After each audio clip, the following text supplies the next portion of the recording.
And we are here for another episode of Michigan Postgame Live here at the Voice of College Football, sponsored by the Win Agency. Whatever that was, I appreciate everybody here to commiserate with us on that absolutely shameful display that we saw today in Washington. TJ, on the bright side, I got my new webcam. So, hey. Hey, listen, in the dark times, you got to look at the positives, and that's a positive. So I'm in my dark setting because I feel like it's a little bit of a funeral. And what I mean by that is for this coaching staff, because this coaching staff is garbage. I'm not trying to be hyperbolic by any means, but we are sloppy as shit. We can't tackle that. We don't know how to do that. The offensive play calling is absolutely atrocious. But we will get into that, John. So before I give all my takes, I'll let you set it up and we will get going. Shout out to Wolverine Nation. I know it was a tough loss for everybody. I know there was a glimmer of hope, and then it was taken away over some sloppy, unfundamental football. And it's disappointing for all of us, and we'll get through it together. Yes, we will. And a couple things to start us off. Of course, a reminder that we are broadcasting on YouTube, Twitch, Twix in multiple locations, and you can catch the highlights and the analysis on Spotify, Audible, Amazon, and Apple Podcasts. We do encourage everybody to like, subscribe, share with a friend. This thing's already starting to blow up. So if everybody in here can just share this link out with a couple of people, I mean, sky's the limit on what we can do. Super chats. So we have our system, as you know, where for every $100 in memberships, in membership gifts, in super chats and super stickers, we go an extra hour. So we would love to kind of get that rolling, and those will always take priority, super chats and memberships over everything else, just so y'all know. And we want to thank, last but certainly not least, we want to thank the Win Agency for sponsoring this and every episode of Michigan Postgame. So this is just a quick reminder from the Win Agency that Medicare open enrollment begins October 15th. Whether you're turning 65 soon or already on Medicare, this is the perfect time to explore new plans and make sure you're getting the best coverage for your needs. If you'd like to review your options or see what new plans are available, send them an email at office@winagency.com or give them a call at 810-241-3562. They are here to help you navigate this important decision. And thank you to the Win Agency for being great partners and for sponsoring all of our post-game episodes. Yeah, shout out to Win Agency. They're great people. I myself am currently working with Win Agency, so I highly recommend any of our listeners, if you are looking for healthcare coverage, look them up, give them a call. It does not hurt to get a quote. So reach out to them and see what they can do for you. I assure you this, they will work very hard to make sure they give you the best plans they possibly can. Yeah, they're just great people, and they bleed blue. So shout out to Win Agency. Yes, thank you so much for that. Another positive in these times of sorrow that people stepping up to help out the Voice of College Football Network and this show and our channel. So final score 27-17 Washington wins. Before we get into kind of breaking down the offense defense conclusions, I want to get your first takes on the game itself, what you saw, what you didn't see. Like, just tell me how you were feeling. like, let's go through this together, as a whole chat. So initially, I was thinking Keith Rebar might be the smartest man alive. Yeah. And Keith might not know this. He might not even be here, but he may watch the replay. We really had a following going for you, bro. We had a hashtag going for Keith Rebar. We were all on the TUTTLE train for a minute there, but then obviously it slowed down and we lost momentum. And I don't even fully blame TUTTLE except for the interception. That was some bullshit. But listen, this team is sloppy as hell. It is underprepared. This coaching staff has no idea what they're doing. They have no idea what they're doing. Defensively, it's a shit show. It's like Wink Martindale, bro. You putting these guys on islands, there is no coverage disguises. He's just throwing these dudes in man coverage, blitzing guys on terrible situations, exposing the defense, making the coverage vulnerable as hell. And then let's talk about the tackling. Do we even know how to tackle? Do we even tackle in practice? I don't know. Like Alex Grinch took over the team. Bro, how are we so terrible at tackling players? We have terrible pursuit angles. We don't tackle well. Like the defense, it's not garbage, but it's not good. You know? So, but the offense, let's talk about some garbage. Evan Link, garbage. Yeah. Alex Orji, I don't want to say garbage. That hurts my heart to say garbage, but let's just say not good. And then the offense as a whole, what are we doing? How about it? I'll give you some garbage. Play calling. Like it seemed like they got a little creative. I like seeing the guys in motion. They went away from that. Yeah. Why'd you get away from that? Why'd you stop putting guys in motion? Why, when Jack Tuttle had his first 2 drives, did you stop doing what you were doing? Why did you start handing the rock to freaking Donovan Edwards only? Because he broke one run. That's what Donovan Edwards does. He breaks one run. Why did you just stick to Donovan Edwards and go away from Khalil Mullins? And then stop giving Tuttle. They stopped giving Tuttle the opportunity to lead the damn offense. Like, I don't understand. You know, like, I think the play calling's terrible. I think the coaches are still in over their head. I know for a fact that recruits are not happy about this loss. I know that. So, I won't say any more on that, but I know something about that. And yeah, not good. Not a good look. So yeah, it's frustrating, man. I'm sure the fan base feels the same way. I don't know, man. It is the lack of quarterback. Well, here I'll say this, John. I'll let you go. Okay. We see what this team looks like with the quarterback. Because when Jack Tuttle first came in, they were energized. They were driving the offense. It looked like a good team for the most part. Still some weaknesses, still some holes, but at least competitive and dangerous. And then Tuttle started to get, I don't know, Washington adapted. They did a good job adapting. Michigan was not able to counter. And, but you saw what it means when you have a quarterback who can lead an offense. And then we saw what it looks like when you don't.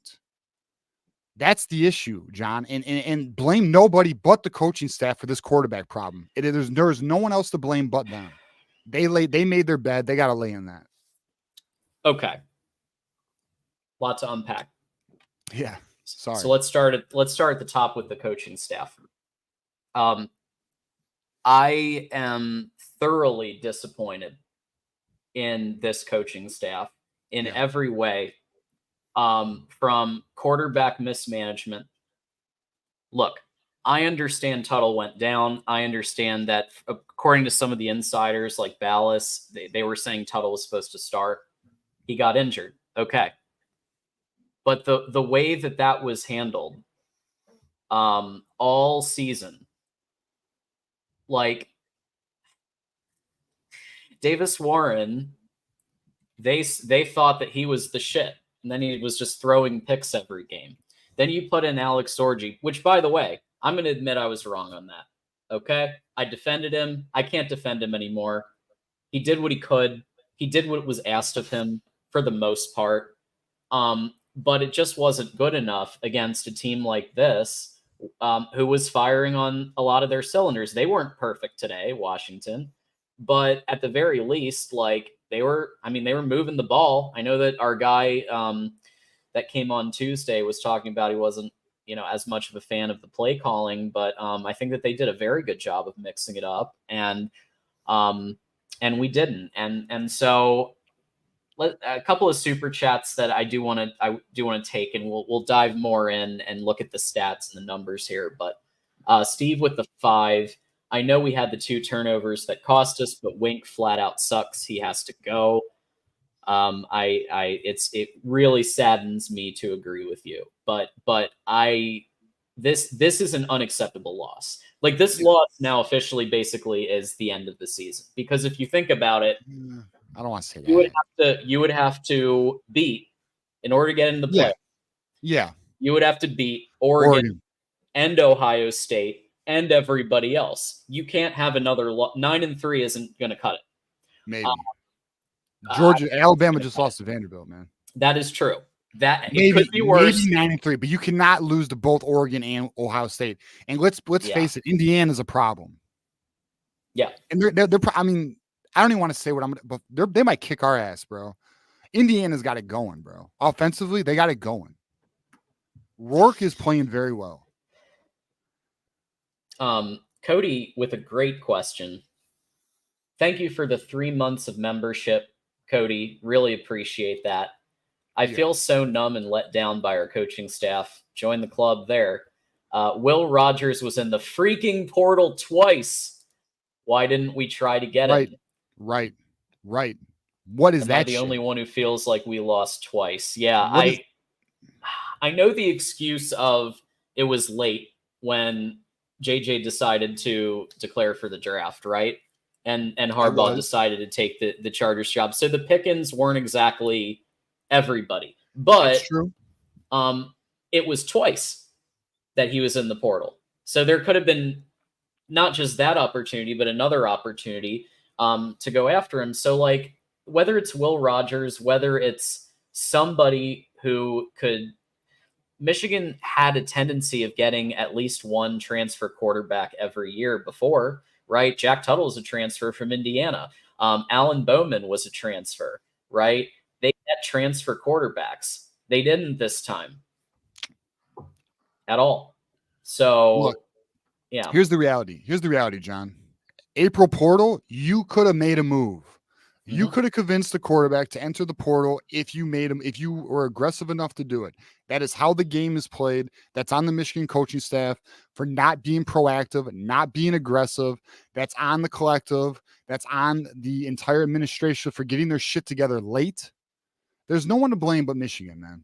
Like, it's just what it is, and everybody sees it. And the worst part about it is not only is the quarterback play garbage, the team plays poorly. The fundamental, like, we are so sloppy. It's insane for the amount of talent we have. Potentially 4 top 15 picks on this team. Unbelievable. Yep. We got our buddy GT here throwing us the 10. My takeaways: 1, our players were slipping. They need to adjust cleats. 2, our coaches are bad. 3, Tuttle is probably our best option. I'm going to go with you there. 4, defensive scheme is bad. And 5, lots of good teams lost today, including, as we know, the number 1 team lost. Alabama lost to Vanderbilt. Absolutely. Yeah. Fair. No, truth everywhere. Jair Hill kept falling down all over the place. Yeah, I mean, truth was spoken, GT. I mean, I can't disagree with anything you said. And this coaching staff pisses me off. I'm going to be honest. I am pissed, man. Like, I am so frustrated with the play calling, the forcing of Donovan Edwards. The dude slipped. He wasn't even touched, and he fell when there was a lane. Stop depending on Donovan Edwards. Okay? It's Khalil Mullins. He's RB1. And give Ben Hall some opportunity. I'm not saying don't put Donovan Edwards on the field because he should be on the field. But what the fuck, dude? Like, this coaching staff is so stubborn, bro. They're blind as shit. And I'll be real with you. I'm like 3-4 beers deep, so I'm kind of, I'm on one right now. But, like, I am pissed, man. That game pisses me off because we should have won. Like, we could have won that game. We had the momentum. Absolutely. We were up 17-14. Like, the coaching staff let this team down today. And then Tuttle's interception was a killer. That's where we are. Wink Martindale, garbage. Like, he needs to go. I don't want him next year. He needs to go, bro. Ron Bellamy needs to go. Brian Jean-Marie needs to go. Those are my 3 coaches that need to go right now. Yeah. Cody, with the 2. I'll say it for you. Orgy is freaking trash. I think that's harsh. I mean, look, they're I don't go at the individual players if I can help it. If there's a reason to. Orgy wasn't the sole factor here, but Orgy did have trouble getting anything going in the pass game, and that's why things opened up when Jack Tuttle came in. So I understand why Orji was picked as the quarterback.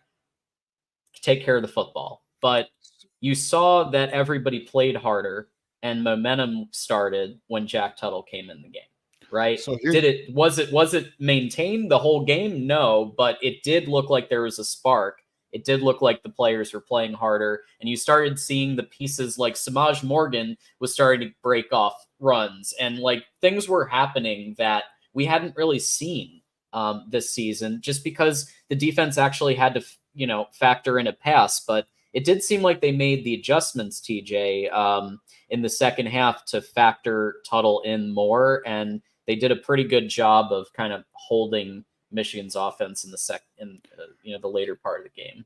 So here's Alex Orji's stat line. Well, let me ask you this, John, without looking. How many yards do you think Alex Orji got today? Passing. 20. 15. Don't be so generous. All right. We have still cannot get 100 yards passing. Jack Tuttle got 98. Our leading receiver is Colson Loveland. Yeah. 6 receptions. That's good. 33 yards. Our second leading receiver is Donovan Edwards, who they need to use more in routes. 23 yards. And then Samaj Morgan, 1 reception for 22 yards. That's where we are. Like, unbelievable, dude. Like, yeah, they and that totally, was a great pass, by the way. I mean, the one pass to Samaj for the 22. I was like, I apologize. Wait, Amarian Walker. Oh yeah, and that was a good pass. Yeah, you texted me on that one. Yeah, like, so there were a couple of moments like that, but why? Like, what happened in the second half? Well, the motion started to go down, the creativity started to go down, like you said. And I do think Washington's defense adjusted too. I think that they probably had the plan B in case we went with Tuttle. Like Fish is a smart enough coach to factor in multiple quarterbacks. Like not like he probably had a thought that Tuttle might be put in this game or Davis Warren might be put in this game. So I'm guessing they had a plan for it either way. Detective Loki with the 5 fire wink Martindale. Thank you for that. And yeah, we really don't like what he's doing right now. Blue Wolverine has been a member for 3 months straight. Next Husky, everybody hit that Blue Wolverine emoji. Next Husky I see is getting a bad boy from me on site. Elisha with the 2. Elisha has been coming through every show with donations, and we appreciate you so much. I didn't know our pass blocking was that bad. Yeah, that was worse than I thought. I mean, I knew it wasn't amazing. I saw what it was in the Texas game. But yeah, nothing shocks me, but seeing it all together is disappointing. Elisha with the 2. John, take your shoes off and give them to Jair Hill. I wish I had some good cleats. I don't, but otherwise I would totally do that. Arkansas is about to beat Tennessee. There you go. Okay. So a couple of the top teams are going down there. It's not just us. Ramez with the 2, supporting the showing at loss, season sadly over. So Ramez is saying, declaring the season over. Yeah, it looks not good. It doesn't look good. No. This might be a first super chat. I don't know if I've seen this person before, so I'm going to butcher your name. So Makalan Morris with the 5. Moore is in over his head. He hired this inept coaching staff. Players are going to start making business decisions soon. His leadership is lacking. Not only are players going to make business decisions, recruits are going to start making business decisions.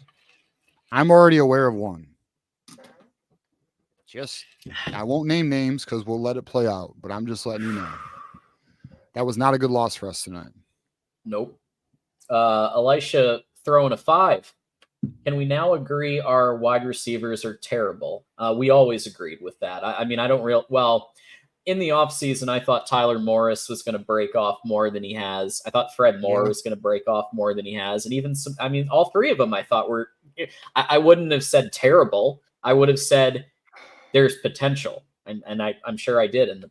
I think honestly though, the quarterback is the biggest issue. The offensive line is the second biggest issue. Wide receivers are third. Actually, I mean, I'd even put coaching staff ahead of the wide receivers. I honestly think if you had a good coaching staff, your offensive line could protect the quarterback, and you had a quarterback who could make plays. They would make those wide receivers look a lot better than they are. We just don't have any of it. They're all failing. Like Evan Link is garbage, dude. Stop fucking playing Evan Link. Stop. You're killing the team. Like Sharon Moore's stubbornness here. Grant Newsome, like stop, dude. Like it needs to quit. You know, not having Miles in today didn't help. You know, but I don't know. It's frustrating, man. Absolutely, it is. So one other positive is that our community is awesome. So we are already down to just 57 away from the second hour, thanks to everybody's contributions. Scumbag Steve is also a member. This has been a coaching malpractice from before the season even started. Fire Ward Manuel, yes. Been saying that for 2 years on this show. And His get a contract's up next year. Get a serious coaching staff in here ASAP. So, TJ, are you at the point where you're saying fire Sharon Moore, or are you saying like some of the personnel, some of the key personnel, OC, DC, kind of that level of things on down? Yeah, no. So here's the reality. I'm just gonna give you the reality. Sharon Moore's not going anywhere because he just signed a 5-year deal. They're not doing that. It's not happening. Right. So it doesn't matter what any of us want. That he's going nowhere. The only thing Sharon can do is make good hires this offseason and make aggressive hires. And with the freaking revenue budget we have, he better have the green light to get whoever the fuck he wants. Like straight up. The best coordinators, the best position coaches, analysts, because analysts can coach on the field now. Like there needs to be a green light to do whatever is required to get this team back, and that includes portal and recruiting. We already know Portnoy is working to get us a quarterback. That is for sure. So yeah, man. I mean, look, Sharon's not going anywhere. Who needs to go? Wink needs to go. Ron Bellamy needs to go. Brian Jean-Marie needs to go. Kirk Campbell can be a quarterback's coach. Yeah, well, maybe. We'll see. Maybe. I mean, I want to I'll be real. I'll say this though. Can I be real? Yeah. I'd like to see this Jack Tuttle experiment. I'd like to see him get some reps here. I'd like to get a full game and reps with the ones more in practice. It looked a lot better with him. But this offensive line, Evan Link needs to not be on starting. He needs to just another year, man. Another year of development. Put Percy there. We need Miles Hinton back at left tackle. I don't understand. Like, I don't understand. I understand. Well, here's what I do understand. They believe in the long-term growth of Evan Link. You are hurting the team. You are hurting the team, Sharon Moore, for doing that. Deborah Sobel with the 5. I believe this might be her first super chat. And if so, thank you very much for that. Moore was always a placeholder. I believe the trustees are already looking. So, all right. Got to be a little premature. Right? I would have thought that way if the contract did not get finalized. But after we lost to Texas, they finalized it and made it a 5-year deal. Like, he's not going anywhere, guys. Like, he will be here next year. It doesn't even matter if they lose like 4 more games. He's back. So it's at least a 2-year experiment. It's at least, here's the best news I can give you. Ward Manuel's contract is up in 2025. It has not been renewed, and I don't think it will be, from what I know. That's the best news I can give you. There are people in Michigan who feel it's time to move on. I'll say that. Yep. We got a couple. You can't fire a winning athletic director. That brings legal issues. That brings it's a legal issue. Mm-hmm. Yeah, correct. So that's what it is, man. Moose with the 5. Everybody throw the moose emoji. TJ, I was talking to a Michigan commit during the game that I was telling you and John about. Washington is trying to flip him. I hope I said enough. I know. I'll just say I know. God, I will. I am just going to leave it there. I know. I will not talk any further out of respect for the situation. But if you've been watching every episode of our show, you know who we're talking about, probably. James Grant with the 10, which brings us down to $35 away for the second hour. As much as I agree with firing Ward, it won't happen. He still has to sell out to the NCAA on the scandal. Okay. Elisha with, yeah, I'm just gonna roll. Well, I don't think he's gonna sell out. Yeah, and plus, I mean, the notice of allegations are already in action. We'll see what happens in November when Michigan responds to it. Elisha bringing us down to 30 for a second hour of the show. Why is Page playing over the top? He looked lost all year. Yes, he has. Page has looked lost. Walker gets the longest catch all year, and they took him out the next. Was that the longest catch all year? Was it like 20-something yards or? It was 22 yards. I don't know. I can look. Let me look. I mean, it might be. I'm actually like, you might be right.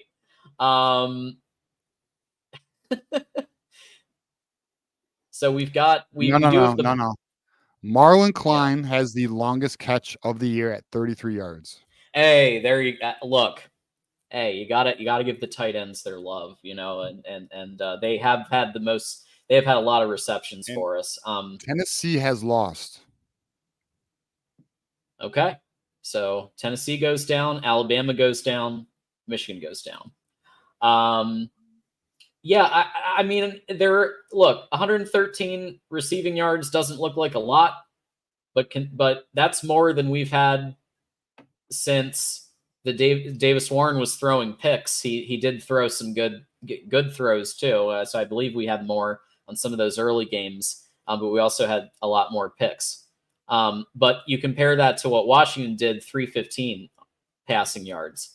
And the rushing was not good enough to compensate, right? 174. Donovan and Khalil Mullings did have some solid runs in there, including Donovan's touchdown. Tuttle, I will say on a positive note, Tuttle can run a little. Nobody's calling him JJ. Nobody's calling him Lamar. He looks as fast as Orgy. He can do it if he has to, for sure.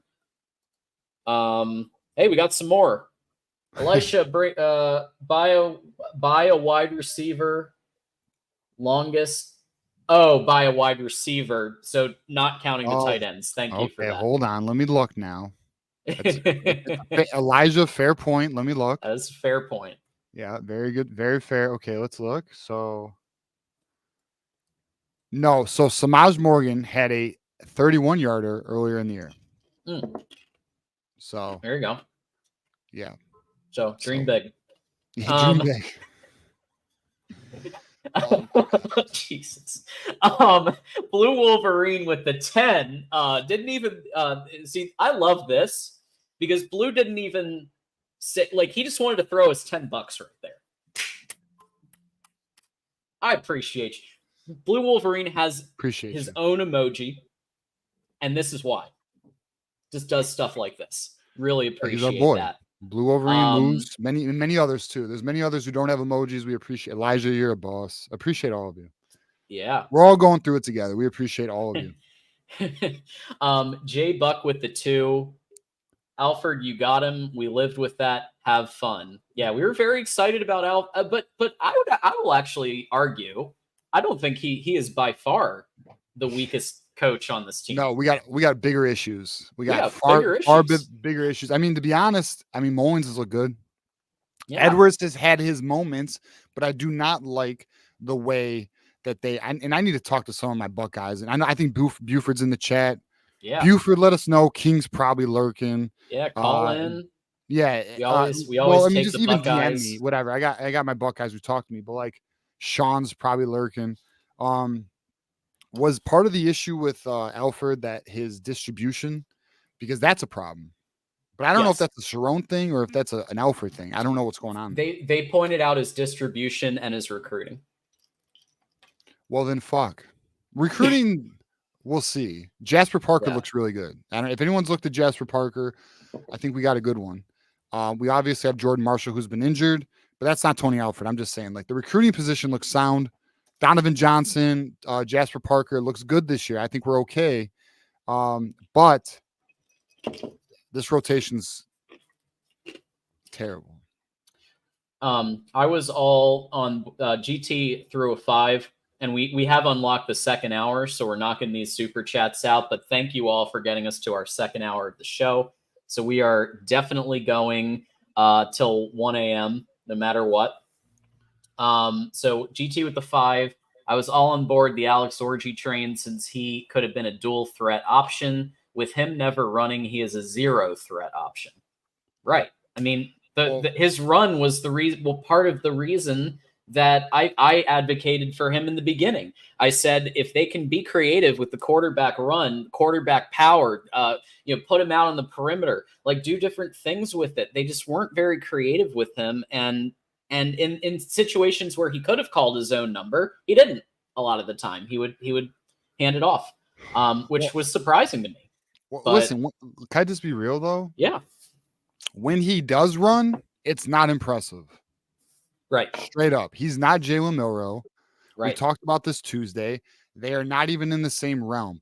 Alex Orji is a linebacker playing quarterback. It's what it is, man. Like, I'm just calling it as it is. Like, built as shit. Hell of an athlete. He's just, Yeah. He's just not, unfortunately, another school, maybe he could do more. But it's also, I wonder with our coaching staff as well. Our coaching staff is officially suspect. Yeah. That's what I would say. Yeah, Alex Orji with a different coaching staff. Who knows? Marcus, another one who's throwing us money. We appreciate that. Thank you, Marcus, for the buck there. And James is the one who brought us to the second hour. So James with the 10. Sorry, should have clarified there. I think that crap is BS, and I'm waiting for November 2. Oh, okay. So he's saying the NCAA stuff is BS. And yeah, okay. Well, appreciate all the money, and thanks for being here, James. Just hold on, John. A fellow or a Buckeye who I respect. I respect. I have a few Buckeyes I like. The rest of you can suck it. What up, brother? Biggest issue with Alford was his rotation of running backs. Second was tanking on top recruits, leaving us with nothing at the end of the recruiting cycle. He just brought a couple projects in. So shout out to my Buckeye friends. No names mentioned, but you know who you are. And now we have so many. I only like so many. A few of you are very okay people. The rest of you are dirtbags. Yeah, we've got some cool Buckeyes who come by. Yeah, no, I actually enjoy my Buckeye friends. Garrison's a slick one though. So just a reminder, if you are just joining us, it's John and TJ here. We're going through the painful loss at Washington, 27-17. And we do take every single super chat that comes in before we take calls. So just so you know that, we will be getting to calls, but we honor every super chat that comes in as quickly as we can because it's your hard-earned money. So we appreciate that.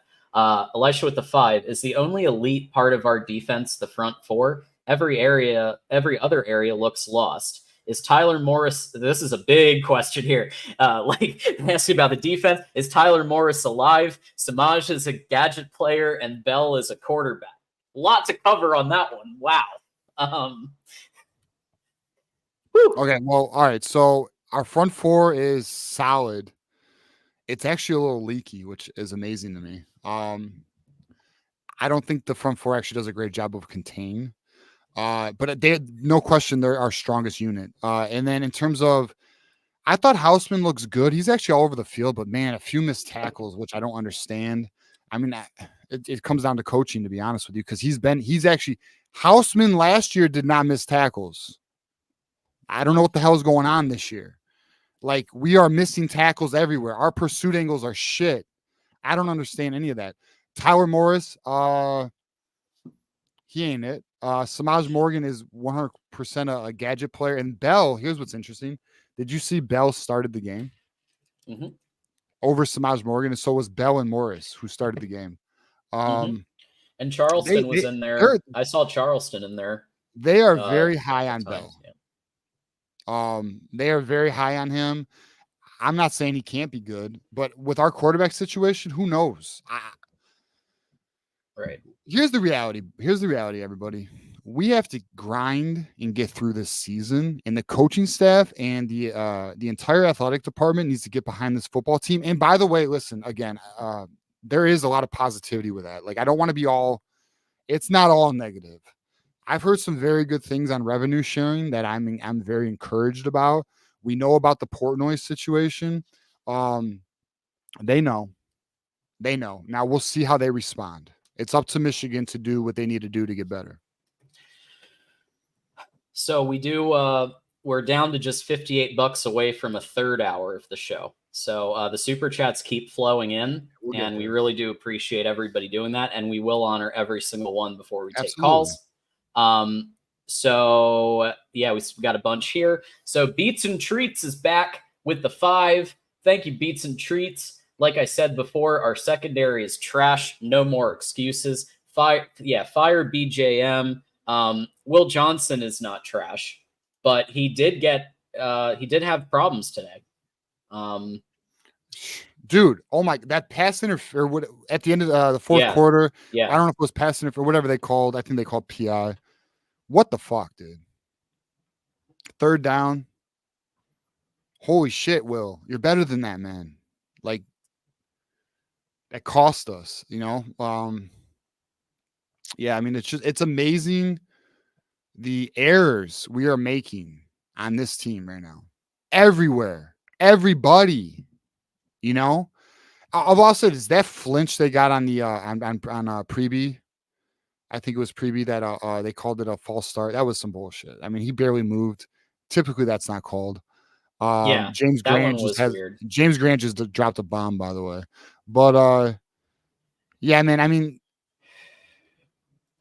you know what's crazy is if you look at the PFF grades, Jair Hill has actually had a great year. We are actually the only school in the nation with 2 players above 80 on PFF's grading scale. But today was not good. Jair Hill looked very sloppy. He kept falling. Will Johnson got cooked. You know, he took some L's today. You know, and Makari Page just continues to not be where he needs to be. And I really would like to see more. And Zeke Berry, what the fuck, dude? You should have got that guy behind the line of scrimmage, and you completely whiffed on that tackle. I blame. I'll be honest with you. I blame Wink Martindale. That's who I blame, because this team was not like this last year. There's a lot of players who were far more sound last year than this year. Hey, by the way, though, shout out to Josiah Stewart. He's killing it. He's fucking killing it right now. He is. Absolutely. We have already unlocked the third hour. So the money is flowing. So even though the team productivity didn't, the contributions are flowing. And so we're going 3 hours no matter what. And to all of our callers waiting in line, we got a bunch of you. We will get to you, I assure you. We just got to get through these super chats and obviously just lay it out right now. GT with the 5. Do you guys think our coaches have outcoached our opposition in any game so far this year? I mean, I think the USC game we did. Yeah, USC. I would also say the Fresno game. Arkansas State's questionable. Texas, 50-50. We got smoked. Minnesota, we were just the better team. Yeah, I don't know if we outcoached. No, not in the second half. We didn't. They countered. We did not. So I would say USC. That was actually a really well coached game, and then I would say Fresno State. So that's 2. Absolutely. Yeah. So thank you for everybody that keep flowing. So let's see here. Next up, we've got our buddy Jackson Johnson, who is a friend of the program, friend of the network, and also is the host of Alabama Crimson Tide Live here at the Voice of College Football. Here is a little something for the Sorrows, friend Wolverines. Sorry that Michigan lost to Washington. Thank you, Jackson. And sorry about Bama too. I mean, but he's coming from that place, so that's tough too. Like, look, Vandy had that option, and Bama wasn't Bama's DC, I don't think they really prepared as well as they should have for it. No, I think they took Missouri lightly is what happened. But yeah, so for those who don't know, Jackson's our marketing guy as well as many other things. Shout out to Jackson. We appreciate you, man. You do not need to contribute to the show. You do so much already for all of us. But thank you. And hey, we'll take our losses today, Jackson. We're both taking L's today, my friend. Dr. Christopher Draheim. Sorry if I butchered that. With the 5, Draheim. Tuttle's last year at Indiana, 52 pass completion, 2 touchdowns, 5 interceptions. He's not the answer, and in my opinion, we should start a QB who has eligibility next season. All right, Dr. Draheim. Okay, I'm not mad. I'm not mad at that. But then who do you think it is? So then the answer would be Jaden Davis, Alex Orji, or Davis Warren. I honestly think the answer is not on the team. So I think our next quarterback is going to come in the portal. I'm pretty confident about that, but we'll see if they can pull it off.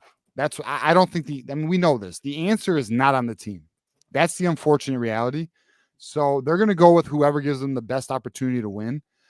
And right now we don't see that with any of them. Well, Tuttle, maybe. I don't know. I'd like to see another game with Tuttle. I'll say that. I will say that. Thank you, Dr. Draheim. Elisha with the 5. It's hard for me to judge the QBs when their weapons are tight ends and a coaching staff that snuck into the facility and an O-line that plays with a blindfold. It does look like they snuck into the facility, didn't they? Shit. McKellen with the 2. Throw the bag at Uncle Urban. I don't know if we're that down bad. I don't know. All right, listen. So let's pause there. Okay, at Uncle Urban. Okay. Urban Meyer had said when he was at Ohio State, there's only 3 jobs he would take after Florida. Ohio State, Michigan, and Notre Dame. Those were the only 3 jobs he would do. Recently, he was asked how much money would it take to come to Michigan.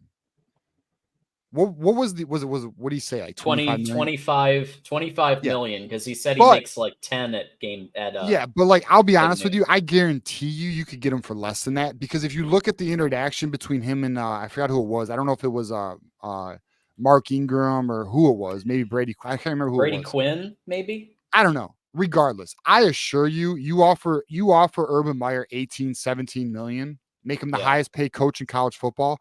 He would come here. I bet you he would.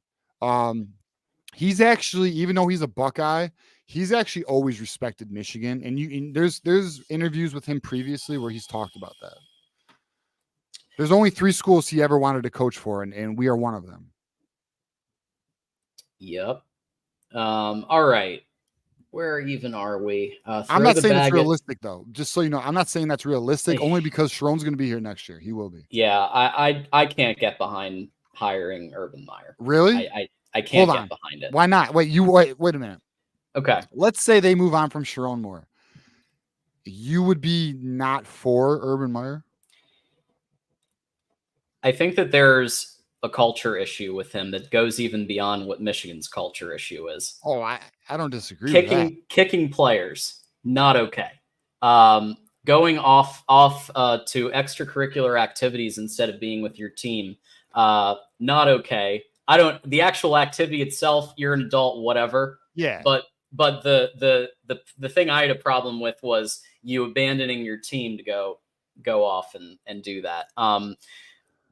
Also, just like he was dropping off, and even Ohio State fans will say when they're asked about this, that towards the end he was dropping off when it comes to some of the opponents. They would fall asleep at the wheel and let teams like Iowa, Purdue beat them, and other things. But he did get up for the Michigan game every time. So there was that, and he is one of the best coaches ever. In college football, ever. Right.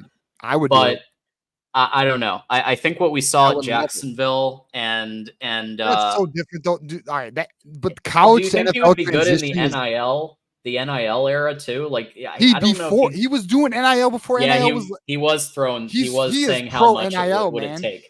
Listen, there is the famous story where where Urban Meyer will sit. This has been public. Yeah. This has been secret, but it's an open secret. But now it's public. Urban Meyer used to sit recruits down and say, "How much would it take to get you to come here?" Straight out. And there are recruits who have publicly come forward saying that Urban Meyer has asked them that. So like that is no issue, dude. Like, in my opinion, if we were to bring Urban Meyer, that'd be, listen, Michigan won't do it. They won't do it. But I would. I'll just say that. I would. And how sweet would it be if Urban Meyer came here and then beats Ohio State? That'd be beautiful. That'd be so funny. I'll agree with that. That would be. I mean, that'd be a good time, dude. That'd be a good fucking time. Michael with the 5, proud of our team coming back from 14 on the road, even though it was self-inflicted. I think our offense looked better with Tuttle. Yes. Yeah. I'm hopeful for the rest of the season. I'm kind of mixed on your thank you for the super chat. I agree with about half of it.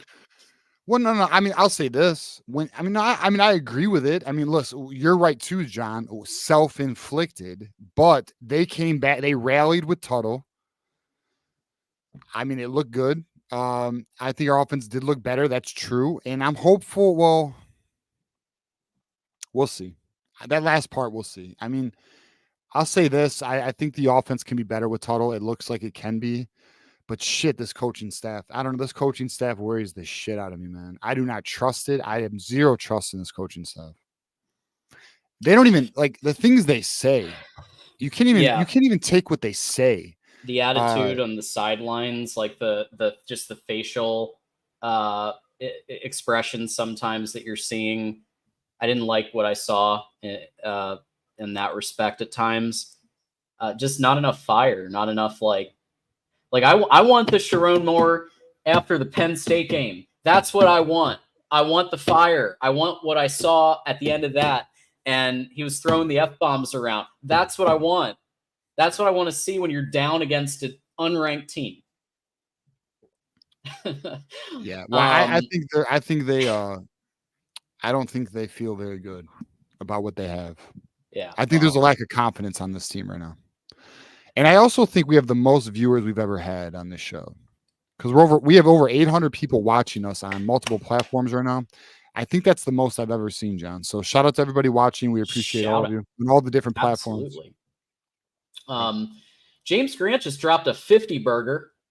So James is really coming through today, and we appreciate you. If you could fix one thing and only one thing, what would you fix and why? You have to pick one. What I want to say, but I think I'm going to go a different direction. I'm going to say quarterback. I was going to say quarterback too. Like, can you pick any quarterback, or do you have to stick with these? He says just fix it. He doesn't even say name a quarterback. He says if you could fix it, it'd be the quarterback. Yeah. That said, there's a part of me that thinks the coaching issue is bigger. But I do think if we had a quarterback who was elite or very, very good, we would be a far better team. We would at least be a playoff team, at least. And honestly, that'd be good enough for me this year. This year, I'd be okay with that. I just wanted to make the playoffs. And it looks like that could be very tough for us to do. Thank you for the 50, James. Elisha with the 2, 3 quarterbacks in 6 games. What were they doing in the fall? I don't know. That's what we all want to know. Well, yeah, bullshitting, lying through their damn teeth about, Orgy's a good passer. He's going through his progressions. Freaking Davis Warren's hitting 87% completion percent. Like, what are we doing, dude? Like, everything was a lie. What has come true? How about this, John? Does Jayshon Barham look like the next Devin Bush? No, not even in the same universe, in the same stratosphere. But that's the word. That was the word out of camp. That was I know. Oh, I'm aware. There was some real smoke being blown. 5. Erica's here. Erica's a friend of the program. What? I was gonna say, Cal is beating Miami right now. So shout out to Cal. 21-10. Okay, Now, Cal. do not leave us. Stay here. But I'm just saying, you could like look, Okay, look Cal. and come back. So Erica's a friend of the network, and is an Iowa fan.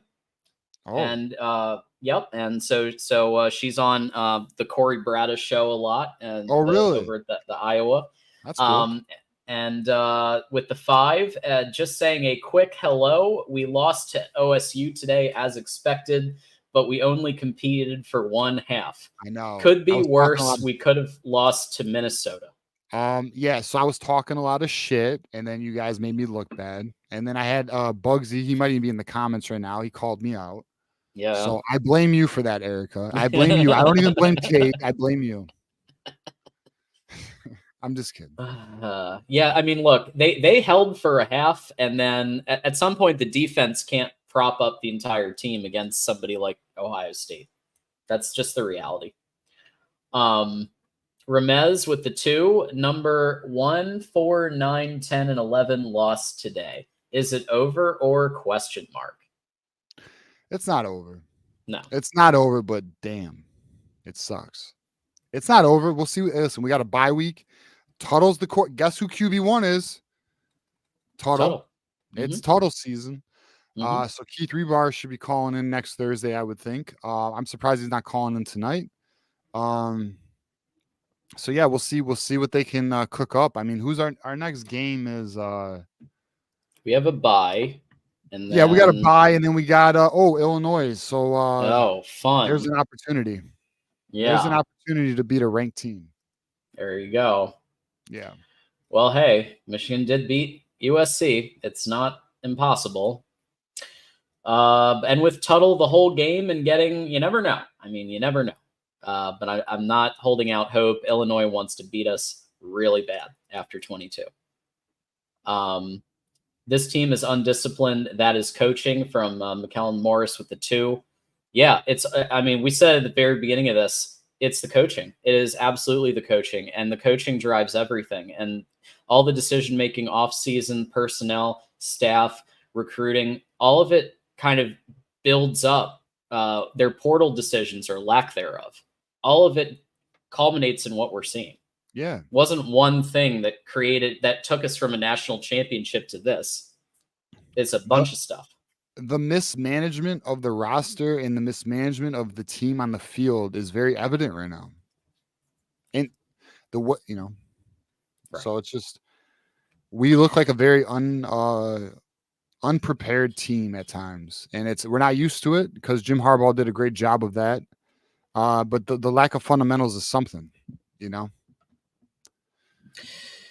Jair Hill is if Jamon Green and Gray had Vincent a Gray. baby. Yeah. I mean, I hold on. I'm actually gonna disagree. I actually Jair Hill's better than that, but tonight he was slipping all over the field. I mean, guys, Jair Hill is actually rated very, very well by PFF. He's we have actually some of the top corner duos in the nation in terms of 2 cornerbacks on one team. But tonight, not a good night. I think you remember this. This is Jair Hill's first season starting. He's young. I would put him far above Jamon Green, and actually Vincent Gray had a good first year. But I will say, I think Jair Hill has a way higher ceiling than them. But no, not a good night. So I mean, all criticism is fair. I'm not like mad at the criticism. I'll just simply say, I do think Jair Hill will turn into a very good cornerback. All right. So let's go to Elisha. I still don't see how the coaches saw this offense and said we are winning the Big Ten again. We ran a flea flicker to Loveland, who was clamped. Yeah, this coaching staff is so fucking sketchy. It's sketchy as shit right now. I'm not even gonna lie to you. It is so sketchy right now. Like, there's no way to trust this coaching staff. They've lost. All right, I'm only gonna tell you my opinion. Think how you want. I have zero trust in this coaching staff right now. They got to earn it back. That's just where I am right now. They got to do a better job on the field and in the offseason because it's been mismanaged so poorly right now.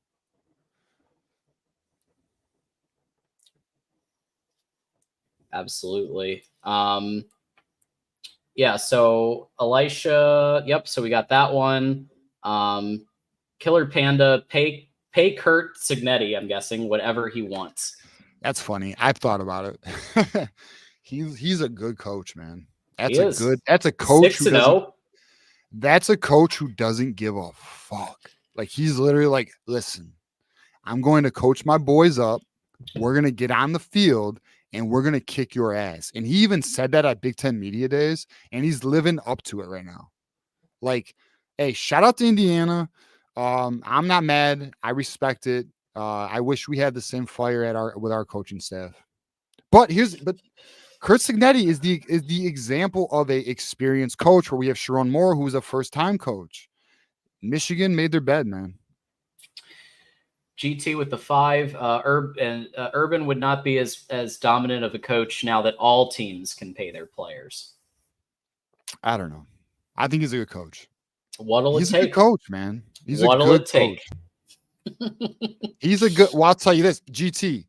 It'd be better than Sharon Moore. Tell me it wouldn't.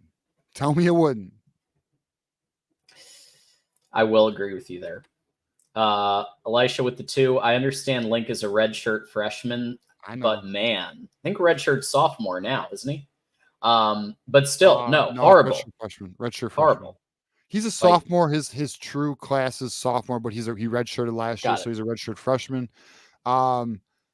Yeah, he's got to not, dude. It's got to be Percy. It's got to be Percy or Gentry. It's got to be. It needs to be. If it's not, then what the fuck? You know, what the fuck? We are trying to knock these out for everybody. But look, the generosity keeps coming from people like Elisha. With the 5. I think Wink should go before Campbell, just off the fact that Wink has 3 first-rounders on defense. Yeah, 3. And a solid personnel. Campbell is limited. You're not wrong, but I would like to see more from Campbell than, because we see sparks of like what we've been calling for, and then we go back to lack of creativity again. Like, let's see it the whole game. But I'm with you. Wink, there's no excuse for Wink. Wink has way too, and that's what I was saying, like, this should not be acceptable to be a rebuild year this year. Too much talent's going. Next year, big talent drop. The whole point, and again, thank you for everybody waiting on the line. We have like 1, 2, 3, 4, 5, 6. We have like 7 callers right now, so shout out to you guys. We're getting there. But no, I mean, shout out to you guys. Thank you for waiting. The whole point of the Sharon Moore transition was to avoid a rebuild. That was the whole point. Mm-hmm. So here we are.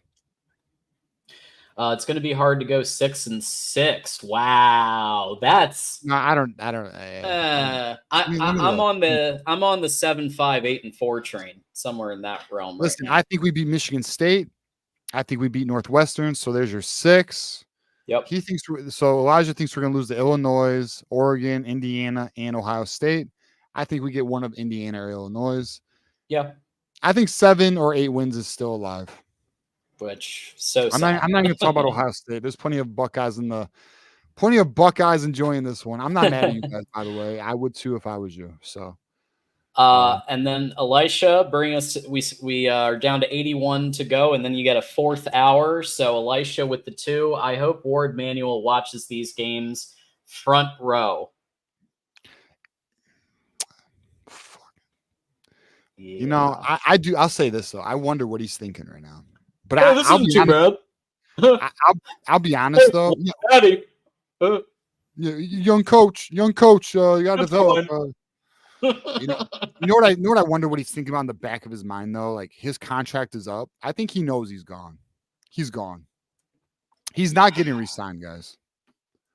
I don't think so. From what I've heard, he's not. So we'll see. All right. We are officially, and thank you to everyone who has been super chatting. It is extremely appreciated. And that's why we take them first, because we want to just thank the community. We are going to get to calls in just a second, but we do have to give our sponsor one more piece of love here. So this is the Win Agency, who sponsors every episode of the Postgame show. And we have here at the Win Agency, their top priority is ensuring that you and your family have the proper health coverage every single year. They understand that healthcare needs change over time, which is why they take the time to evaluate your specific situation. The team at Win Agency doesn't just stop at finding a plan. They're committed to reviewing your coverage each year to guarantee it continues to meet your evolving needs. They go above and beyond to provide the best possible service, making the entire process as simple and stress-free as possible. In fact, if the Win Agency offered any better service to Michigan fans, the NCAA might just feel compelled to open up a 5-year investigation. I love them. They're great. I love the poke at the Ohio people. Hey, Keith called in. I didn't know that. Nice. And shout out to Win Agency. I'm sorry. Shout out to Win. I'm sorry, Win Agency. I apologize. Keith called in. I'm just excited. But listen, Win Agency. They are a teammate of ours. I honestly, if anyone is looking for healthcare coverage, please reach out to Win Agency. They support us. We support them. They are honestly some of the best people in the game. If you guys are interested at all to at least compare your current policies and see what they can offer, I recommend it. They are honestly, in my opinion, one of the best in the game. So give them a call, email them, reach out to them, see what they can do for you. One Agency is definitely a company that we should be, I would say, representing in the Michigan community. Absolutely. And listen, and Buckeyes, listen, you guys are going through a lot of trauma. You guys need health coverage? Give them a call. Hey, absolutely. They take the rivals too. Yeah. Elisha with the 5. Ward Manuel will be remembered as the AD that let the greatest Michigan head coach ever leave. Amen to that. Now, I will say, look, he has wanted to win a Super Bowl for a while. He had multiple interviews the last couple of years, but there was an opportunity to keep him. Yep, I'll say this. If Michigan gave him everything he fucking wanted and protected him as he wanted and gave him everything he deserved, I don't think he'd leave. Yeah. He all right, what people don't, I think people do know, but what I think people don't know, he had to fight for everything. Every fucking thing he had to fight for. NIL, protection from the university. Like, it is dude. It was and the president before Santaono. Yeah, dude, awful. Like, guys, the shit Harbaugh had to go through, and then what he went through in 2020. And granted, listen, I was also on the fire Harbaugh train, so I'm not taking, but I'm simply saying, if he was treated like Saban was treated at Alabama, he wouldn't be gone. He wouldn't be gone. I don't care. Oh, I want to win a Super Bowl. No. Yep. I mean, yes, truth. But guys, Michigan did not offer their best contract until the day after the Chargers offered their best contract. Correct. They were holding out, and they never gave him the protection he wanted. Ever. Yeah. There's definitely some stuff in the price, what it takes to win, that's really interesting. That you can check out. Adam Lamparella with the 10. Deacon Hill was officially the backup QB for Utah Tech during a 60-14 loss to North Alabama. And of course, Erica Goldberg saying, "Trust me, you don't want Deacon." So Erica, the Iowa fan, backing up that Deacon might not be a good fit for as the transfer option. Okay, let's get to calls. They've been super patient, and we do appreciate that. And we're going to – Michigan Man has been ready to unleash. And Michigan Man, if you want to unmute, and I will bring you up once I see that. And there it is. Michigan Man, go blue. Hey, man. Go blue. Thank you for waiting. And give us your takes, man. Real quick before I get into my rant, look, guys, this is the biggest down year in college football history. All the blue buds, all the staples, they're all mid. Alabama, Georgia, FSU, Notre Dame, go down the whole of Georgia, all of Tennessee. None of them are like a team you look at and go, man, that's a juggernaut. I'm scared. Like, they don't exist except for maybe OSU and Texas, but OSU hasn't played a team that really can test them.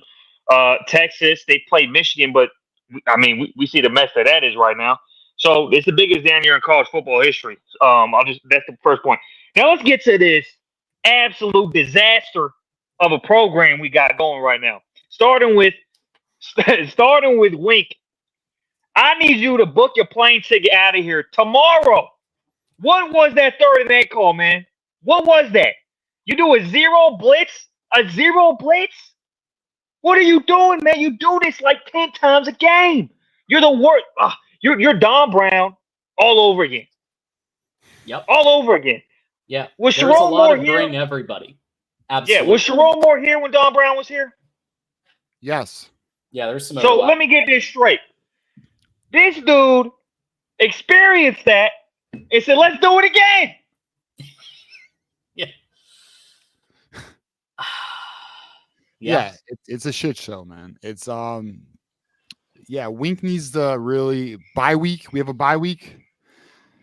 I mean, the next step for us guys is literally allowing the team to go through the bye week and hoping when we play Illinois that we have it down. Like, we need to have an offense for TUTTLE. The defense needs to be more polished because it is sloppy as shit.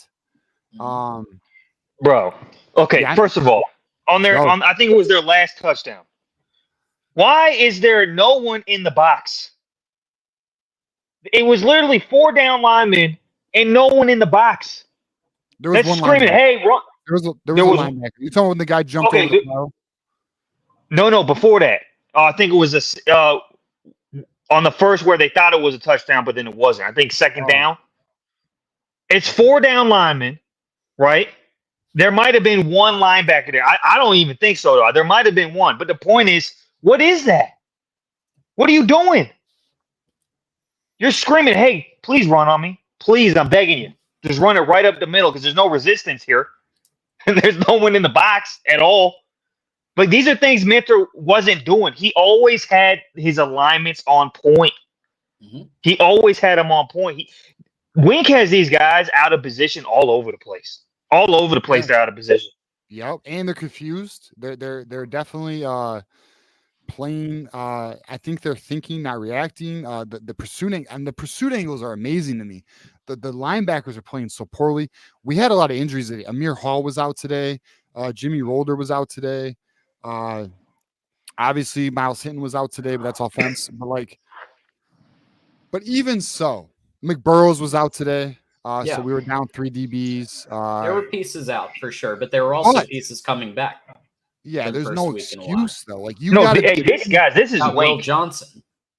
This is a coach putting his players, who, by the way, are elite in certain positions, putting them in the worst possible positions to be in to succeed. It's literally Don Brown PST. I might have a nightmare tonight. Wake up in cold sweats and thinking Don Brown was actually on the sideline. Dr. Blake. That's what it feels like. By the way, I might even go this far. I think Wink's blitzes are even worse because they're so obvious. They are obvious. They're so obvious. It's put everybody on the line. No safety over top. It just blitz everybody.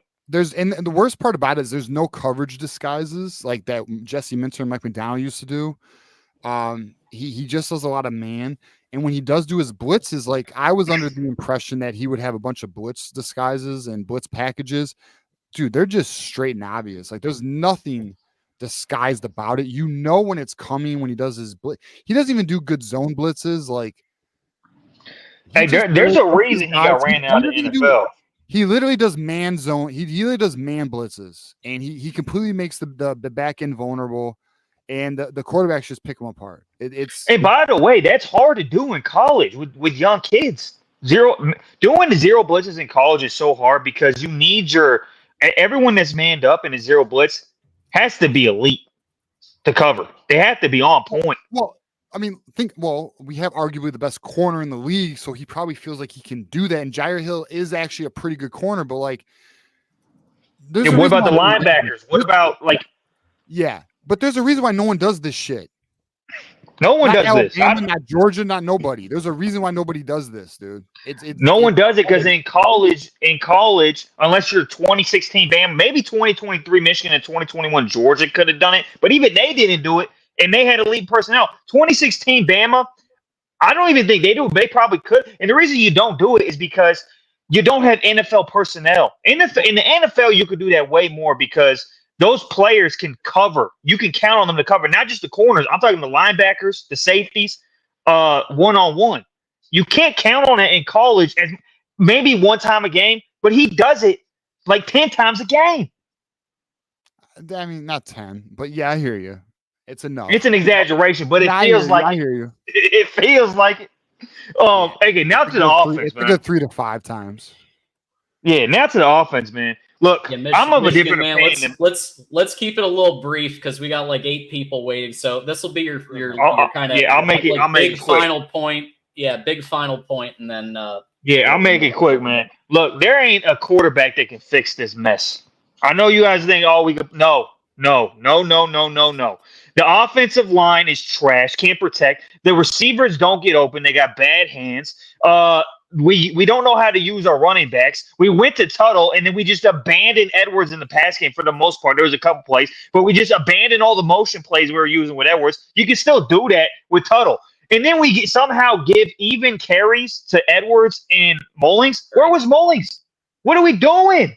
What are we doing? You saw Edwards break off one run, and you said, you know what, Mullings, I know you're clearly the better guy. You're clearly better, but let's just not use you anymore. You know, we want to appease this guy. It's a trash heap from top to bottom. There's not a quarterback that can fix that when you got so many issues all over the place. I just ended on that, man. And by the way, I want Sherrone Moore out of here. But I'll take anybody at this point that's actually has some head coaching experience and a good track record. That's what I gotta say. There it is. We'll take anybody. Michigan man, go blue. Thanks as always for stopping by. All right. So yeah, I mean, Michigan man, very valid points all across the board there. Blue Wolverine with the 10, rewatching some of last year's games to get the sour taste out of my mouth. It is always go blue, as we always say. Thank you, Blue. Matt Miller with the 2. Michigan man, keep us out your mouth. And Detective Loki, also a member. Yeah. Hey, Matt Miller. Yeah, there it is. Fuck it. Detective Loki with the 2. ChatGPT could outcoach Wink and Campbell. I don't think you're wrong right now. I don't know. It's really questionable. Next up on the call list here is Cam. Cam, thank you so much for waiting patiently. What was your take on the game? Man, this is man. I hear you. Yeah. Okay. Why we can't do screens? Yeah, I don't know. Good question. I don't know why we don't do any screens. Very rarely. Because Washington screened us about 5 or 6 times. Yep. Yeah, they got a tight end. Mm-hmm. Yeah, we bit too. Yeah. How about a running back screen? Haven't called one of those since like 22. Man. Corum. Yeah. Man. And Zeke Berry, he's playing out of position. Today was bad. I'll give you that, but he's played well. He's mostly played well. Today wasn't his best day by far. Yeah, not good today. But no, if you look at it, when they do target him, he's been getting beat. He's been getting beat, but he's been making it up with the turnover or the big stop. Today, they target Zargi Hill and they target Zeke Berry. There was the 2 targets, and they was killing us the whole time. So why Wink Martindale didn't go to a cover standpoint instead of all out blitz every time? Yeah, I can't answer that because Wink's fucking crazy, bro. Yeah. Wink is stuck in. Listen, the warning about Wink Martindale that many people had was he's very similar to Don Brown in terms of his stubbornness, his approach. He's old school. He had these same issues with the Giants at the NFL level. His complexity on the back end, which is why some players are out of position. The miscommunications happen. And what's interesting is his I would say coverage disguises on the back end. To me, they seem actually less complex to what Jesse Minter and Mike McDonald ran, but I know the terminology is a little different, so maybe that's throwing the players off. For this to be the transition, so they brought Wink Martindale in to make it a smooth transition. It's not that. It is not that. This guy is not playing the same defense that Mike McDonald and Jesse Minter ran at all. He has a completely different version of this Ravens 4-2-5 defense. And like you said, can we tackle? No, sir. We can't. And that's on the coaching staff. And it's like, okay, and with all that, y'all, we only gave up 27 points. Okay, cool. That's an average. But the offensive line, how many times we have to sit up there and see, oh my God, this is horrible, man. This is horrible. Remember, I was talking to you Thursday, and I was saying we had to play good on offensive line and the defensive line. The defensive line did their part. They did their part. But the offensive line,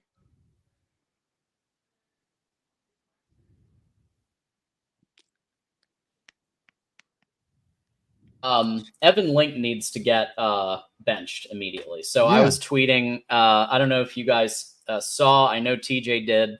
I tweeted the GIF with a bunch of different types of benches, and I said Evan Link. That's where Evan Link needs to be because he just keeps getting cooked, and it's like it's not up to Michigan caliber. It's not good enough. And like, is Gentry that bad? Like, is he worse? How?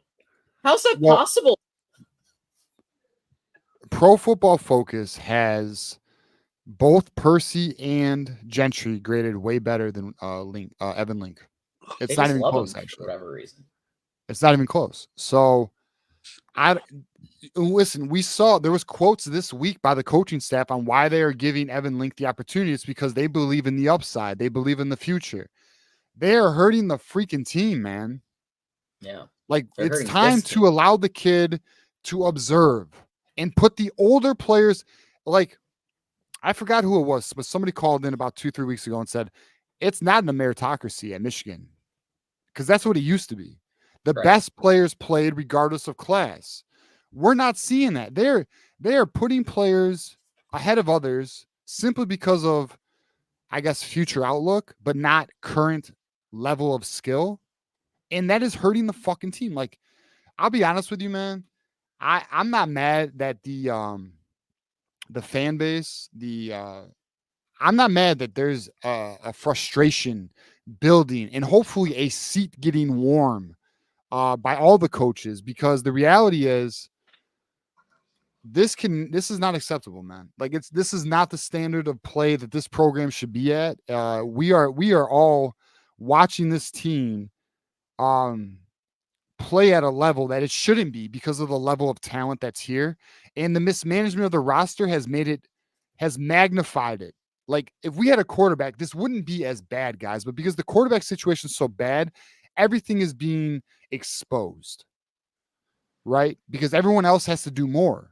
So because everyone else has to do more, we're seeing the flaws really hyper focused right now, and it's just what it is, man. And it's not good. It's not ideal, but we're just going to have to grind through it right now. Okay, so I would like to ask a question. What is our strength? Defensive line. Khalil Mullins and defensive line. That's it. Yeah. Okay, Khalil, and Zavada. Put some respect on his name. Oh, hey, right. So if our strength is running the ball, why are we not putting Mullins in a better position to flourish? You know, everybody's been asking absolutely great questions that I don't know why the coaches who are paid millions of dollars to evaluate this, why they aren't thinking about these things when you guys are thinking. You guys are asking the right questions. Like, why isn't Mullins continually the feature back at that position and you put Donovan in other places. He's still one of the best. He's very athletic. He's fast, but you got to put him in the perimeter. You got to put him like in space. You can't just put him like Khalil is the guy. And then you put Ben Hall. And then if Marshall's healthy, yes, or you look at who else you got. But those two are, in my opinion, should be the backs. And then you get Donovan. But listen, we'll give you a final word here, and then we'll keep getting through callers. Okay. But yeah, go for it. Okay, my final word, and this is a trend for this season. Why in the second half the offensive defense just goes shell shock? I don't know. Because there was momentum, there was stuff happening, and I don't know what happened. I do think that Washington made some good adjustments, but I don't understand what the play calling was for Tuttle in the second half. Maybe they used up all the plays that they practiced, but like I don't know. Like it really boggles my mind. It's a coaching problem.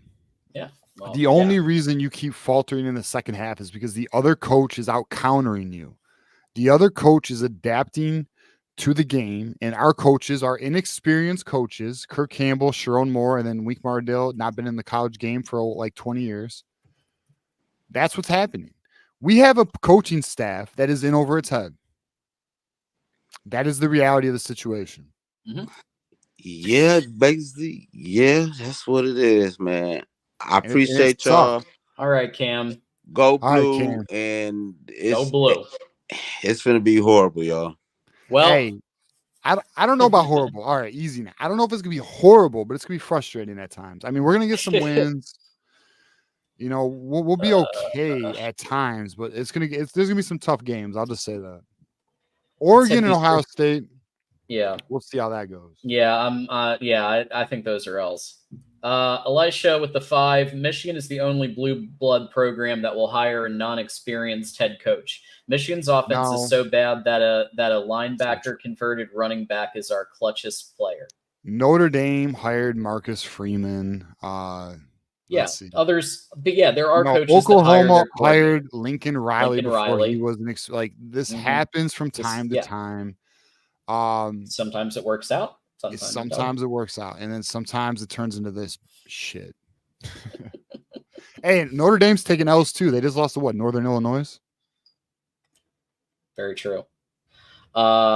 Speaking of screens, our play calling on both sides is about as effective as a screen door on a submarine. So, not great. That's a great. I like that analogy though. That is spot on. Detective Loki with the 2. Jack Tuttle couldn't throw a birthday party. Come on. No, he could throw a birthday party. 10 for 18 isn't great, but he did. He knows some strippers. Come on, he could throw a birthday party. This was the best passing game since the Davis Warren when he was doing good, and he wasn't like Davis Warren had more passing than he was throwing 3 picks. You know, three of his receptions, 3 of his passes were to the other team. But still, so it's been 3 games since the passing has been at 98. It has been up to 98. So yeah. So look, it's Jack Tuttle's. I think Jack Tuttle is the option right now. Without, and they might still run Alex Orji packages. They may or may not. I don't know, but I think Jack Tuttle's their best option. He gives the offense the most life, and he gives enemy defenses something to think about. Like they can't completely ignore the pass now, like because he can throw 20-yard passes. He can throw 10-yard passes, which is something more than we have. Okay, next up we've got. First it said I'm angry. Now it says GTA. I don't know who this is, so I'm going to go ahead and put up the the voice of college football bets. and we've so we've got GTA in the house. GTA, how you doing? Go blue. Go blue. Can you hear me? Yes, yes, sir. Absolutely. First time caller. Thank you. Through this hour and 30-minute live stream, I've gone through like the 5 stages of grief. I guess I was very angry when it happened, and now I'm just sitting here listening to this, and I'm very upset. Looking back at the stats, I feel like I don't understand what Will Johnson was doing, man. Like what are you doing on that 3rd and 7 when like he just threw the ball up? All he has to do is just stay on the guy, and he's not going to catch it. He panicked. He panicked. He didn't know. The pressure of the moment got to him. Yeah, I guess. I mean, that's just what it is. I mean, he did something very out of characteristic for Will Johnson. You're talking about the play where he drew the pass interference, right? Correct. In the 4th quarter. Yeah. 2 minutes ago. The pressure, the moment got to Will Johnson. He freaking panicked. That's what happened. He lost. He didn't know where the ball was, so he panicked. I guess, but even at that point, like you're a junior, man. You played in like the biggest stages. This is a regular season game playing against Washington. I feel like you should be able to. I don't know. I feel like it's not even his fault, really. He's a lockdown corner, obviously, but I think this year he's just been playing like I don't know. He's been getting tested, and it hasn't been working out for him this year. I also think that Jack Tuttle is not the answer. I honestly don't like to say this. I don't think we have the answer on the team. Well, you got it. Well, you can't say that. RG2. They're out of the quarterbacks on the roster. Who was the best option in your opinion? I don't want to say this, but I feel like it might be Davis Warren. Now, obviously there are some message boards who agree with you. Now they're not going to go back to him, obviously, but like if you look at he just had a turnover problem, which isn't really like that's a big problem. But the other quarterbacks, we don't know if they have a turnover problem because they won't let them pass. Like the guy threw 18 passes in 3.5 quarters. Like these coaches have to give these people opportunities to throw the ball. They're just not giving them opportunities. The receivers aren't getting open. It's like a cause and effect. Like receivers are garbage. I swear I saw Marion Walker get his first catch ever. It feels like. Yeah, I think that was the first one. Like Marion Walker graded as our number. Believe it or not, Pro Football. The grade's already out. Marion Walker graded as our best wide receiver tonight. Yeah, that's sad. That's unbelievable.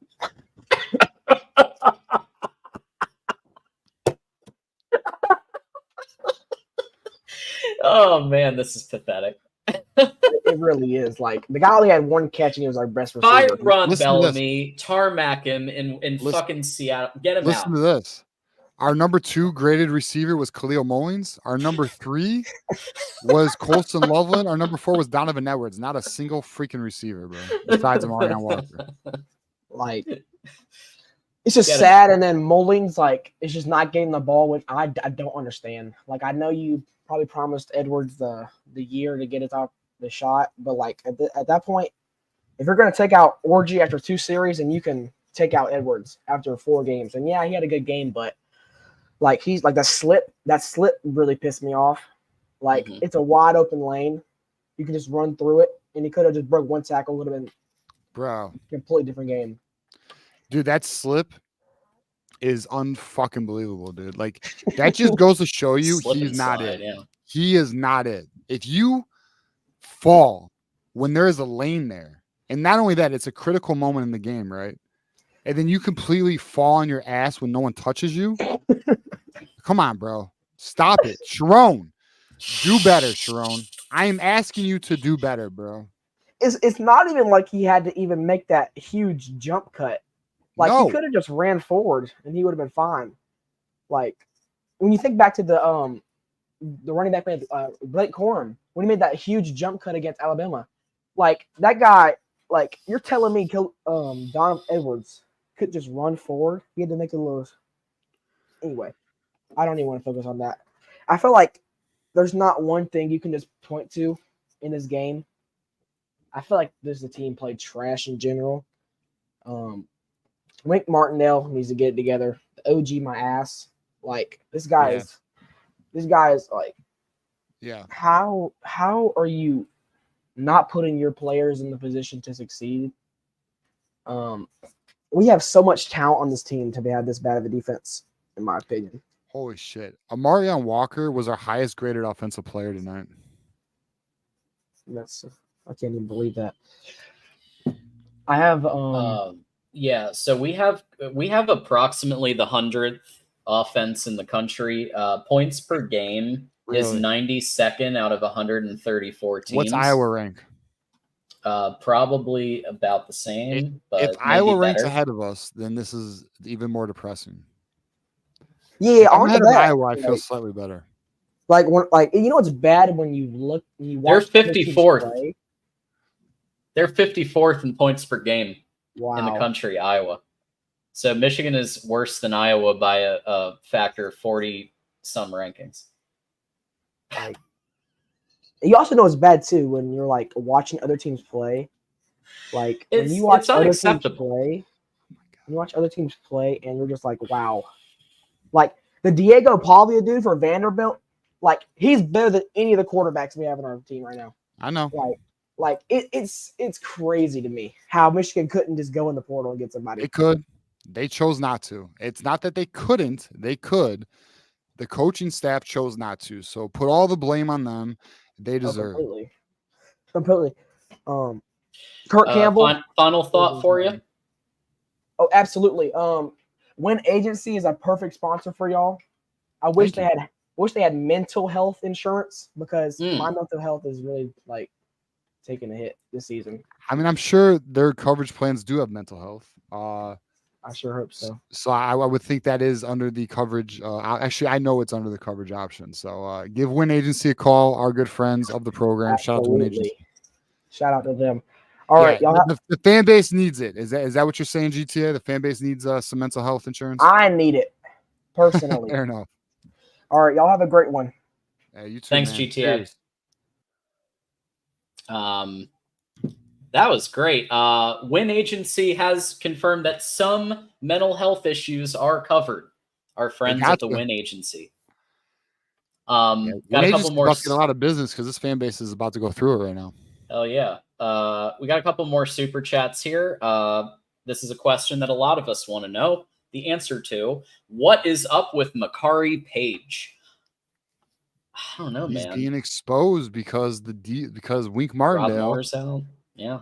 Well, yeah, Rod's gone. But the defense is more. It's the disguise. Like players are being put in man positions, and I also think, but some of his issues have been in zone. So I don't know, but like, I don't know. He's not having a good year, man.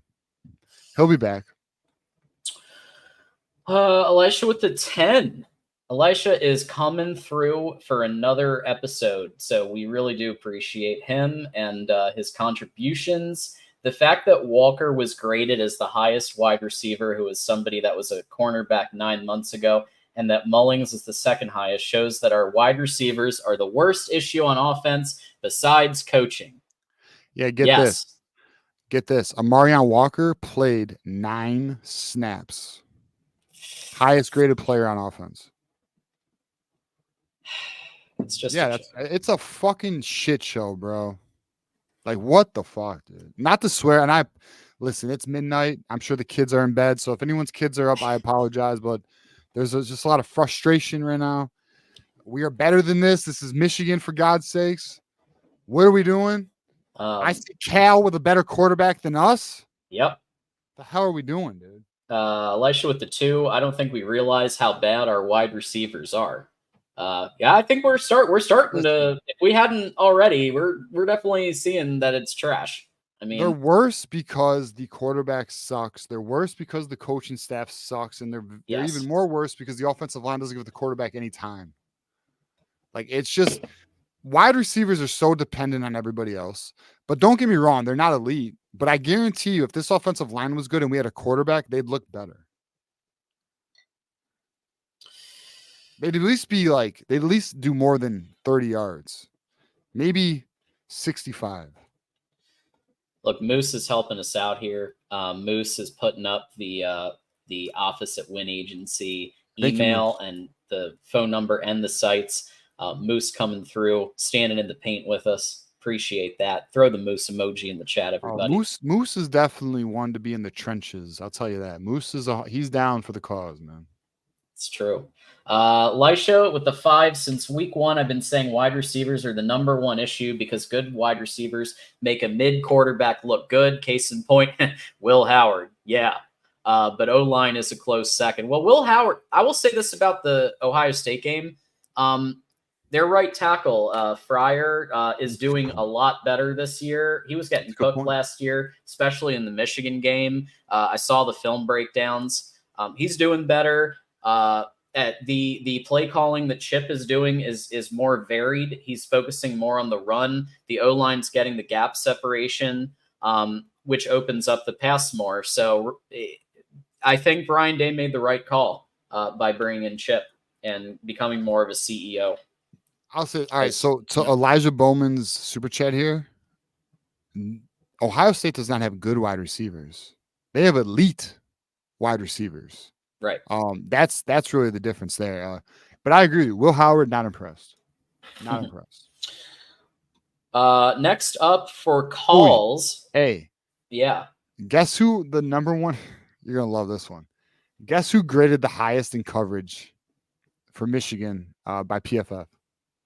You'll love it. The highest in coverage for Michigan. Yeah, high on defense. Who graded the highest? You won't believe it. I don't know. Jair or who No, did? Jay-Sean Barham. Jay-Sean. I was guessing like one of the. I was thinking it would be one of the ones that we consider the worst. So yeah, crazy. That's crazy. Yeah, Barham was supposed to. I mean, Barham was supposed to be the guy. And yeah. At Maryland, he did well in coverage. Yeah, but he's been bad all year. Coming up next, we have they have offered to double up so they can help us get through calls faster, and that is very appreciated. These are both YouTube members. They are also loyal friends of the program. We've got here Keegan and Keith. I actually want to start with Keith, and the reason I want to start with Keith is because you need to take your bow, because you Keith have been on the Jack Tuttle train longer than any of us, and you were proven right. He got his opportunity. What did you think about your guy today? He's on the screen behind me. Hey, am I here with you guys? You're here, Yep. Keith. All right. Yeah. For the first time this season, actually with Warren Davis, it was two-dimensional as well. But it was good to see a two-dimensional offense again. They took the 7 guys out of the box that they were running all day and just single covering the receivers because they had no respect for Orgy's passing ability. And they went to a cover 2 and started covering our guys. And I agree. I think we were out coached once Tuttle got through his scripted calls that he practiced all week. He fumbled and threw a pick. So we have a lot of work to do, even if it is Tuttle. Wow. That's interesting to hear that from you, Keith. I'll say this, Keith, you may not know this, but I was trying to push the Keith Rebar hashtag. You should have seen some of my social media posts. I was talking about Keith Rebar, maybe the smartest man alive. It was looking good for a while. A lot of people were reposting it, by the way. But so shout out to you for staying strong with the Keith Tuttle hype train. But yeah, I mean, look, I'll say this. It looks like Jack Tuttle is going to be QB1 going forward. So you're right, though. It's about polishing things up and then finding the playbook that fits him. Because here we go again, adapting the playbook to a new quarterback, and then making sure it's effective. Because right now we are not effective on offense. We also, of course, have Keegan here, who, and again, thank you all for waiting patiently. Keegan, what was kind of your initial reaction to what you saw, the fecal matter that we saw on the screen the last couple hours? Well, I don't think it was fecal matter. I was frustrated too, but I think Jack Tuttle looked like a clear number one. Um, I, like on Keith's I agree. point, what I noticed was right away when they put in Tuttle, it looked like a Michigan offense that we could recognize, and I think Tuttle's the way forward, and I know he's kind of a band-aid, and he's injury prone, and I've got to give Ballas credit. You know, Yeah, he called He it. did. he's an You're right. insider, and I don't pick a quarterback. That's not my job. But like going off of what Ballas was reporting, I've been mentioning in the chat that it's probably Tuttle, and I agree with y'all that it probably wasn't um, it wasn't Tuttle all along. Like that wasn't the plan. But I feel like the reason that they didn't. Here's the thing. They were hiring coaches. You had the national championship where we couldn't participate because we were too busy.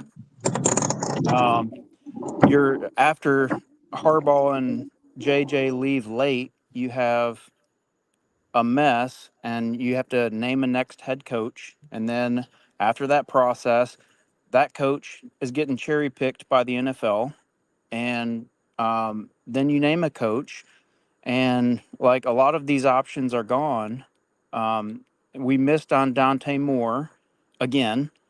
So I have a little bit of leniency for all of the chaos that was going on in that process, and once you're in a stable position where you're going through a coaching staff hiring process, it looks like they went to the recruiting route in their hires versus coaching route, which I think is kind of what is being evident right now in the field.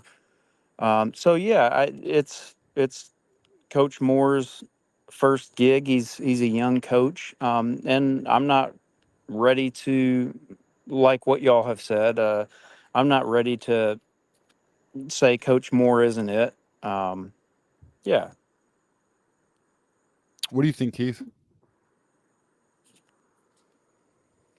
Keith. Yeah, okay. I just took the mic off for a second while I was doing You're some right. things. So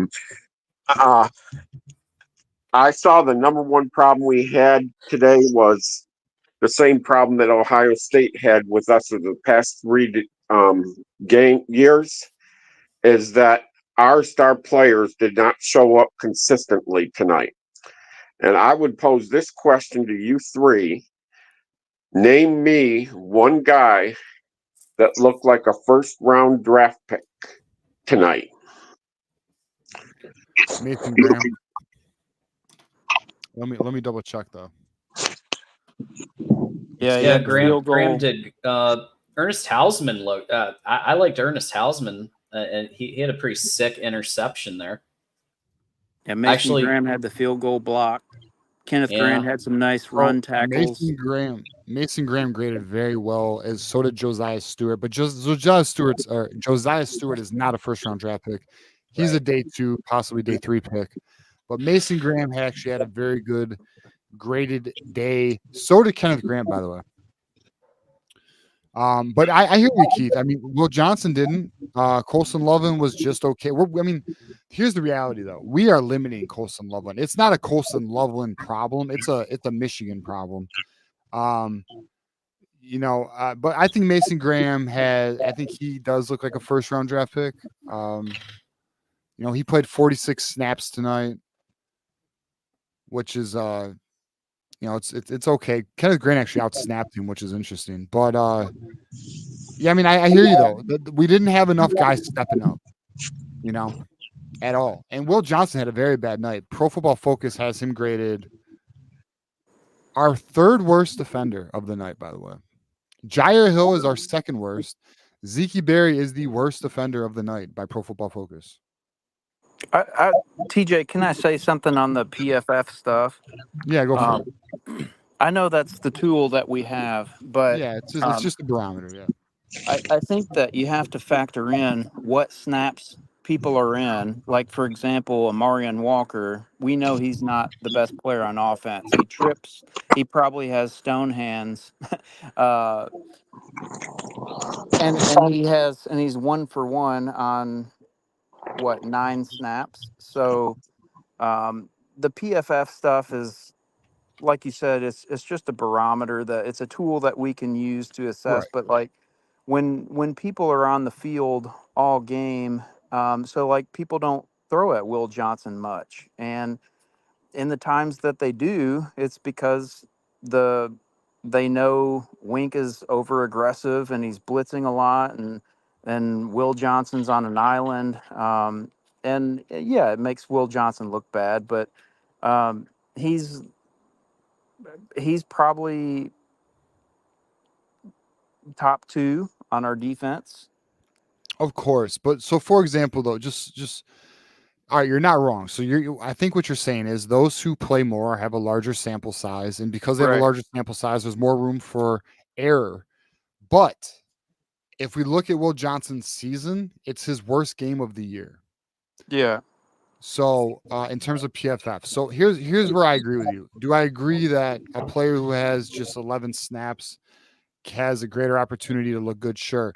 But if you look at PFF, and I would assume you're not subscribed, which it's okay. Actually, most of our players like Josiah Stewart, Mason Graham, Benny, Grant, Houseman, Johnson, Quentin Johnson, Jaysean Barham, they are graded very high, and these are all guys with over 40 snaps tonight. So, it's just one of those things where it's just a way to look at it metrically.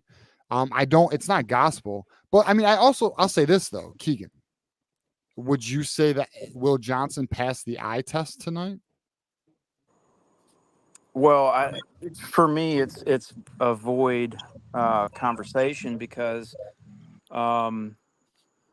Wink is putting him in a bad spot Yeah. often. Um, Agree. so that's kind of where I fall in that That's fair. conversation. No, he's a good. This is not by any means me saying he's not good. He's a good player. It just was not his best night. But it's also, again, we talk about this. It is up to the coaching staff to put these players in the most optimal position.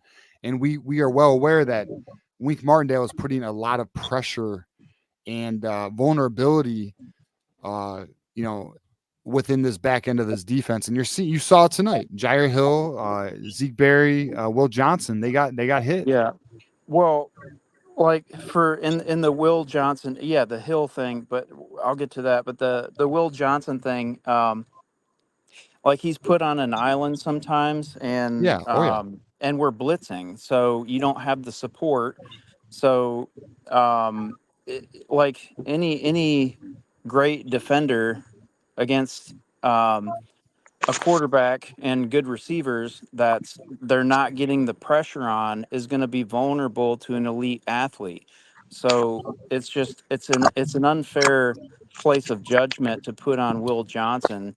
As far as Jair Hill, I mean, I would actually like to see Amir Hall.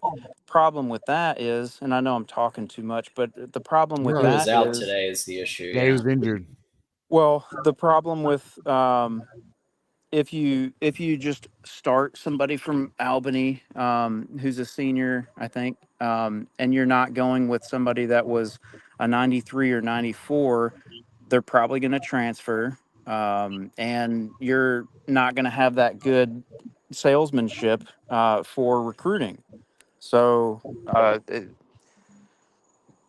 Yeah, that's where I'm at, and Paige, I'd like to see some Wes Walker.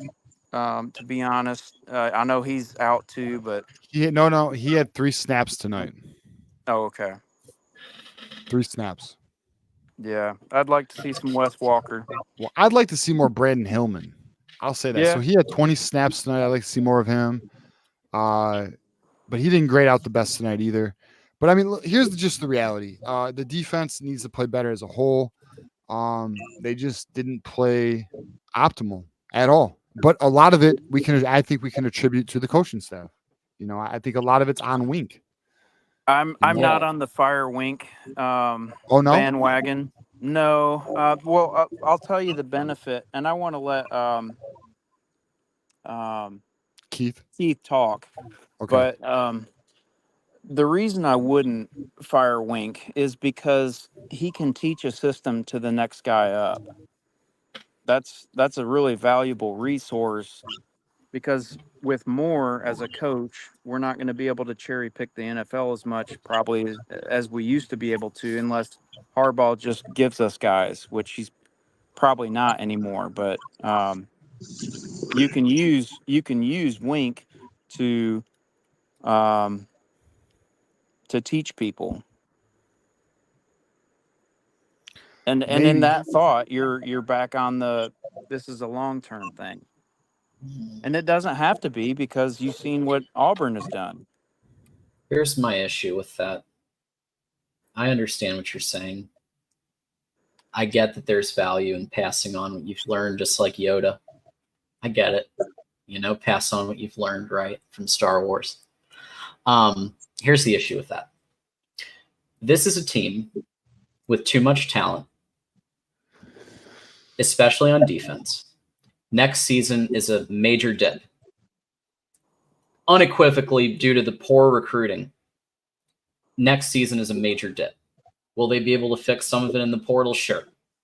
But what I saw today, and what I've seen consistently at times in this season, is when the first dive goes. So in other words, somebody's when they're running their routes, and they make one guy miss, then they make the catch. It's because there's so many people blitzing, there's so many people coming at the quarterback, that it leaves these guys on an island where literally you just have to escape one guy and you're off. And you saw that almost every time that Washington attempted a deep shot or a medium range shot, it exposed Wink Martindale's play calling for what it is. Just like what we saw with Don Brown. Is it different a little bit schematically? Are they running it out of a little bit of a different base formation and approach? Yes, but it looks like what I saw in 2019, 2018, when you make one guy miss, and then you're just all of a sudden the opponent's putting all these points on the board. It didn't happen against USC. I will say that, to his credit, he was able to make adjustments against USC. But this game, I kind of went back to the soft coverage and the over blitzing, which he's an experienced. Will Rogers is an experienced as fuck quarterback. He's had, what is this, his fourth or fifth year? He played at Mississippi State for multiple years. He decided to stay at Washington. He was originally going to go. He decided to stay at Washington because he believed in what Jed Fish was doing. Remember, Michigan had Jed Fish for 2 years, and I would argue that when he left, the offense took a big dip. Yeah. So Jed Fish was good. That player, and so a player like that can exploit a weakness in the defensive scheme. What do you got on that, Keith, on the defense and Wink? I'm gonna say this about Johnson. Whenever we put Charles Woodson on an island and told him to take the biggest guy and cover him, Woodson never let us down. Woodson didn't cheat. He didn't cheat for the pick six and gamble. He covered first, and made sure that that receiver did not beat us that day, a la David Boston. And Will Johnson has not learned that yet. I think this defensive coach and staff has to take highlights of Charles Woodson to teach Will Johnson how to play cornerback and not be such a gambler. As for Wink Martindale, I don't think he is teaching his kids how to all work together and how to perform on every play. I think Wink Martindale needs to get better at that. I don't know how long it's been since he's coached kids, but his class looked out of sync today, and I would even say unruly. So I'm not fire these guys. I think there's a lot of potential in this staff, but they definitely need to step up. When the rush lane discipline was on, our defense was unstoppable. When our rush lane defense was off, which was almost half the game, they gashed us and moved right down the field and made it look like our defense was a mid defense. So I think our coaching staff has a lot of work to do, including Wink. Very true. Let's give each of you a final thought. Obviously, we appreciate everybody stopping by. Let's start with Keegan. Give us a final thought for us on today and what you observed. Yeah, Tuttle came in, it was 14-0, and he led us to a comeback. And I think that he's clear cut quarterback one. It looked like Michigan football. I know he made some mistakes. And as far as the defense goes, I think Sharon Moore needs to not be the nice guy anymore, and he's going to have to handle his Wink Martindale issue, which he's an older, experienced coach. And Moore is going to have to learn how to be a head coach with this issue, and he's going to have to tell Wink to stop blitzing as much. So I think that the team can still go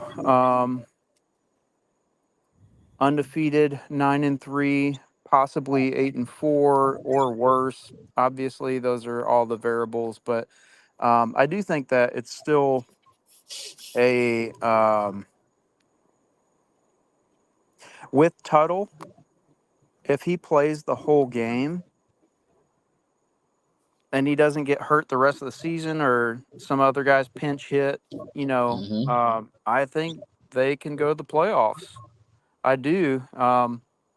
And you noticed that the defense performed better with more rest, with sustained drives. And the reason we don't think about that is how poorly we came out to play the game. But that's a normal thing that a hot home team can do to a defense. But you saw when we were able to sustain drives how much better the defense was.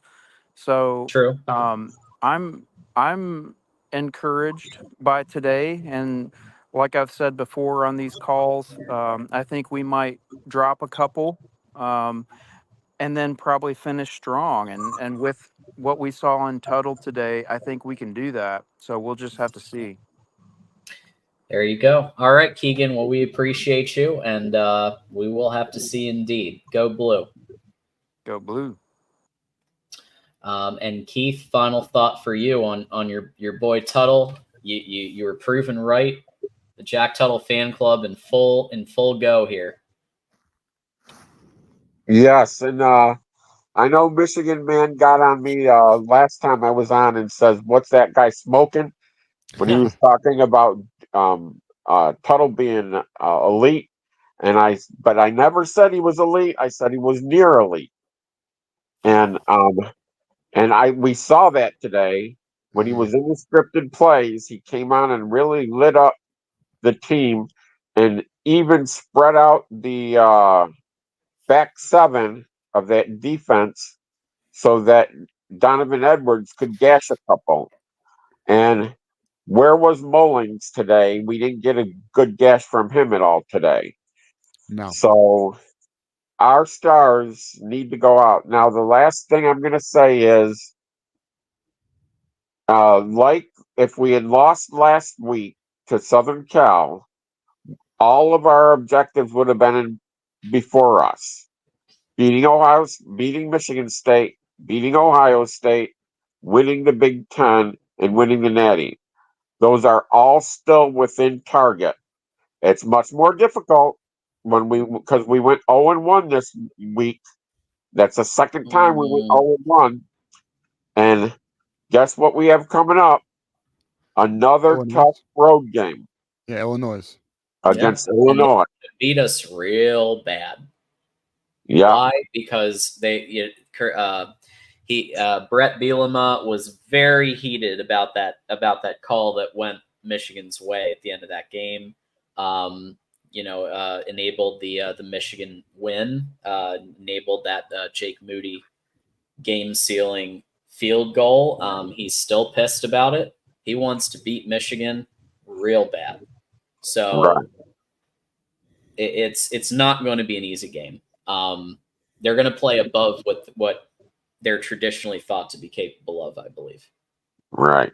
And maybe with Tuttle playing the whole game, maybe we can go 1-0 against Illinois. Go blue, guys. Go blue. Woo! Maybe, just maybe, we might be able to beat Illinois. That is just... You know what's funny is when Jack Tuttle brought the game back to 14-14. Yeah. I had belief, and I was like, oh, shit. Yeah. Keith Rebar is about to look like a genius. Yeah. And we're about to treat him like some type of deity, like some prophecy right. almighty guy here. But then the team let us down, and here we are. Yep. Before we get to our next caller, we thanks to the generosity of the community, got some more super chats and memberships. We're $3 away from hour number 4. Who's going to get us there? Elisha with the 2. I do think that if Tuttle started today, we would have won. So if Tuttle had started from snap number 1, maybe so. It's possible. Yeah. I don't disagree. I do think that because Washington adjusted, there is an argument that they could have adjusted things sooner. There's also an argument that, because look, once they started figuring Tuttle out, to be fair, Kirk Campbell's play calling took a dive too. But they were able to adjust. And look, I don't know, but I do think it would have given Michigan a chance. It's not like it was a curb stomp. Michigan could have, it was 10 points. It's possible. Douglas is a new member. Douglas has just joined the leaders and best tier of our membership, which means you're going to get the emojis, you're going to get the badges, the badge, you're going to get priority to comments when we can do that. So we've been hitting so many super chats and calls. We haven't gotten to a lot of member comments, but we do our best, especially on Tuesday and Thursday, to do that. So you get a lot of perks. Thank you. And if you want to join Douglas as a YouTube member, it supports what we do a lot. Go ahead and hit that link. The emojis are if you do nothing else, the emojis are really fun. Like, I enjoy those a lot. We had a lot of thought put into those, actually. So very cool. And yeah, there he is, Douglas. Thank you. Douglas. Thank you. Hey, thanks for being a part. Yeah. Thanks for being a part of it. Welcome to the community. Enjoy your emojis. Any Ohio State Buckeyes in the chat, which there are plenty tonight. Throw some hammers at them, give them some cheeseburgers, and let them know the deal. But John, I think I was looking at your queue here with who you got. I think Colby's ahead of Adam. Adam might get mad at that, but I think Colby's actually ahead of Adam. I think Adam was on, and then he might have popped off for a second, but I've had him in the queue ahead. Okay. Well, so I apologize, Colby. I tried to get you on next. Yeah, we'll Adam's get you on after Adam. Extremely patient. Adam's normally quick. But yeah, let's get to the other super chats. Oh boy. Elisha with the 2. Jair Hill had Diddy baby oil on his cleats. Easy. Too soon, bro. Too soon. Too Easy. soon. Douglas, how do I get a call in? I posted the link a bunch of times. It's also in the description, right at the top of the video description. There's a link to call in right there. It's through StreamYard, so there's not a phone number. So just go ahead and do that if you would like to call in. Elisha with the 5. On paper, Michigan's defense is elite, but Wink has this secondary out of position. Some of these zone drops are leaving wide receivers wide open.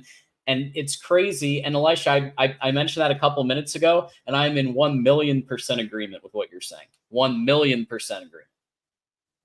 Yeah. I mean, it's I agree. Elisha with the 2. Do our defensive backs press, or do we play man 10 yards off?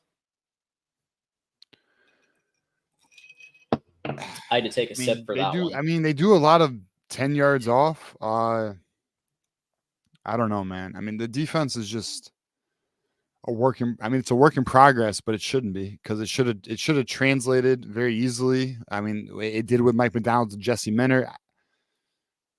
I don't know, man. It's just an unfortunate situation. Wink appears to be a step behind right now in the college game. I would like to announce, TJ, Michael Newman shit, is responsible for getting us to hour number 4. All right, we what are does that going mean? 4 hours. What time? Which means we're going to be on till 3 a.m. Oh boy.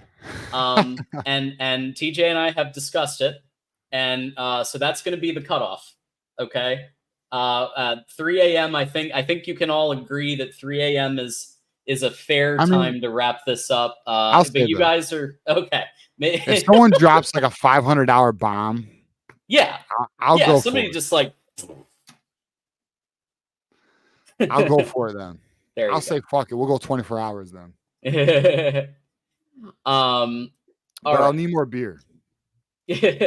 Michael, you have 2 weeks. What do the coaches do to put us in the best position to win over the bye week, or to win to use the bye week to get us? They need to find the best offensive system for Tuttle, as well as the best offensive line combination, and that is the best we can hope for right now.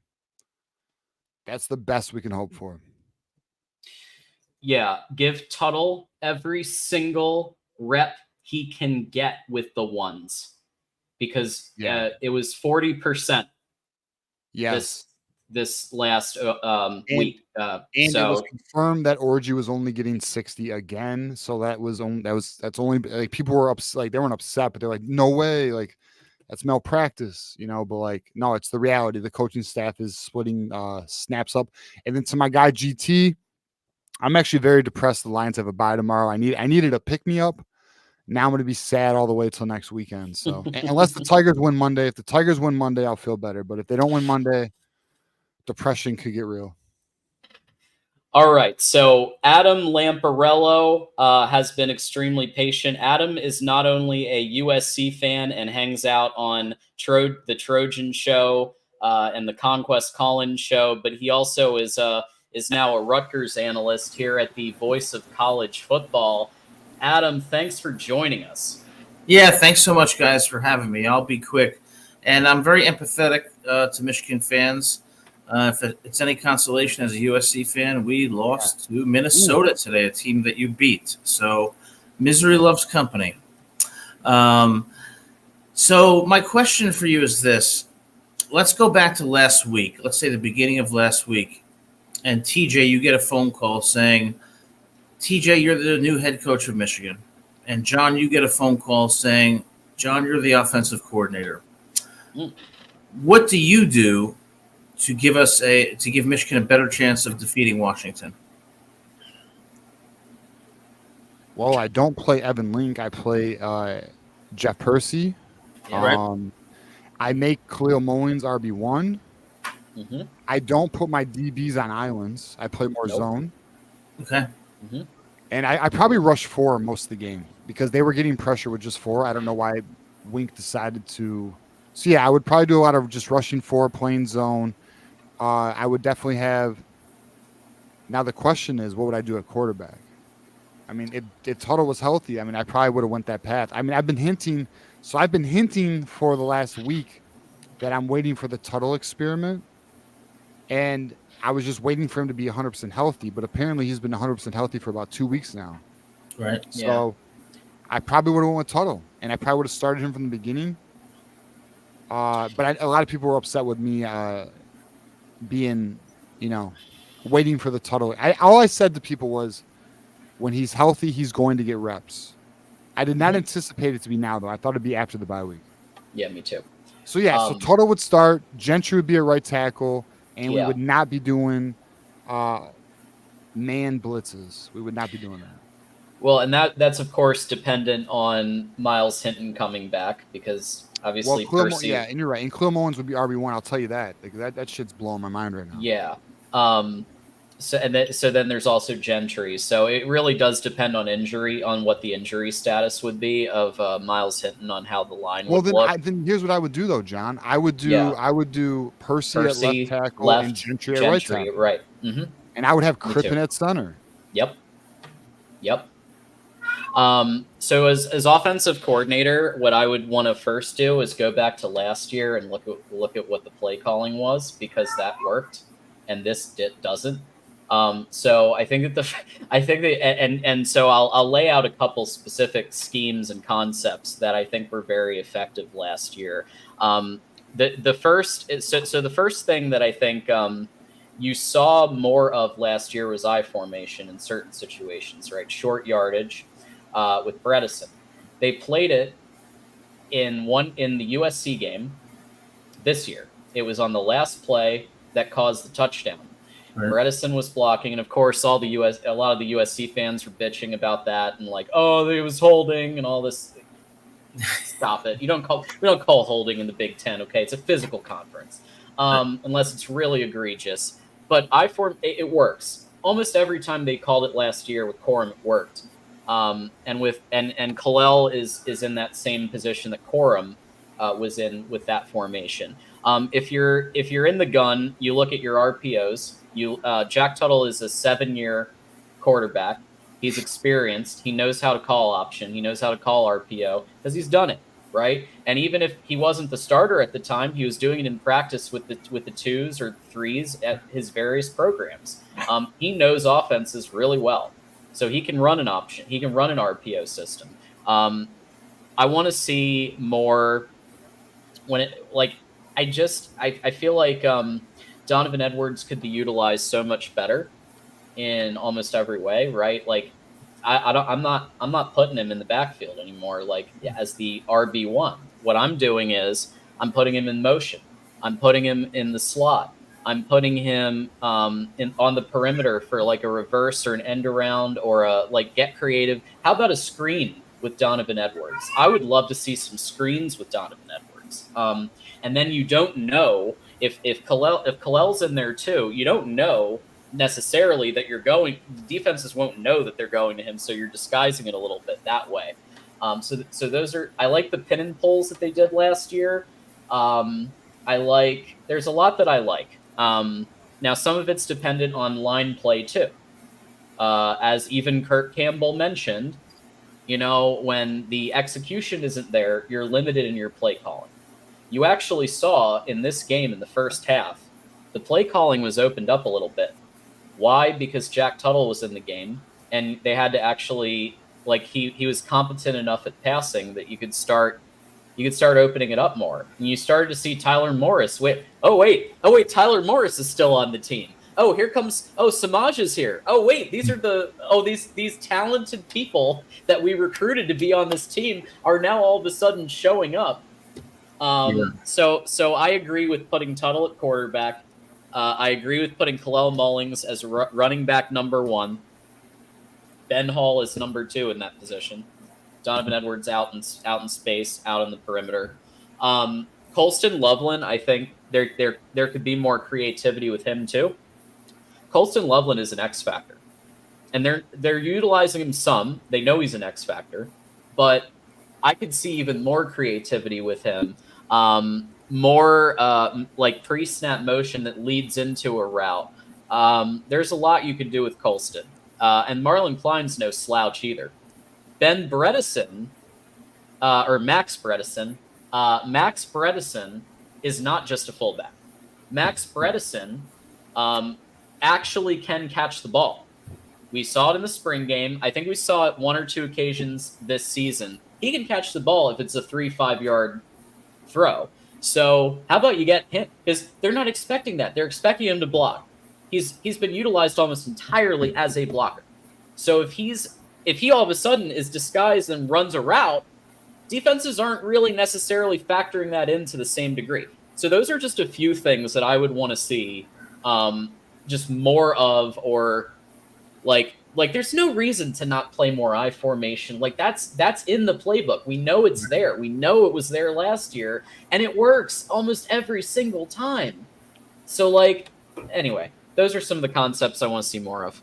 That's a great answer, guys. And the only other question I would have for you is, if tomorrow you were appointed co-athletic directors by Michigan's president, and the president, we're just getting all the TJ. We're real lucky. We're getting all the jobs here. Let's see the bags. I want to be AD. Come on, Michigan. Let's see the bags. I want to be AD. Yeah, and the president says to you, "We're going to fire Sharon Moore this week. We want you to pick the next head coach." Who would you pick? Ooh. You can pick anybody. Yeah. Anybody on the planet. Urban Meyer. I'm just kidding. I was thinking about Meyer. Well, I mean, you know what? I fucking would. I'd go after Urban Meyer. You make man. Nick Saban pass. Yeah.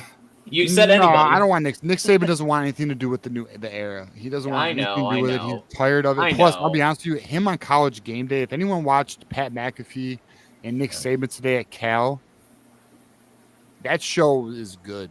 Like, they are good. They are good. Like, it's actually a really good chemistry. Nick Saban's out of his shell, I'll tell you that. He's having fun. But I'll be honest, if I was athletic director, here's what I would do. 80% revenue share once this thing hits off at 22.5 million or 23.5 million, whatever it is. And then I would go after Urban Meyer, and I would tell our donors, get your shit together, because this is big boy football. And if you guys don't want to see a winning team, or if you guys want to see a winning team, then contribute. If you don't want to see a winning team, you're going to see why, because that's just the reality of the situation right now. Yeah. One name I would recommend for you guys is D'Anton Lynn, the defensive coordinator at USC. He's never been a head coach. Fair enough. I guess already have somebody who was never been. Yeah, so that's. I need a coach with experience, Adam. Right.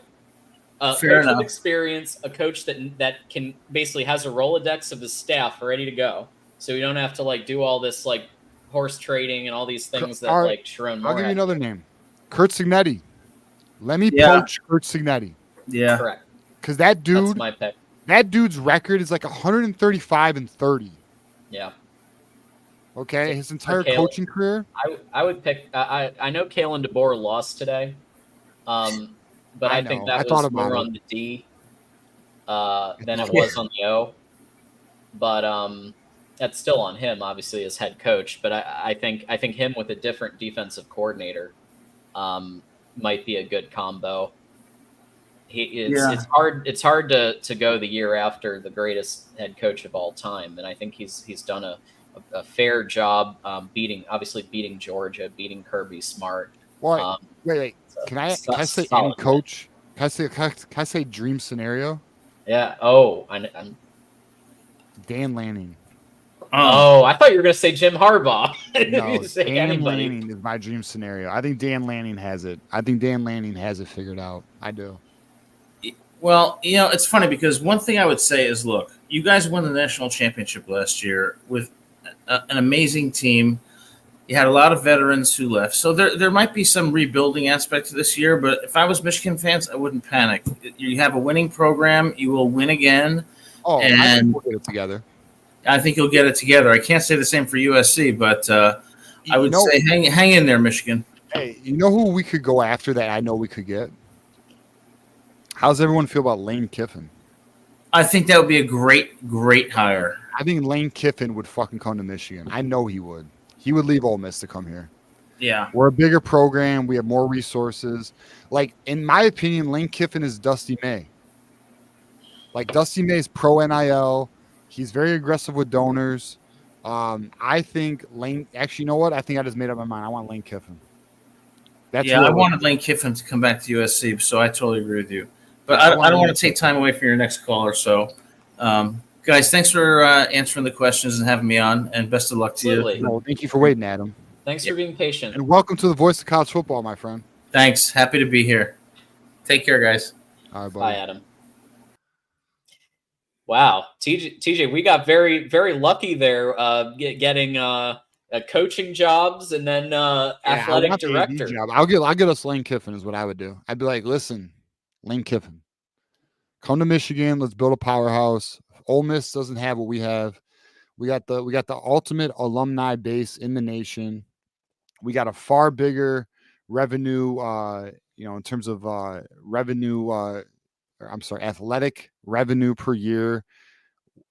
Michigan has far more than Ole Miss. Even though Ole Miss is in the SEC, they're willing to play ball. Michigan is now officially down to play ball. They're just working on getting their donor base up to speed. I think Lane Kiffin could help us do that. I really do. I want Lane Kiffin. Fitty 12. What's the earliest they would fire Sharon? 2 years. Yeah, it's going to be a minute. It'll take 2 years. He's not gone after this year, unless we don't make a bowl. If we do not make a bowl, I could see them doing it. If we don't win 6 games, which is not going to happen, we will win 6 games. Yeah. Then they will get rid of him. But it's going to be 2 years, guys. And the buyout isn't insane. It's not like a Jimbo Fisher buyout. I think it's like 15, 20 mil. It's really low. For Michigan, and Michigan can afford it. That's what I'm saying.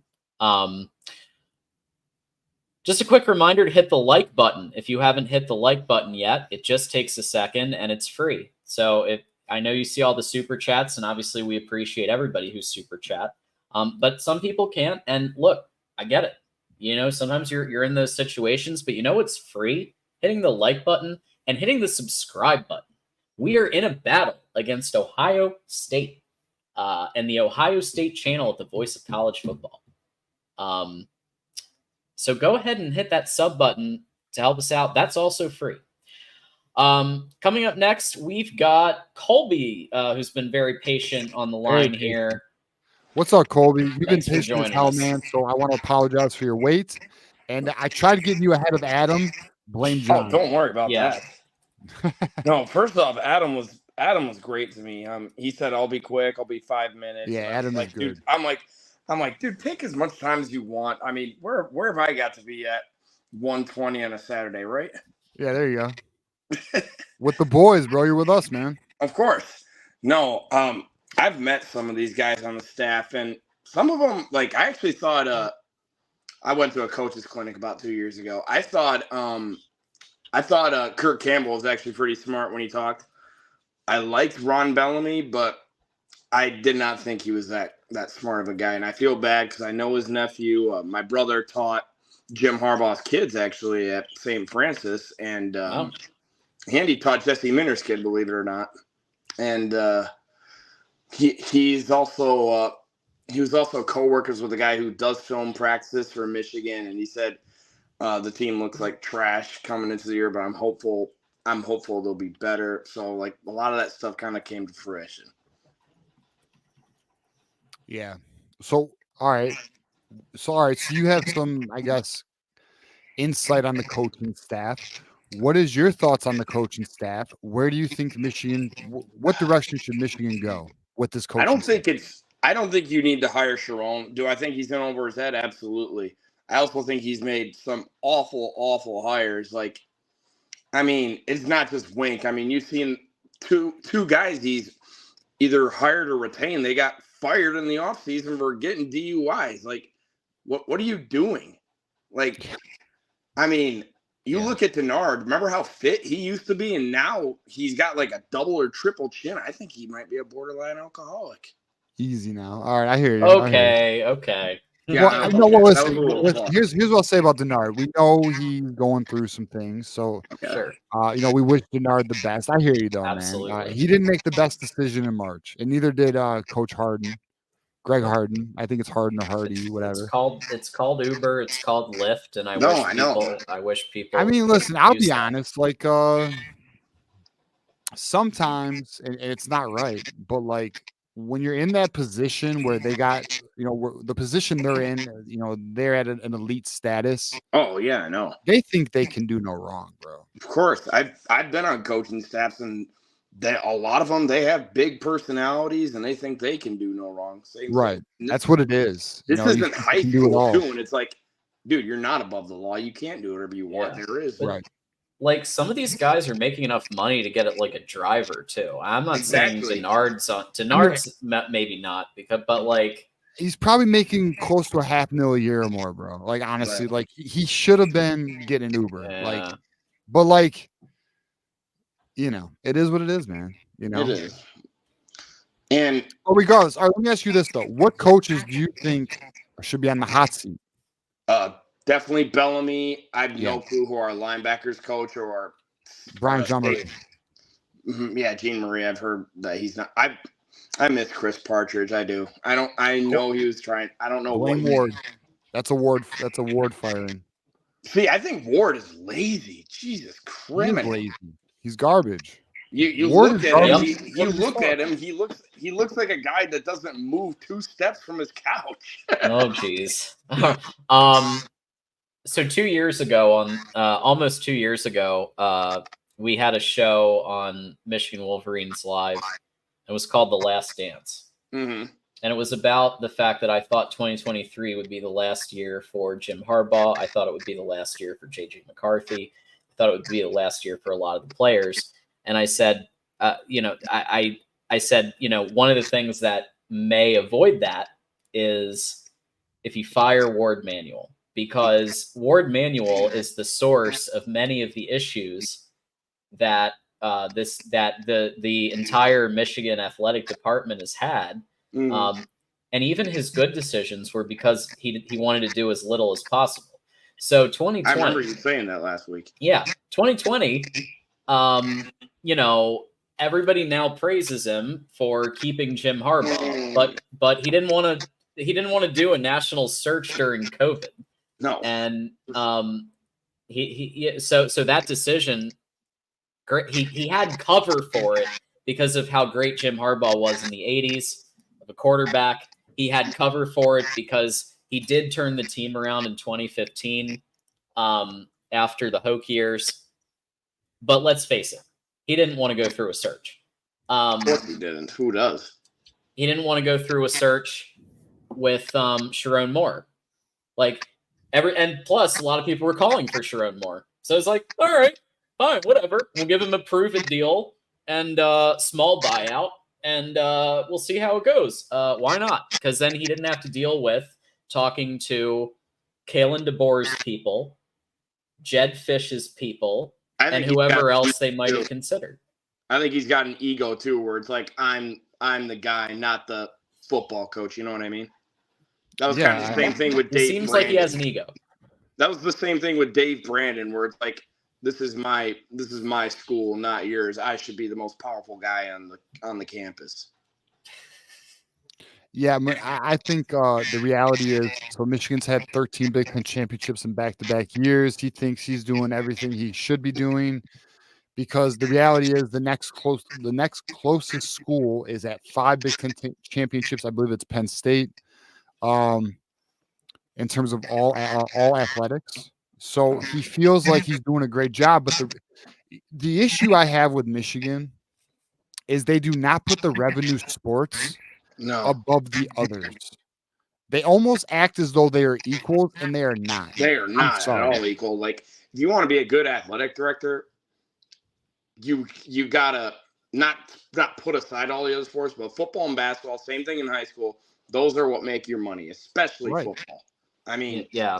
TJ and I were talking about this, and I said I have all the respect in the world for the women's water polo team. Okay, Yeah, look, they won multiple Big Ten championships in the last couple of years. very good team.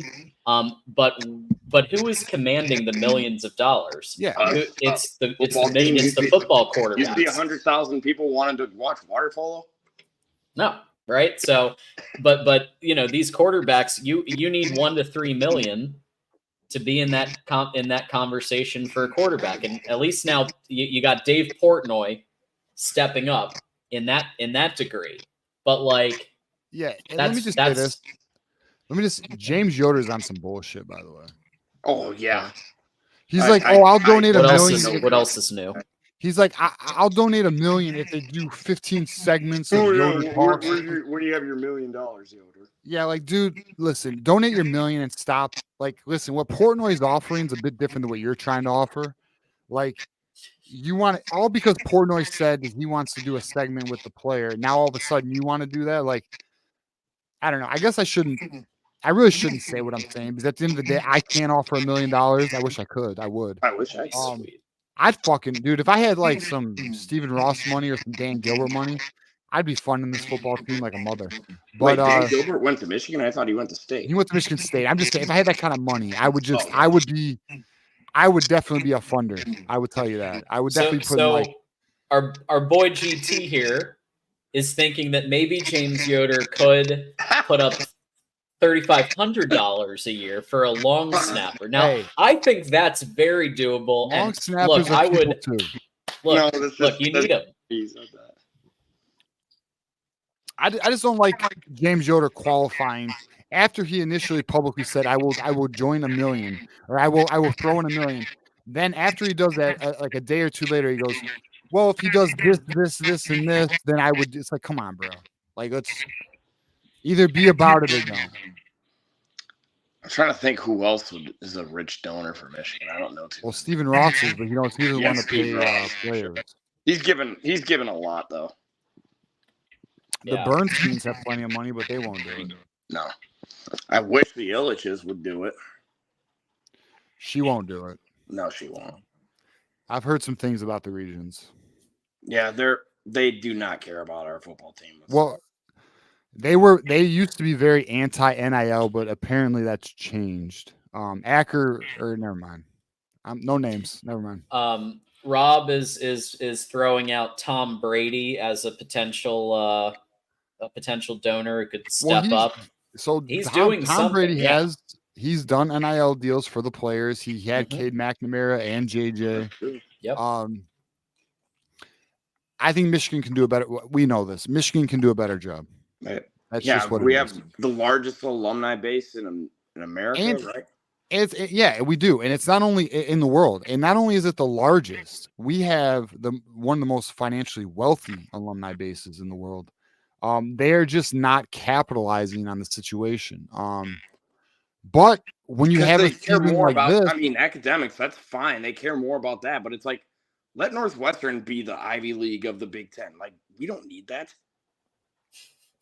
Well, here's the thing. Here's what I can confirm, and because I've talked to some boosters.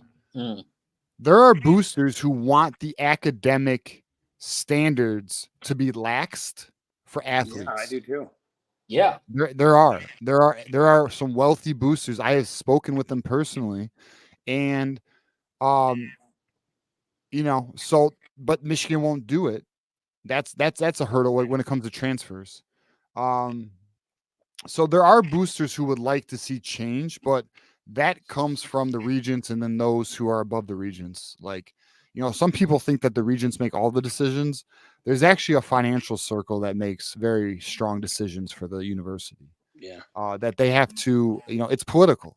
At the, like anything. It's not just Michigan. Like any institution, there's a hierarchy and there's politics within that hierarchy. So, Michigan seems to have a lot of to be transparent and not to divulge too much, but there seems to be some infighting from time to time, and Michigan sometimes gets in its own way. They've been doing that for a long time, getting in their own way, and Jim Harbaugh. They sabotaged Rich Rod. Rich Rod just wasn't a good man either, in my opinion. But we all know the Lloyd Carr stories.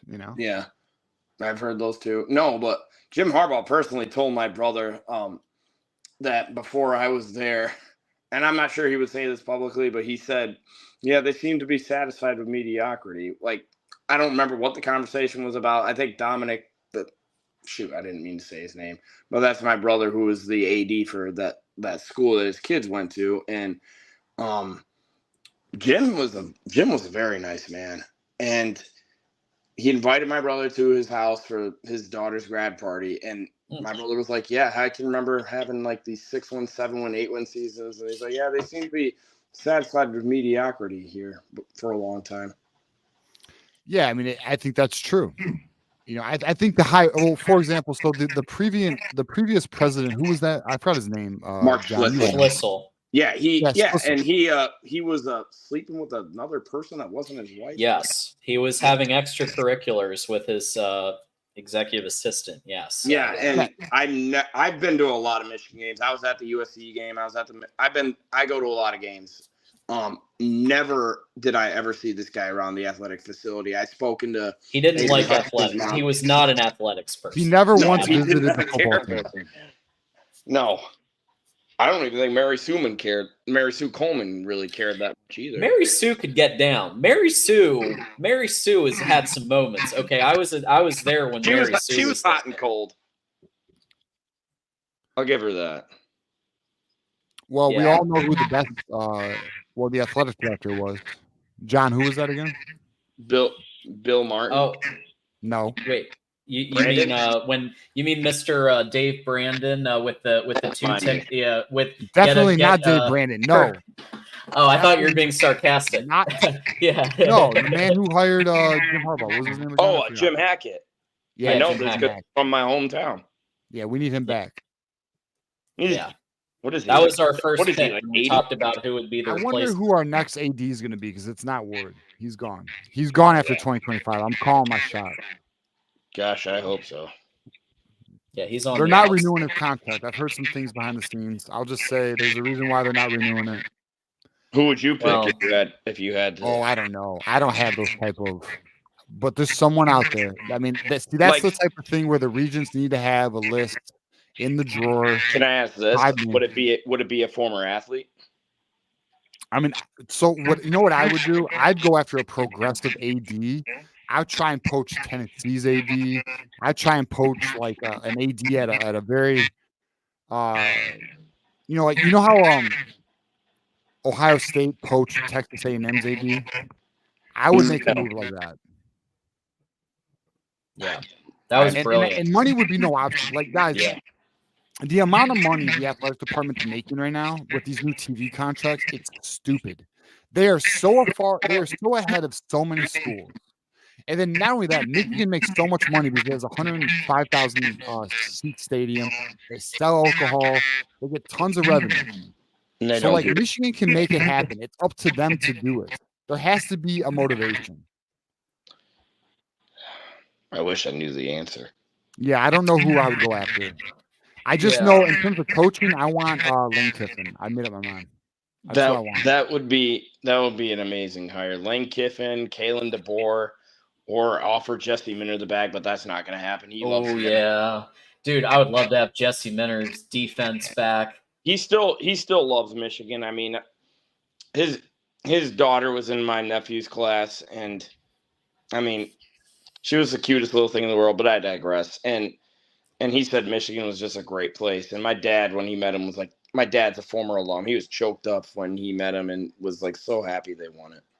He thanked Jesse personally. But yeah, if we had him as head coach, I mean that guy could do no wrong. We do have so one of our members, YouTube members, is Detective Loki.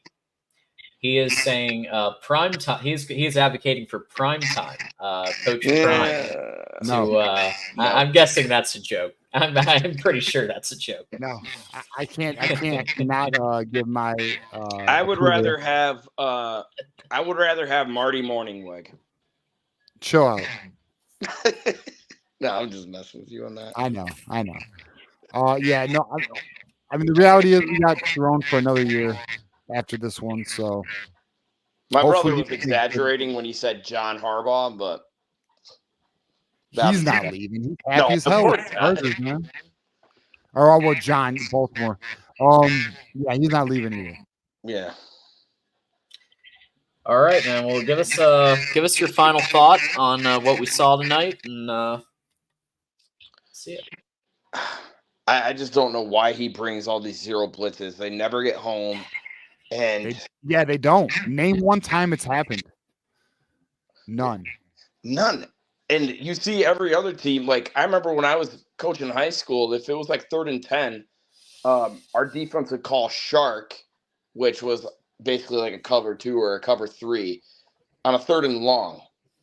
But that was smart because you had like at least safety back. Like there were no safeties there. Like why are you blitzing Makari Page? That I don't understand. Why are you blitzing Makari Page? He's not going to get there. He's way back. He's way back there. You don't have who was the safety he had in Baltimore that was really good? Not Ed Reed? No, it was like in 19.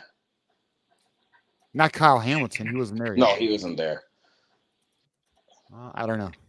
I mean, it's not like he has Marlon Humphrey or Marcus Peters or oh, you know who it was? It was Earl Thomas. That's who it was. Oh yeah, he did go back. You're right. Yeah, it's not like you have those guys. Like you're not going to get home with that. You got Mason Graham and Kenneth Grant, the 2 best D tackles in my opinion in the game, and you have Josiah Stewart. Like you can get home with that easily. Like how do you misuse that so bad? Like what are you doing? Yeah, well, there's a reason why John Harbaugh moved on from Wink, and there's a reason why Dabble moved on from Wink. I mean, it's what it is. He's stubborn, and it's looking like he's a bit outdated. He's very outdated. Plus, he's also like what, 61? I don't know. Let's look it up. Yeah, I don't know. Let's see, what is it? Colby, but we do appreciate you calling in. We got a lineup again now. But keep it go blue. Thanks for having me, guys. Yeah, thanks for calling in, Colby. Yep. Go blue, man. All right. Yeah. Martindale is 61, looking stubborn with the old age. Next up, we've got Daniel. So Daniel's been waiting patiently here. How you doing, Daniel? Man, I'm doing good. Man, oh man. Not feeling good about the future after the 3 years that we had, because like we have a bad athletic director, and like I knew since January that once Harbaugh left, things were gonna break loose. And during the January, February, I also saw how he was poaching a lot of our staff, and I was like, oh boy, hell's gonna break loose. And we're starting to see it, and we got a middle school offense. Middle school offense is I mean, about right. I mean, have some respect. It's a high school offense, damn it. Yeah. Yeah, I mean it's so simplified. It's piss poor. This coaching staff is a fucking joke, man. Yeah, it's a joke. I mean, like, not to cuss, because I know some of our viewers don't like it, but I mean, it just is what it is, and I'm frustrated. Damn it. Yeah, I'm very frustrated. I was watching the game in Chili's, and I started losing my appetite to the point where I was like, I'm not ordering dessert. I'm out of here. And yeah, because like during the first road game, the last 3 years, I would go to Chili's and watch the game in Chili's, like our first road game, and it was good luck to 3 years, but this is the first time it's no good luck. By the way, Chili's, you could be a sponsor of the Voice of College Football.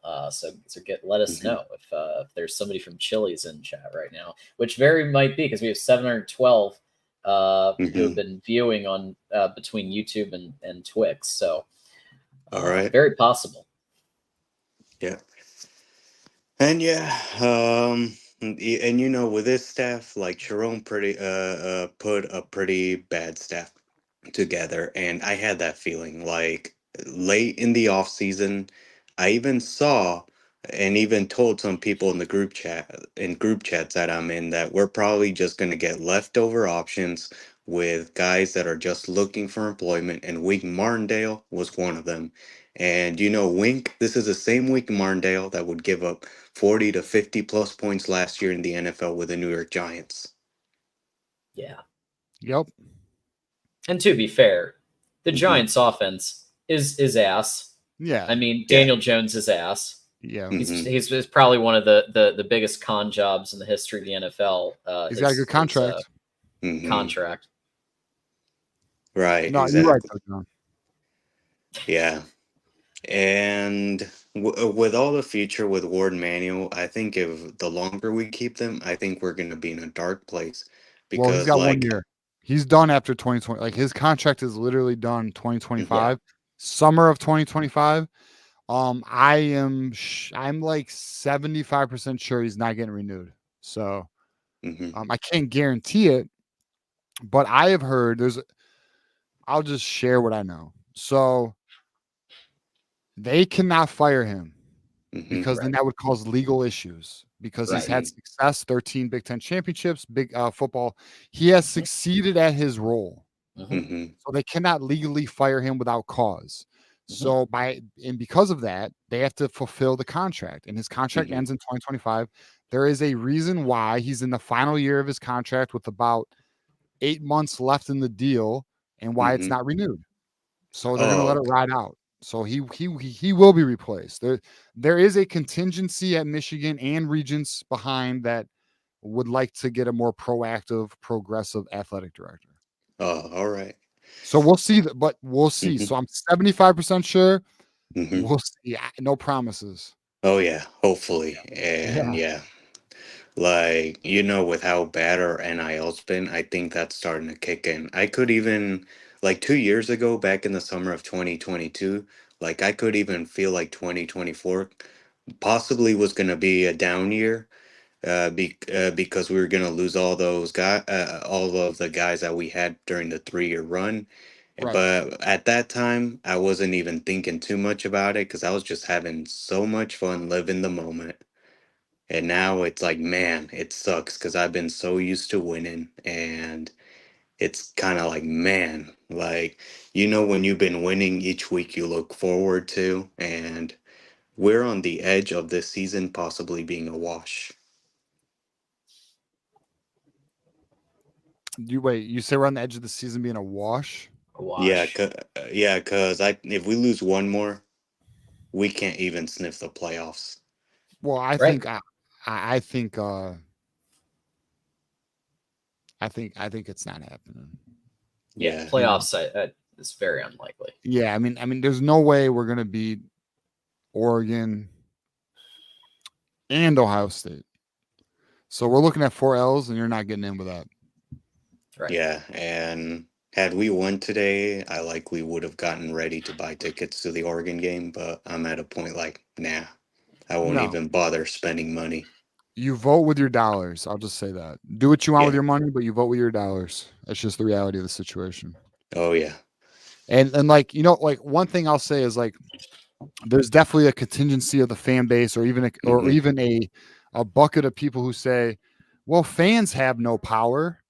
That is the Mm-hmm. biggest bullshit lie you've ever heard in your life. Fans have, Right. listen, let me tell you something. If fans didn't go to the game, I Mm-hmm. assure you changes would be made. Mm-hmm. That's just the people who like to obey authority and not ask questions. Don't worry about them. They don't Mm-hmm. mean anything. Don't worry about them. Vote with your dollar, walk your path. And I think we all agree with a lot of things here. And the fact of the matter is Michigan needs to do a better job here. Yeah. And it's up to them to make the correct changes. And if they make the correct changes, they will have the backing of the fan base. And right now, Mm-hmm.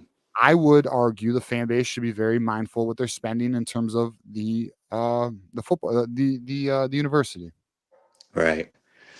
Right. And yeah, another thing I was gonna say was, like, how rival fans like Mike Valeni saying that Harbaugh left us in a really bad spot, and like, we still have that gray cloud with all that Connor Stallion stuff. Since the Yeah, NOA, we don't exactly know what's in there. Like, not yet. recruiting restrictions is likely one, but there are some rival fans saying, "Oh, we don't know the penalties because, you know, it might be worse than we actually thought. And you know what doesn't add up is like the 90-day mark is like a week before the Ohio State game, which Right. we would be playing Northwestern.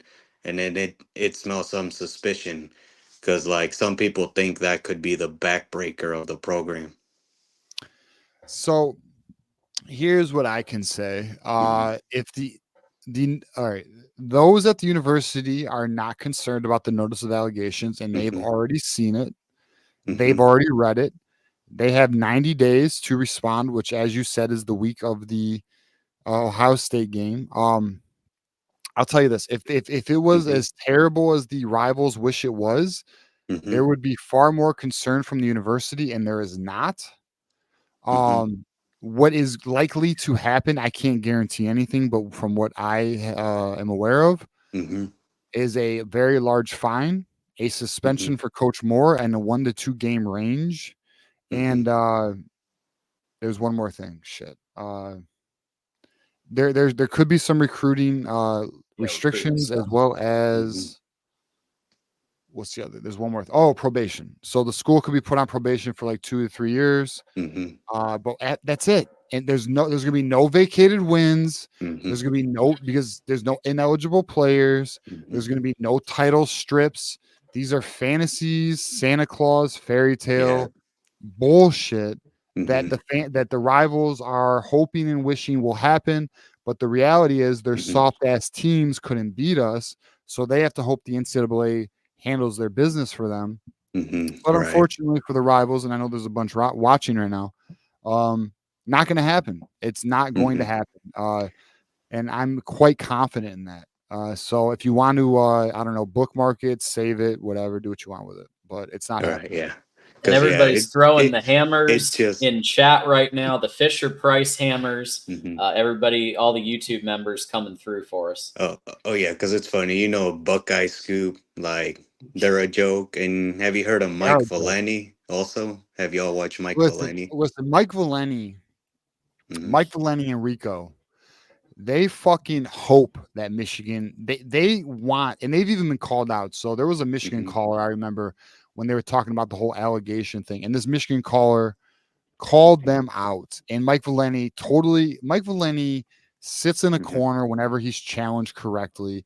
But because he has the platform and it is the only radio station in Metro Detroit, so they have the largest audience, he thinks he's better than he is. And it is what it is, man. Like, the reality is they, like most rivals, they want to see Michigan take a hit because they're rivals, not because the reality of the situation, because the reality of the situation is if signs were as big of a deal as they wish it was, then somebody would have stopped us along the way of a national title. It would have been Washington, Alabama, Iowa, Ohio State, Penn State, Maryland, Purdue, or Michigan State. And not a damn one of them could do it. Because the reality of the situation is our team was better than everybody in the entire nation last year, and they got to suck it. So, I mean, it is what it is. I've been tempted to call into Valeni and let him know the deal, but at the end of the day, I'm like, you know what, F it, because we'll just do our show, and it is what it is. But, you know, Valeni and Rico, they're Michigan State fans, so they have that rival, you know, ferocity with them, and it is what it is. They're going to have their opinion. They want Michigan to fail, whether it's logical or not. In terms of their, you know, like one of the things they like to bring up is, well, I can't believe that Jim Harbaugh had no idea that Connor Stallions was doing this. Well, anyone who's worked in corporate, which I have, almost my entire life, understands everything is compartmentalized. If I am in finance, which I was in, I don't know what operations are doing. I don't know what sales are doing. You know, I definitely don't know what my district manager is doing. Like, it is so compartmentalized. Nobody, that you do your job and then you don't ask questions. So Connor Stallions was very focused on his task, and Jim Harbaugh didn't have fucking time to babysit Connor Stallions. That's the reality of the situation. Exactly. You know, and like, I've been in operations. I don't know what sales are doing. That's not my responsibility. I have enough to do on my job to where I cannot worry about sales and how the hell they interact with, like, for example, I was a part of a company that got audited. I don't know what the fuck sales are doing. I don't know that they're Mhm. bribing people.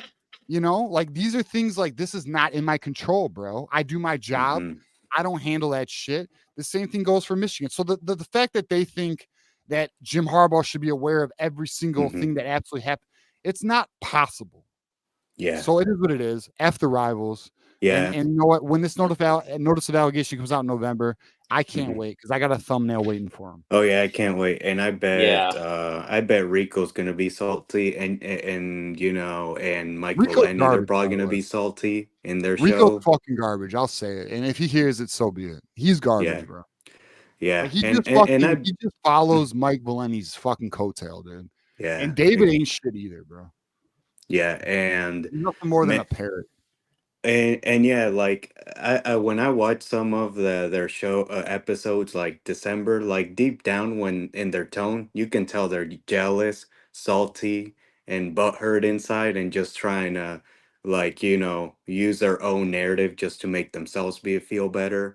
Because I bet after Stallions was gone, they were hoping to see us lose to Penn State so they could plan on making their video of you had to cheat to win, but they never got to because we were just too good to lose last year.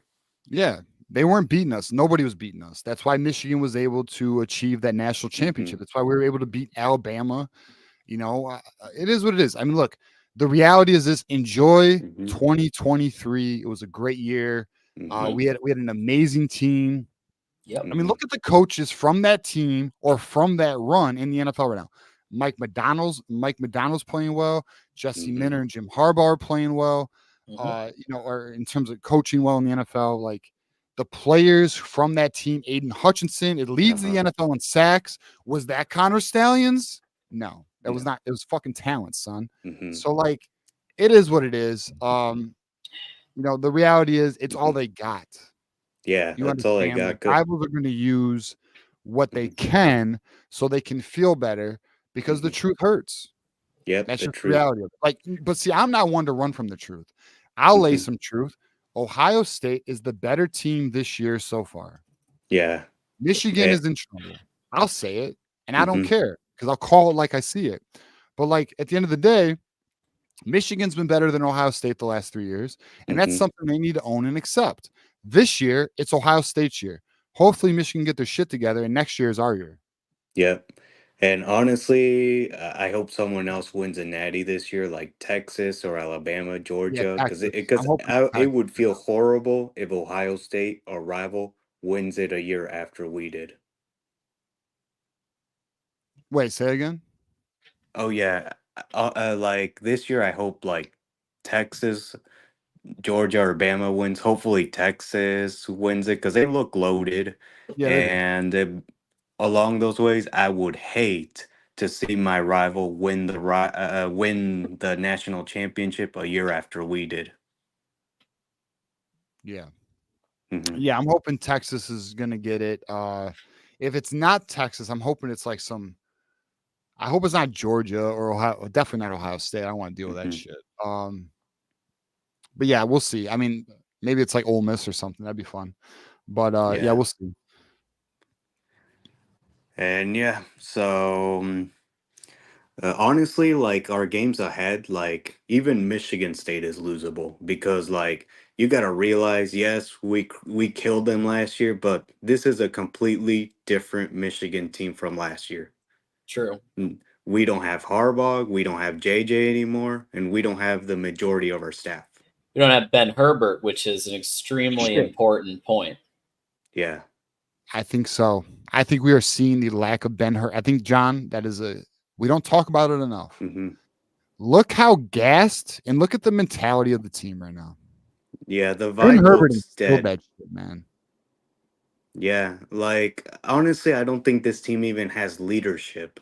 Like a few years ago at Madison, Wisconsin, when we were waxing Wisconsin on the sideline, everybody was jump around. Everything Yep. looks dead, and all that's left is on the wall. What are you doing to beat Ohio State today? But I don't see the reflection of that on the team right now, and this feels like 2020 in some ways all over again. but it almost feels like 2017 too, where we don't have a quarterback. That's what it feels like. Not 2020. It feels like 2017. I'll give you that one. Yeah, and like Yeah. last year was 2016 on steroids. Right. Shit. And that 2016 team was that. Oh my god. Yeah. That defense was so good. Rashawn Gary, Chase Winovich, Mhm. Devin Bush. I think we had Jordan Lewis. It was so good. It was so good, man. So Yeah. good. Almost. I honestly It's right thought, there. because I was having so fun during that year, and I thought we were gonna have a good year, but then too. at the end it accounted for Didn't we lose to nothing. Notre Dame that year though? First game of the year. Oh no, 28. That was 2018. Oh, you're right. Shea Patterson. 2018 You're right. You're right. was like some similarities to 2016, but the difference was 2016 would actually compete with the big teams, but like Yeah. teams with speed, 2018 would get clobbered. Like Yes. Notre Dame game was not as close as the score indicated. We got blown out of the water by Ohio State and then got blown out by Florida. You're right. That was Shea Patterson's first game. I remember. Yeah. You're right. Yeah, and I was riding all that revenge tour. Like I was feeling it and only just to get pantsed in the final week. Well, Yeah. I would blame the refs. You're talking about 2016 now? 2016 was a rep, but revenge tour. 2018 we got run out of the building. Was that yeah. Oh, was that that was because Don Brown's signals Hmm. were learned. And Don Brown refused to change his signals. Hmm. So that was why Ohio State was able to smoke our ass. Yeah. We were never going to beat Ohio State with Don Brown. Had we kept him, the last 3 years would have never happened. Yeah. Yeah. Well, I mean, it worked out, though. It worked out. Now it's up to Sharon Moore to figure it the fuck out because we got one more year at least with Sharon Moore. I mean, he's got I think desperate times call for desperate measures. I think Dave Portnoy is going to be very motivated. I don't think he's going to be the only. I can't confirm this. I'm just assuming here. I don't think he's going to be the only donor motivated. I think this is what happens is when, and I talked about it, when struggles like this happen, when losses happen, failures happen, adaptation happens, change happens. I do expect this to happen with Michigan. We'll see if they can figure it out. I will say I think a new AD will definitely help it to come together, though. Exactly. So I think the Rod, who is also looks like a YouTube member. I think he probably got gifted a membership from somebody, so appreciate that. The Rod is pointing out that it wasn't just signals. It was that Ryan Day knew how Don Brown operated because they worked together at Boston College. So he's adding some additional layer to it. But Don Brown initially, hold on, let me just double check something right now. Don Brown, his first few years actually had Ohio State fucked up. It wasn't Don Brown got figured out is what happened. Let me just double check though. So the beginning of the end for Don Brown when was Don Brown first joined Michigan, Ohio State was in trouble. They were having a tough time with Michigan. But then they learned his signals. And then they were able to capitalize. And like it's not and listen, I want to clarify this. I'm not saying they played the game, and what I mean by that is you decipher the signals, you learn how it goes. And this is well documented. Don Brown would not allow so they would do these cards on the sidelines, right? Don Brown wrote the cards. He was unwilling to let anyone else do it or even change his signals. And what happened was, and this is why Wisconsin was kicking our ass too during the Don Brown era from 2019 all the way to 2020, is because there is rumor and speculation that Ohio State and Wisconsin and a couple other schools started sharing this information. And they got one up on Michigan, and that's kind of what happened. And we do know this got released publicly. Illinois, Rutgers, and Ohio State were sharing Excel sheets on Michigan signals. That did come out publicly. There was a coach from Illinois who exposed that. It is what it is, though. I'm not mad. Like I'm not like this isn't one of those things where I'm like they cheated. No, this is one of those things where I'm like this is college football. It is what it is. You have to adapt. It's up to you to adapt, figure it out. Unlike Ohio State, who's like, they stole our signs. Listen, you changed your signs because you were aware of it. Stop making excuses. You took your L. Enjoy that Right. L. I'll be right back. Exactly. And yeah, like 2020, we all knew like everybody was torching Don Brown's defense. Even like Michigan State in Mel Tucker's year, Ricky White was torching us, and then everybody just was moving the ball on the defense. And then at that time, I was like, why is Don Brown even still here after getting two blowouts against Ohio State? You still keep your job. His Yeah, firing was long overdue. he couldn't defend a crossing route to save his life. I mean, Yeah. it was abysmal. And Yeah. he enjoyed it. Look, his defense was able to work against teams like Indiana, against teams like Northwestern, because he could out physical, right? So again, when there's a talent mismatch, when there's a physicality mismatch, Don Brown could blitz everybody and just overwhelm with the superior talent. But when he was going toe to toe with a team that had equal or better talent, like an Ohio State, then it fell apart because he wasn't able to just overwhelm with blitz, and Ryan Day was able to dial up the crossing routes. He was able to dial up stuff over the middle in the perimeter. Just like today's game, you make one guy miss, and they were off, and they're scoring 50, 60 points against Michigan those years. Yeah, and honestly, now with Wink's defense, like I'm afraid Ohio State is going to pour it on us because I do not even think that they will have the same mercy Texas did because Texas had mercy like once the game was out of reach, they called the dogs. But I don't think I think Ohio State's going to go full throttle, especially after the 3 years we beat them. And on top of that, winning a They need to natty. win this game. They know that they need to win this game. Yeah.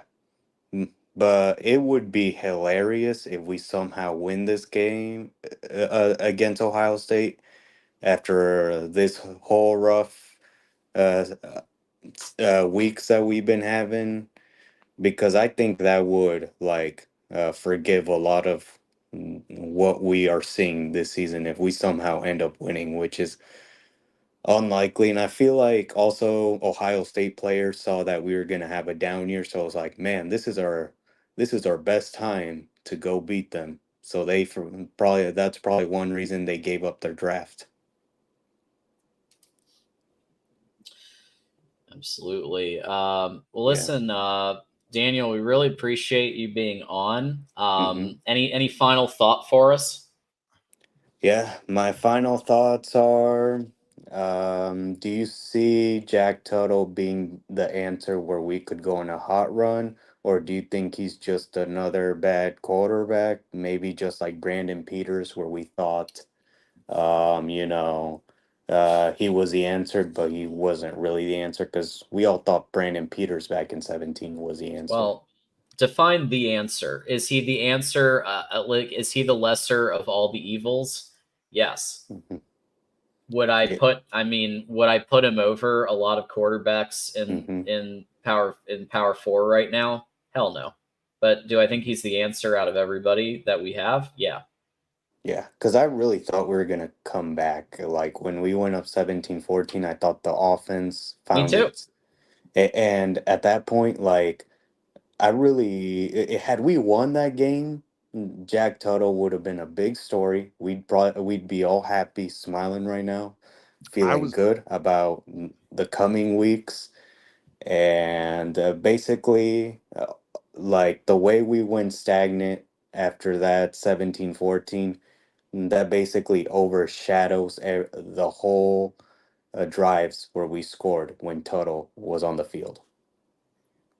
I was when we were up 17-14, I was anticipating an amazing post game and crowning Keith Rebar the smartest man alive. I was looking forward to it, but it didn't happen. And Keith Rebar is not the smartest man alive, but he is a smart man.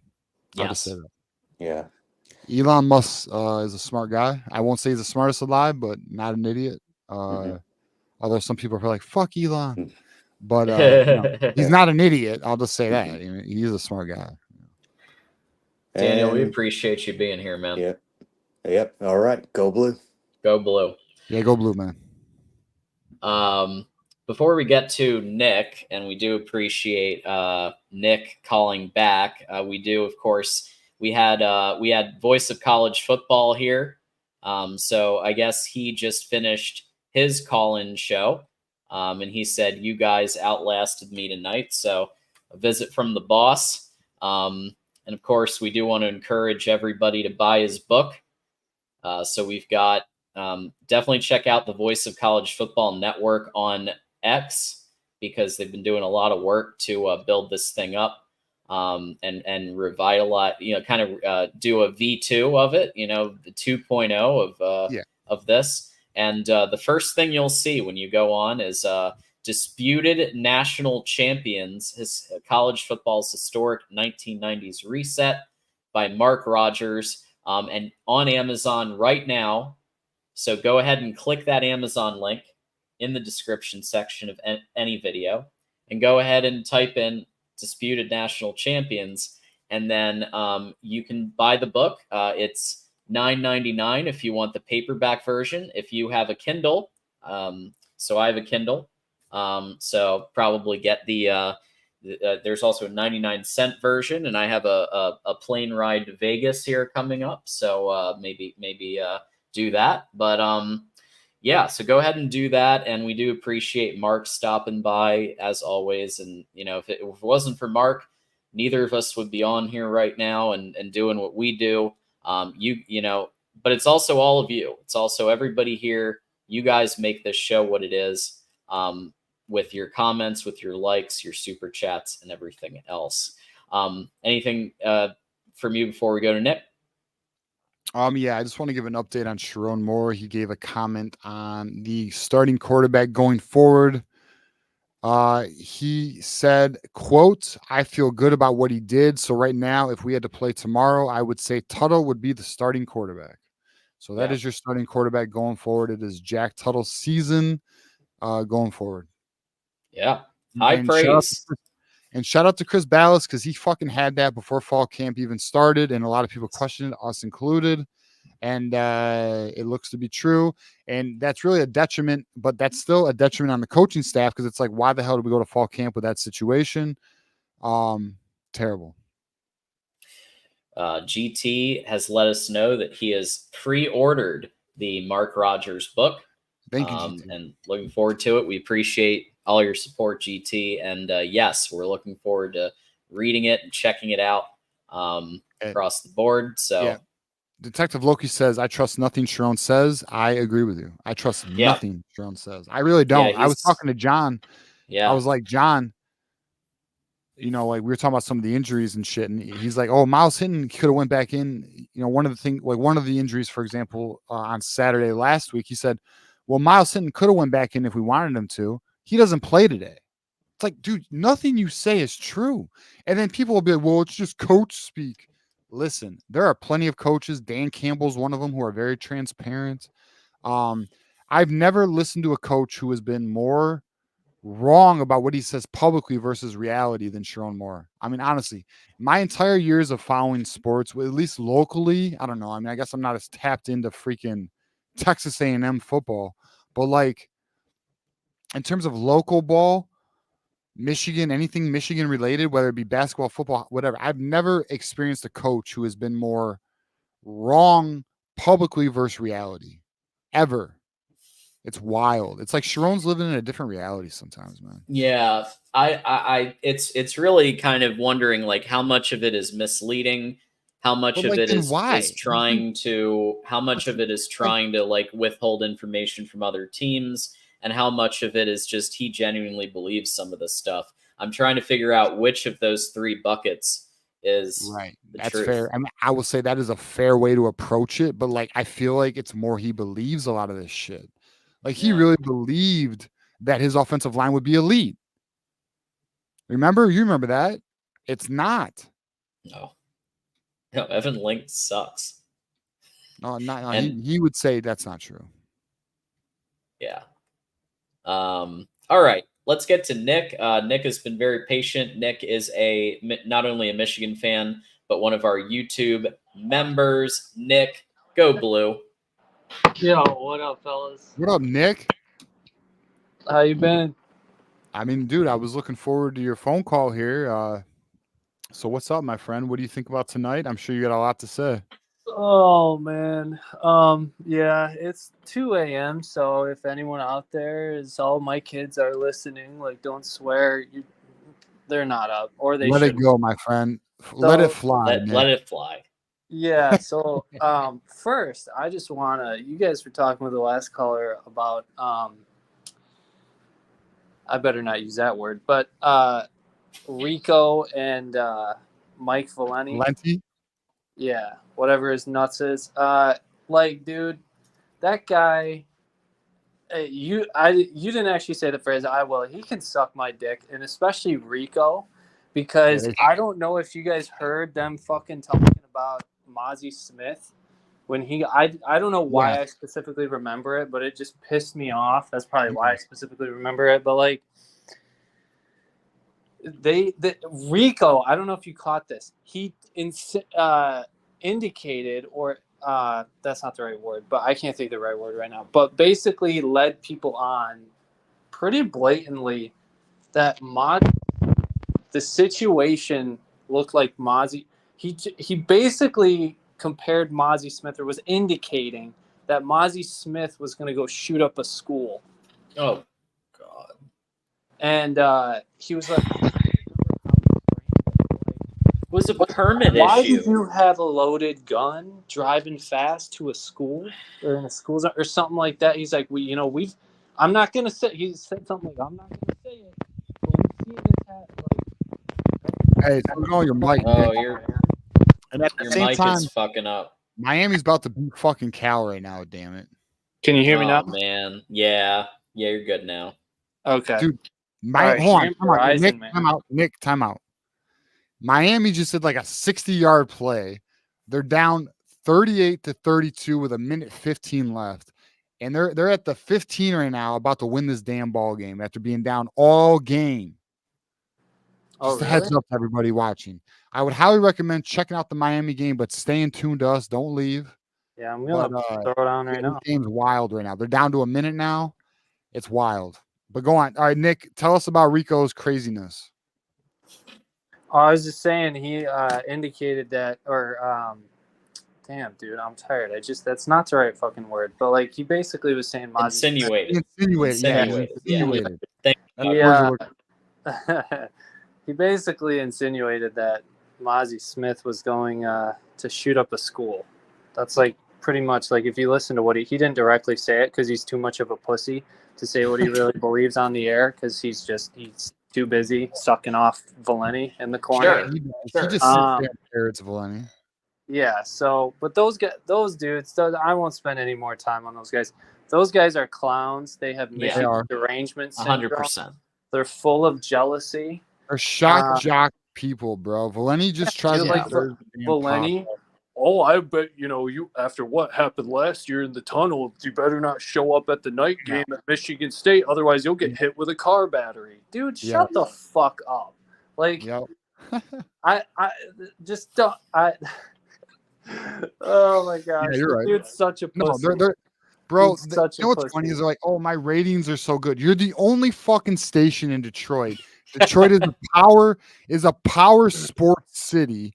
There's nowhere else to go except Woodward Sports, which is a YouTube channel, which limits them severely because not everybody listens to YouTube. Like, you guys ain't as sweet as you think you are. Like, you're not. It's just we're stuck with your ass.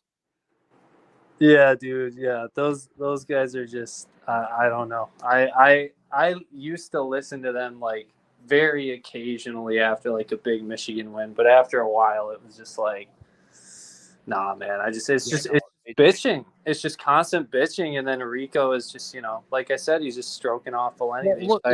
Look at his take on the Tigers this year, and all the shit he was talking about the Tigers, and then look at the Tigers now. He doesn't know what the fuck he's talking about. Like, dude, I'll say this, Valenti, listen, he's a sports guy. I'll give him that. But at the end of the day, he ain't shit, bro. Like I'm not. The only decent point I think I've ever heard him make was like that Kenneth Walker should have at least been considered as a Heisman finalist. Yeah, I agree. I 'cause agree with was- that. He should I have. mean, He should have. I don't know if he was the greatest running back in their history, but I mean, he's up there, dude. He No, was, Kenneth Walker was special, bro. Yeah. He was like He a was- one-man show. Yo, by the way, like, did you guys ever find it really odd the way he moved? Like the way he ran? Like, I don't know if it was vision. I couldn't put my finger on it, but like the dude, when you watched him run, he didn't actually look like he was running that fast, but he would just go by dudes. It was really weird. There's a couple guys I've watched rarely who are like that, but just anyway, enough about Michigan State. But yeah, dude, tonight I thought the game was bullshit. Yeah. As most Michigan fans thought. Ron Bellamy, I don't know why he is still at Michigan. I can't figure out the wide receiver. It makes no sense. You see Kendrick Bell and then you don't. You see Amorian Walker and then you don't. Right. I don't understand the offensive line, like bringing guys in, but like, was this Percy's like first game that he's gotten meaningful action, or at least that I've No, noticed? he played last game. Okay. Yeah, he's played. Yeah, he's been kind of around. So he played LT. Before that, he was used sometimes in like six line personnel, on the right. So he's been around this season. Hold on, it's 3rd and 20. I got to give an update. 47 seconds, 3rd and 20. Miami is down 32-38 at the 25-yard line. The play is going. Cam Ward goes back. He's running. He just throws it to the right side, going down. Oh my God, they fucking just scored. Wait, did he step out of bounds? I'm waiting. Yes, he did. But I think they got a first down. No, it's 4th down. It is 4th down. So we will see what happens. I'll keep you updated. 4th down. I think he stepped out of bounds at the 3. You're 3 just yard line. ahead of me, man. My You're bad. just ahead of me. No, you're good. You're good. You're good. So 37 seconds left. 4th down. They're down just 6 points. A touchdown wins the game. So we will be on top of that one. Dude, I find it hilarious that Mario Cristobal actually hired Josh Gibbs. Went through that experience. Dude, that's one of those things where it's like, oh, he won assistant coach of the year, the Broyles Award or whatever. Broyles Award. Remember him bragging about, we have the most stringent hiring process. We interview these guys for like 24 straight hours, like 8 hours of film. I'm like, well, how the fuck did you hire this guy then? It's just a joker. Yeah, Josh gets speed in space. Yeah. The one thing I'll say about Josh Gibbs, OT against Army. The only thing that is the only thing I will ever agree with Zach Smith on is Josh Gaddis. So yeah, Mike McDonald should have won the Broyles that year. Yep. You know what? All right, I'll give you an unpopular take. You ready? I might lose some fans here. I don't hate Zach Smith. Yeah, I don't hate him, man. Yeah, I don't hate him either. I'll say this. Like, I know his past is fucked, but I'm also a big believer people change and evolve. I'm sure he regrets some of his past decisions. And like, I like people who are authentic, which I think he is. And I also appreciate people who just call it like it is. And I think he does. So that's why I don't have an issue with Zach Smith. Don't get me wrong. He did some things that weren't good. Win this football game. But like, I like people who are real. And I don't care if you're an Ohio State fan. I don't care what you are. Just as long as you're authentic and real, you call it like it is. You're not a bitch about it. You have my respect. Well, also he lets people talk. So in chat they don't time people out for being Michigan fans. Damn, did Cal just win this? Cal win? I'm not I think watching, they did. So. Wait, second goal. I'm sorry, I fucked up. I apologize. Because if I put it on this TV, we'll get a copyright. Yeah. So. I know. My bad. It's on me. It's on me. My bad. Go on. But no, but I like the fact that oh my gosh, unlike Scoop, Menace does allow people to talk. Yeah, you know what's funny is and Nick, you can hang out with us here.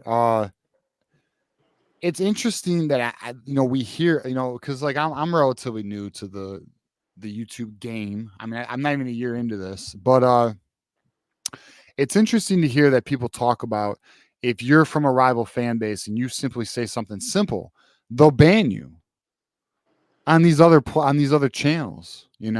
So I mean, I think that's crazy. Yeah. So second and goal, they're at the 5-yard line. We'll see what they can do. Hopefully, Cal can pull this out because that'd be fantastic. I don't think I've ever heard Zach Smith's opinion on the sign stealing shit. Did he go full hog on that, like every other Ohio State? He went pretty hog on it. But he also did point out, to his credit, when Michigan beat Alabama, he said, look, Michigan beat Alabama straight up. I forget the exact terminology, but something about like Michigan beat Alabama straight up in the trenches. He's acknowledged Michigan being really good, and he's even said he thinks that Michigan would have probably done what they did without Connor Stallions, but him and Chris have pointed out the Connor Stallions stuff too. Miami won. Wow. Oh, how about that comeback? Yeah, dude. That pisses me. I want people Here's the thing though. Joel Klatt was right. If they lose to Clemson, I don't think they have any good wins. Whatever. Like if they don't win their conference, I don't think they're going to make the playoffs. I don't know. Alabama just lost to Vanderbilt, man. Who knows what it's going to take? Yeah, but they beat Georgia. I see that. That was hilarious, by the way. Right? Like the only thing that was like with Alabama, you can now I will understand. There's no excuse for losing to Vanderbilt. So if you pull that card, like I got it. But I'm just saying, like letdown game for sure. But like that was a warning sign, dude. Like holy. Could you imagine though being these Cal fans right now? They were up to like 4 a.m, breaking into College game day, dude, and they just lost the game with 26 seconds to go, bro. They had the lead all game, kicking Miami's ass. Dude, they just blew it. This dime piece was celebrating right before Miami scored. Now she looks like she's gonna cry. Bro, we need a Cal Voice of College Football channel. I'd like to tune into this one. This would be a good one to tune into. Oh yeah, dude. They just blew it. They blew it. I need a Cal Voice of College Football channel. Dude, I can't stand Mario Cristobal. I don't know what exactly it is about him. He seems like just such a fake tough guy to me. I don't know. He's in the Ryan Day category.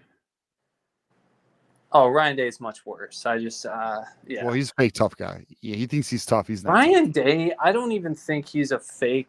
He can't even pull off a fake tough guy. The dude's just a weasel. We're looks tough. Like a weasel. This is Ohio. Yeah, we're tough. We're a tough team. We're a tough team. If a human looked like a chode, it would be Ryan Day. Like Ryan Day is a good X and O's guy, but you are soft as butter, my friend. I just can't take a dude seriously whose cheeks get that red. I can't do it. It's just that simple. I'll say this. I cannot fault a man because he's got rosy cheeks. It's just he's genetically wired. That's beyond rosy. I mean, that's beyond rosy. Yeah, John's a rosy cheek. I got a cousin who's rosy cheek, man. I can't fault a man for his genetics, but part Irish, yeah. But he's butter soft, and that is what it is. Yeah, man. But I just what's going on? Are they gonna oh geez. Yeah, 21 seconds. They're cooked. But dude, so okay, I can't. I'm kind of in a dilemma here because I think we were all really liking what we saw from Jack Tuttle, but like now after watching that fumble, and by the way, dude, that pass interference that they missed, holy shit, that was one of the worst calls I've seen in years. Like was it on? Yeah, it was on Marlon Klein. The dude was just ragging on him the whole time. Yeah, it was questionable. There was some missed PI for sure. But I mean, to be fair, I mean we did tell the USC fans don't bitch about refs, so I'm not gonna. I'm not either. Like no, but I hear you. Yeah. That's my trademark. I've always bitched. I hate fucking refs, dude. Half of those clowns are there to try to take over the game anyway. They think it's about them. No, listen. I'm a big believer refs can dictate a game. But I will and listen, as a Lions fan, I've had my share of games dictated by refs. You know, we all saw Dallas a year ago. We've seen other things, the Calvin Johnson rule, the Seattle game. I mean, there's plenty of that shit. But my point is, tonight's game was on Michigan, not the refs. Oh yeah. Let me clarify. Like I don't when I bitch about the refs, I'm not using that. I don't ever use unless it's like ridiculous, like 2016 Ohio State. Yes. Where refs are like jerking off Ohio State players on the sideline and slapping their ass. Yeah, good job, buddy. Yeah, yeah, that was ridiculous. Dude. Wasn't he like smacking his butt or something? Like, he was like smiling. I mean, I thought he was gonna bend over for him right there. What about when they disclosed that the ref from the 2016 game was an Ohio State fan? Yeah. You know? Yeah, I remember that. It's bullshit. But like, anyway, so when I bitch about refs, it's because like regardless of whether I'm watching Michigan or any other game, I fucking hate the college refs. I hate them. I think most of them suck. I don't understand. I think a lot of them. Don't they pretty much have like regular day jobs? They're part-time bags. Yes. They don't know what to play hockey with a dad who coached college football. Dude, it's ridiculous. In a sport, I've never understood. I will never like this. This is my saying with them. I say, what did I tell Mark a while ago? I said my theory behind it, or the way I approach it, is never boo the players unless it's like really, really bad. But basically, never boo the players. Mm-hmm. Sometimes boo the coaches, and always boo the refs. Like no matter what. That's just how I feel about them because they're clowns and they deserve it. I mean, I don't understand with such a prestigious sport why they cannot have professional refs who this is all they do, because I think it would be much cleaner. It's just so clunky with these tools. You know, that's why oh my gosh, getting a college football commissioner would be a great idea. Miami won, game over. Oh, still 5 let's watch seconds the Arizona left. game now. Still, yep, flag. Okay, now give Cal the ball back on Miami's 5, and let's let's give Cal another shot here. No, yeah, they blew it, man. That was bullshit. Wow. But hey, man, at least we're not Alabama. You know? Yeah, didn't lose. Can I be real though? Can I be real? And Georgia I'd looks rather like be Alabama. shit too. I'd rather be Alabama. Nah, man, I don't want to lose. I'd rather have Jalen Milroe my quarterback. They're going to make the playoff. I know, but I just don't want to lose to, Vanderbilt, man. That's. Well, you're going to fucking lose to fucking Indiana in a couple weeks, buddy. Isn't but beating Georgia Indiana at least hung. Didn't Indiana hang 70 on somebody? Yeah, Indiana's crushing right now. I don't know if it was 70. What would the equivalent of beating Georgia be for us? Would that be beating Ohio State or like Oregon or? What do you mean beating Georgia? What do you mean?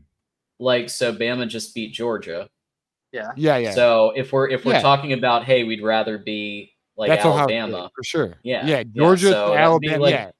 Like Georgia has an Alabama problem, just like Michigan used to have an Ohio State problem. Dude, like Georgia has an Alabama problem. I am off the Georgia. I'm off the Georgia bandwagon, man. I'm not the playoffs. I'm not. I don't think they have near the receiving weapons that they have. They have not played. Georgia is so talented. It's stupid.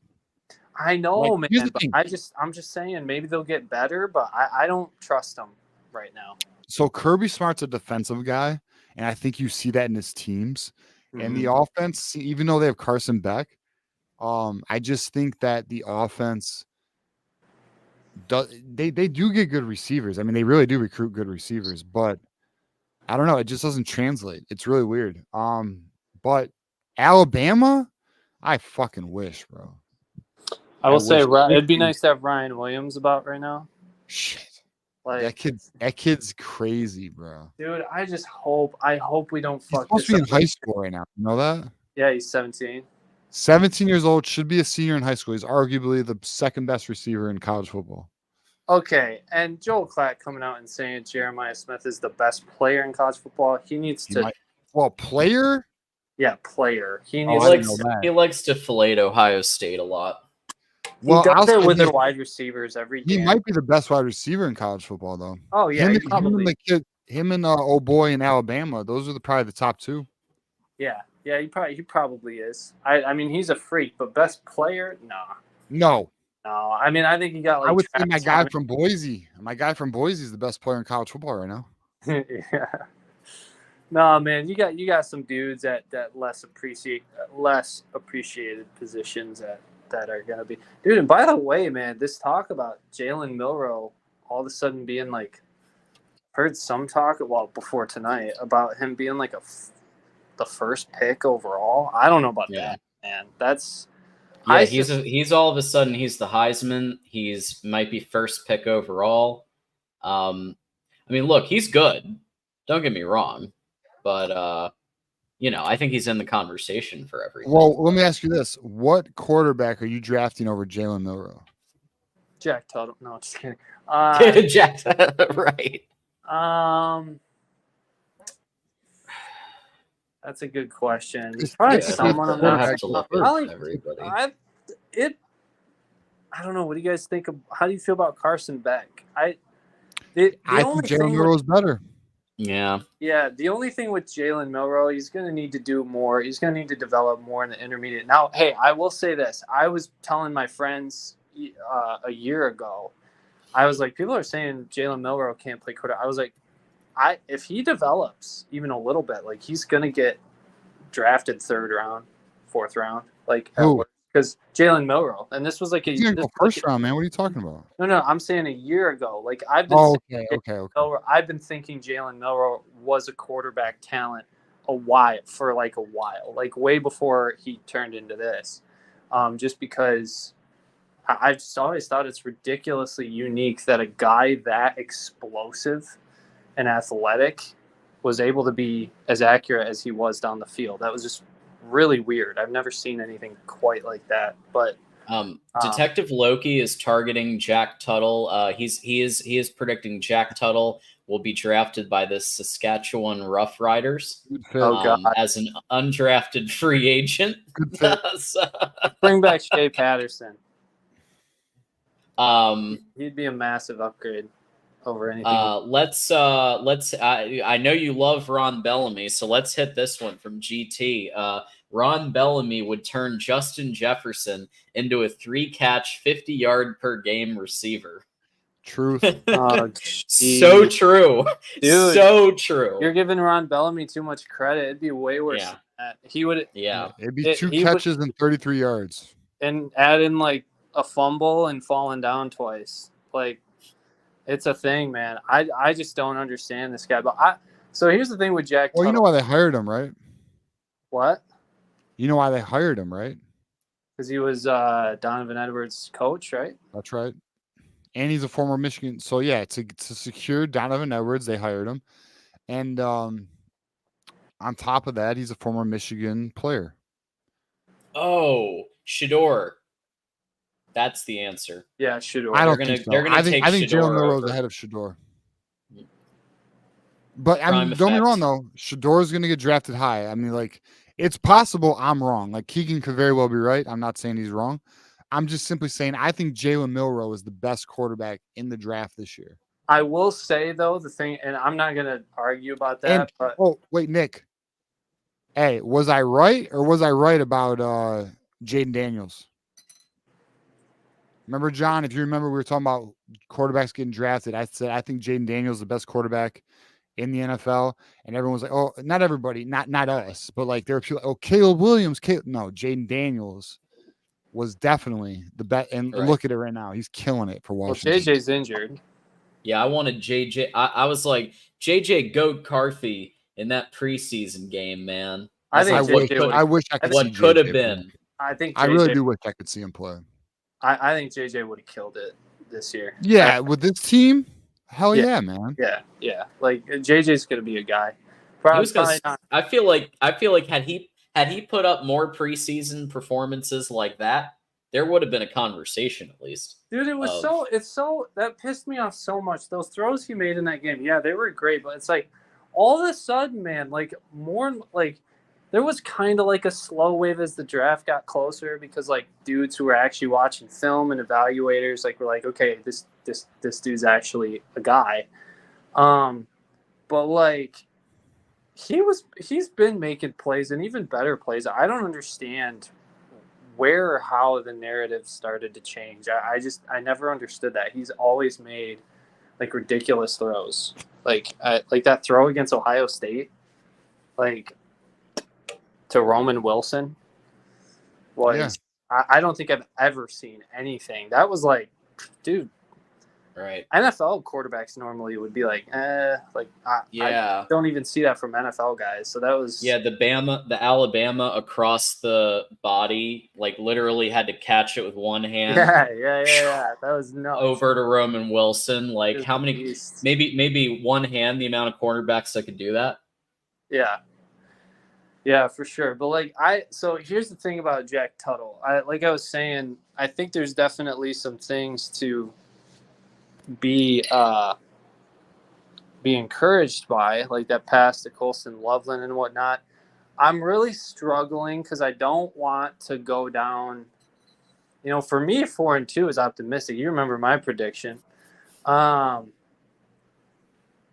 yeah, actually, my second prediction is wrong because I said if they beat USC, they're going to make the first. I had them not even making 500, and then I said if they beat USC, they'll make the playoffs, and now probably neither of those are going to end up correct. But like, so with Jack Tuttle, I honestly cannot figure out, is he actually somewhat of a dude who can make this season watchable? Probably if they bench Evan Link, I don't even know why they got him. He can. Or is this the 2017 what's his name? John O'Korn Purdue game. No. I think he's as bad as John O'Korn. I think this team's actually gonna be a lot of fun to watch with Jack Tuttle. And what I mean by that is I think we're gonna be good.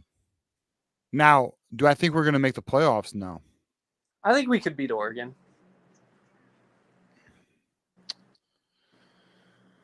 Well, here's my problem. It's not that it's just Oregon I'm worried about, though. I'm worried about Indiana, Illinois. You know, like it's not just Oregon, Ohio State. Like Indiana's good, man. Like they are. That is what a well-coached team looks like. They are a team that is playing above their talent level, and it's because of the coach. Yeah, you know that's what we don't have. We have. It is so clear that our coach is so inexperienced. We're sloppy as fuck, man. Since 1984. Sorry, I'm listening. That just popped up on my screen. Vanderbilt's first win over Alabama since 1984. Yeah, dude. I thought Vanderbilt was gonna. I watched that whole, like most 40 years. I thought they were gonna blow that. Holy shit! Typically the first half, like teams will come back in the second half. But no, Vanderbilt just kept going, man. I watched that. Yeah, they did. Yeah, I thought Alabama would overtake them in the fourth. I really did. Yeah, I didn't. To be honest, I started the Michigan game late. I started the Michigan game like 15 minutes late because I was watching the Vanderbilt game. Oh, and I do want to say, like, I was on board with Alex Orji. I feel a little bit bad that he got benched, but I mean, I get it. Like, they were in. Dude, if they wouldn't have benched him, I think they would have gotten absolutely smashed. Yeah, they had to. I don't feel bad at all. Listen, I just feel bad for the kid. He's a good kid. When he came out, well, that's fair. Well, here's why I don't. This is life, my friend. If you're not good enough, but it's still tough, man. Like, it's a tough break. I can understand the human element. Like, it is tough. But at the end of the day, Nick, and you know this, and we all know this, anyone watching, listening, whatever. If it ain't good enough, it ain't good enough. That's fucking life. Yeah, that's why I don't disagree. Like, I'm not gonna push back with benching him. I feel a little bit bad for isn't he just a redshirt sophomore? I don't know. To me though, Nick, They're getting paid. One of our commenters mentioned that as well. But it's beyond getting paid too. It's like, look, there comes a point where your athletic career sees its reality, and it is what it is. The higher you go up the chain of,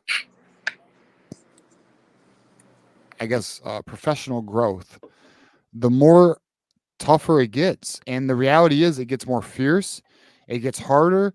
You go against better competition, and if you're not cut for it, you get cut. I mean, they're still not treated like adults, though, because there's no contracts or any of that stuff. I mean, it's probably heading that way. Why is there no contracts? What do you mean there's no contracts? Now, is there a CBA? No, there's no CBA. But you don't think Orgy has contracts? He's got contracts. No. I mean, he has some contracts, but I mean, between like them and the traditional, like they just need to. Obviously, we know the whole model needs to be reformed. Yeah, we need a CBA. Fleshed out. I agree with that. We need a CBA. But like, listen, Orgy's getting money. I guess I just kind of feel like the coaches could have done a little bit more to. Oh, I agree with that. 100%. There's barely any design quarterback runs. It was yeah. All right, time out. Let's talk about that. Yeah. Well, I'm just saying that's one of the reasons why I feel a little bit bad for him, because it's like, if you're gonna put, first of all, you threw him in against USC. Yeah. Which is a huge game. I mean, he really should have been playing from the first week to get him ready. And then the coaches didn't really put him in a great position to succeed. Hang on. Yeah. Just a second. I think someone just shout out to GT here. GT has a comment. It's like my dad always told me growing up, sometimes your best is not good enough. And that's reality. True. And that's something you learn. Like, I'll tell you right now, my reality check in terms of, so like in college, I did really well, and professionally, academically, and socially. And out of college, my student loans hit, and on top of that, I was trying to get I was an intern, and I was trying to become a benefited employee. And at the end of the day, I was not good enough for the consulting firm I was working for. And to be honest, it was very hard for me to accept that. And it was a hard L. I'll just say that it was a hard L for me. And but as I've gotten older, I've looked back and realized, like, that's life. Like, you're not going to succeed in every venture. And if you do not succeed, then you have to reflect. You have to do better. You have to figure out where your weak points are. Try to evolve. And if you know, there's going to be areas where it's not your strength. But at the end of the day, guys, everyone is not going to the NFL. And everyone's not getting every job. And at the end of the day, also financially, life's tough. Like, yeah, it's tougher when I'm sure many of us are battling it financially in many areas. Like, the cost of living is a bitch. And not to get socially, into a social debate or a discussion here, but like, we're all battling, and it's life. And these kids are getting a taste of it at a fairly early age, but when you get into highly competitive fields, which they are in, it's the way the game goes, man. Life is hard. Keegan pointing that out right here. Absolutely. We've all had stumbling blocks. We've all had times where we fall short and times where we succeed. And, it's Jack Tuttle's time now to see what he can do. But we do have one more caller, and we're going to be wrapping up soon. So if you want to give us a final thought, Nick. Yeah, man. I guess my final thought is just Wink Martindale, please stop with the zero blitzes. And dude, the secondary is a mess. Will Johnson, my guy, what the fuck are you doing, man? Like, please pull your head out of your ass and play better. And Jair Hill, I don't know, maybe tie your shoelaces a little tighter. Yeah, What the fuck was that? Dude, just Jay Sean Barham, man. I don't know. That J.S.R. Barnum hype train. Done. I mean, over it. He's not even playing like starter level right now, in my opinion. Dude, does he even, like, occasionally he'll make a tackle? That's it. Yeah. Yep. Yeah. So defense has got to be better, but hopefully they get it together. And I think they're on a bye week, right? heading into Yes. Illinois. Thank God. We need a bye week. Maybe they can get some more things figured out with the offense, and Tuttle and Kurt Campbell can actually I put agree. a I game agree. plan together. So, but anyway, man, thanks for the call. Yeah. Hey, Later, Nick. Nick. Hey, Nick. Huh? Yeah, what up? Hey, don't be a stranger, bro. I love when you call in, bro. Hell yeah, man, I'll Hey, call back. hey, Yeah. also never filter, you let it fly, bro. Okay. Oh Yeah, no, we're good. yeah. I'm on and off a little bit. I've been battling an infection, so Yeah, I heard, man. Well, good luck with that, okay? yeah, thanks, man. I appreciate it. Later, Nick. All right, See go ya. blue, Nick. Go Blue. And before we get to our last call of the night, we will give the Win Agency another plug here. They have sponsored our post-game shows every episode. Just a quick reminder from them that the Medicare open enrollment begins October 15th. Whether you're turning 65 soon or already on Medicare, this is the perfect time to explore new plans and make sure you're getting the best coverage for your needs. If you'd like to review your options or see which new plans are available, send them an email at office@winagency.com or give them a call at 810-241-3562. They're here to help you navigate this important decision. Thank you all so much, Win Agency, for supporting this show, as well as everybody who's been supporting tonight, who brought us to 4 hours. So another big show. We've been going 4, 5, 6. And it's just really appreciated, guys, across the board. And with that said, we've got Nick M, who's been waiting patiently, is a Michigan fan. Nick, Hey, what how's say it you? how's it going? Can you guys hear me all right? Yep. Yeah, good, loud and clear. All right, cool. Just want to say you guys work really hard. I remember after, I think it might have been the Texas game or the game after that, I was like checking the stream and I'm like, holy crap, they went 6 hours? These guys are Yeah. insane. but Nope. you know, you're talking to the fans, you're working hard. So just want to let you know I recognize that. Well, we love it, man. I mean, to be honest with you, like our community, and I'm glad you're a part of it, Nick.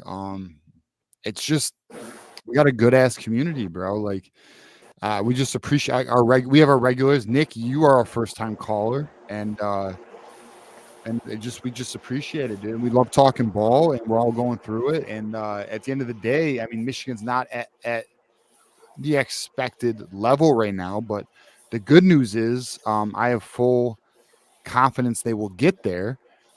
With if not this year, within the next year or the next 2 years. But the point being is, it's just good to talk ball with all of our community. So we just appreciate callers like you, man, and it's fun. Like, to be honest with you, it's a lot of fun to just talk ball with everybody, and then and get everyone's perspective on it, because like we're all going through it, man. Definitely. Hey, I mean, look, I'm 29. I lived through the Rich Rod and Brady Hoke years. This is not as bad. I mean, people who are complaining like that. This is not. It's just not like that. This team is way better than those teams. I do think there's a coaching problem, but I also do. I have some hope that these guys can get it together. I mean, I have two things I want to go over, but like real quick, just about the coaching. Martindale, I'm not the biggest fan of him. After the Texas game, I wanted him fired. But then I did see, statistically, he did lower his blitz rate over the course of the next few games. Joel Klatt pointed this out. A few other outlets have pointed this out. Like, the guy is learning. Is he learning fast enough? And at his age, should it really take this long to learn? No. But I am seeing an improvement. That's why I kind of hold off on the whole Don Brown comparison stuff, this and that. I really don't think the defense was the reason why we lost tonight. And actually, that will get into my first point. So my first point out of two is that I wanted to point out the offensive coordinator play calling. And I really feel like we were getting away from our identity in key moments in this game. That being the fourth quarter, most of all.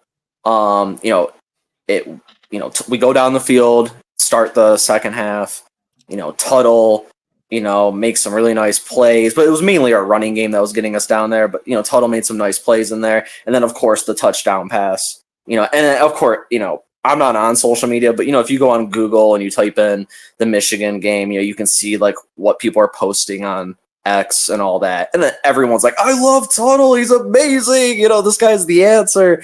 And I thought it was kind of hilarious when I checked that out later, that feed from X, that everyone was just trashing him later on. But, that's the extremes of a lot of fans out there. And I really try to resist those extreme emotions.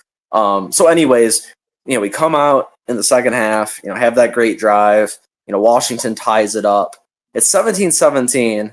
And I think that's when we got the interception. In the fourth quarter, we got the interception. It's 17-17. I'm thinking, all right, the game is in our hands. This is our kind of game. So we just stick with our identity and we're going to win this game. I was very confident. And Kirk Campbell gets away.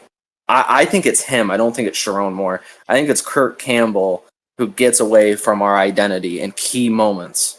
And, look at it. So something I saw, and correct me if I'm wrong, but I believe that both turnovers happened on first down. And the first turnover, I believe, was a first down. I think it was after we got like a 3rd and 1. Mullington made like a run or something like that. And then they dropped back Tuttle on a first down.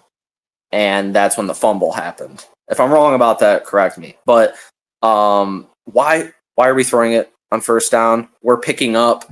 If you check the average on the game, I believe it was like 5-6 yards a carry that we were getting. Why are we running it on first down? The game is tied at 17-17.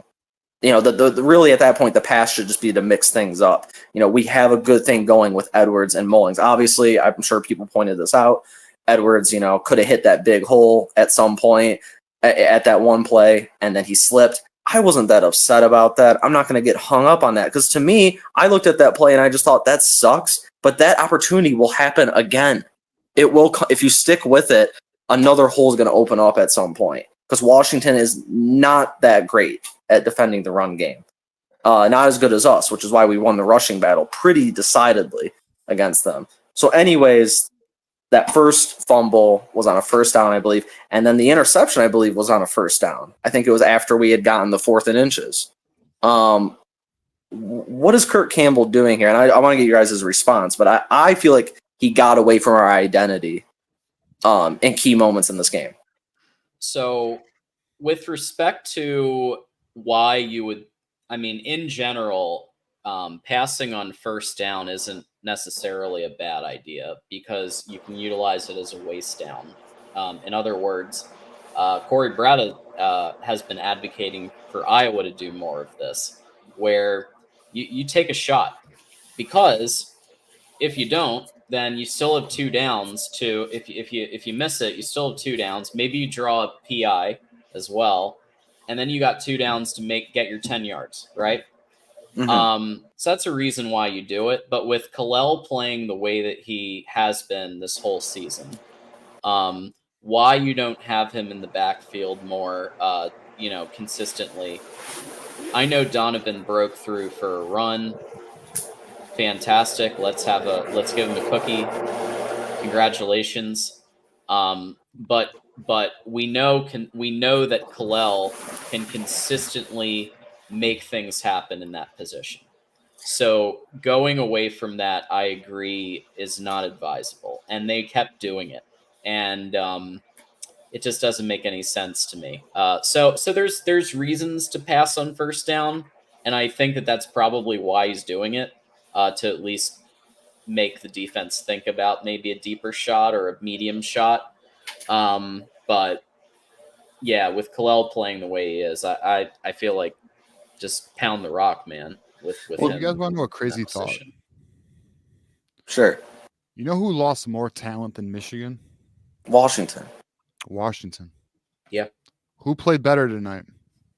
Washington. Okay, so that just goes to show you our coaching staff. There's a problem. Washington lost all 5 of their offensive linemen, right? They lost their quarterback, their wide receivers, running back. They lost everything. They were better than we were. Defensively, they lost a lot of players too. They were still better than we were. we have a coaching problem. Like it's I'm gonna be honest, you know, and I've already said this, like I have zero trust in the coaching staff and I stand by that. I don't trust I don't know. Sharon Moore, we're stuck with him for at least 2 years. I'm not liking it right now. Yeah. I want him to take over offensive play calling. And I feel like in the USC game, what do I know? I'm not on the staff. I know nothing of the inner workings of the team. But I did feel like in the USC game, maybe it was just because Orgy was the quarterback, but it felt almost like after what had happened against Texas, you know, you look at the Arkansas State game, they, you know, ran the ball a ton and then they kept it going in the USC game. I almost felt like that was Sharon more like sending a strong message to Kurt Campbell, like run the ball. You know, we got to get back to our identity, and they did that.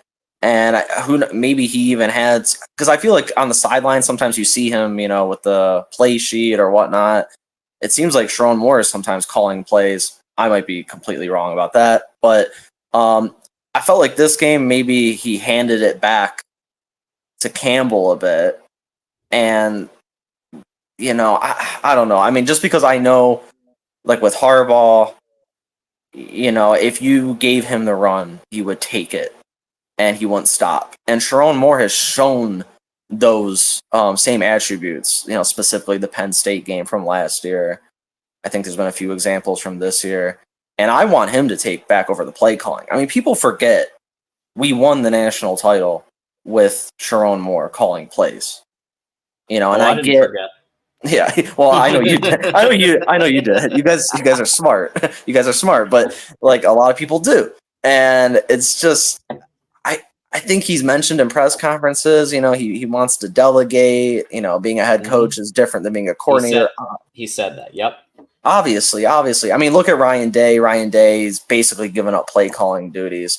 Right. But that doesn't apply to not every head coach has to give up play calling duties. Ryan Day had to do it because he had serious issues with, like, the run is there, take it, and Ryan Day wouldn't take it, and he wanted to pass. And so, I mean, you know, Chip Kelly's going for more runs, and they went out and they got Judkins, who's one of the best running backs out there right now. Right, and I think we have the opposite. Yeah.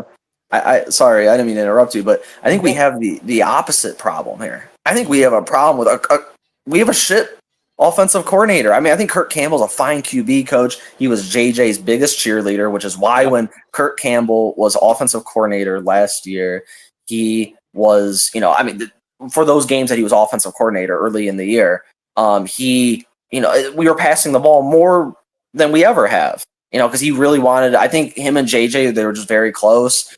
And, you know, he's like, I'm going to get my boy, you know, some more passes out there. And I think Kurt Campbell's just more of a pass guy. That's what he is. I've listened to him talk. I've read some of, you know, his press conferences. He wants to pass the ball more. That's not who we are, you know, and I get what you were talking about the waist downs earlier. I totally understand that. It's just maybe don't do that in key moments in the game. This was fourth quarter. It's 17-17. We are able to get 3, 4, 5 yards a carry. I mean, they're not stonewalling us. You know, I mean, there's lanes opening up where I'm thinking, all right, yeah, Edwards slipped on that one play, but there'll be another hole there at some point. You know, and I was really disappointed because here's another thing, you know, about not passing on first down in this situation. Jack Tuttle, what's the last time he's been on the field in a live game? Like 2 years? The guy's got, you know, some rust to shake off. So let's try to like protect him, you know, and that I'm not saying don't pass at all. I mean, just, you know, let's try to protect him from mistakes. I mean, that fumble was completely on him. But you know my opinion. I don't think we should have even been passing in that situation.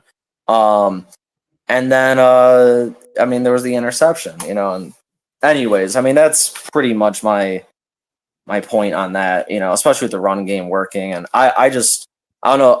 I guess I'd like to hear your guys' opinion on, do you think Sharon Moore should take over offensive play calling?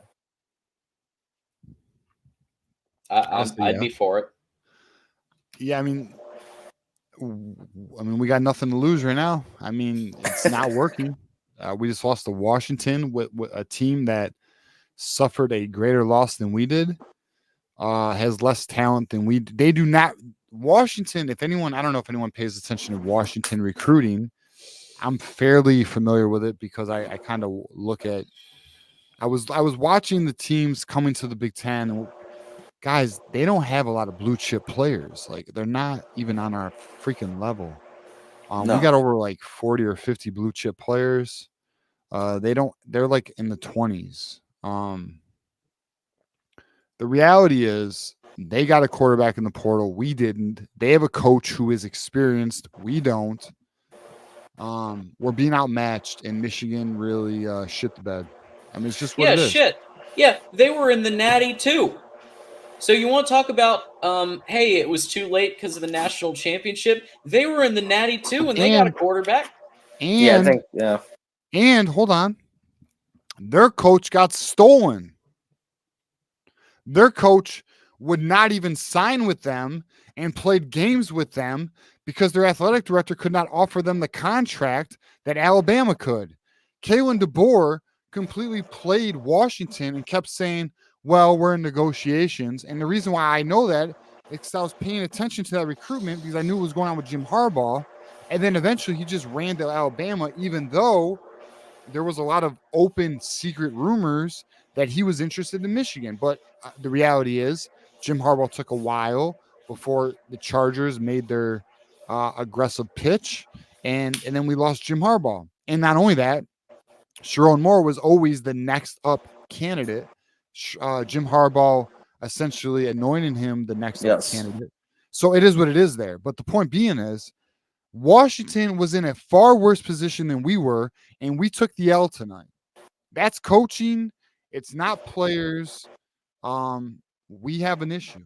He trusts his coordinators too much, and I think that's a symptom of him being a first-time head coach. Yeah, he trusts Wink for sure. He made Martindale the head coach of the defense, essentially. Yeah. So he wanted, so it actually, this is known. He wanted somebody on defense to completely handle it so he didn't have to worry about it. I mean, that was what he was looking for a defensive coordinator. Wink Martindale, I think he was the second choice. There was another coach. I can't remember his name. Oh, Colin. I can't remember. There was another coach that was the primary choice. But Wink Martindale, I think, was second.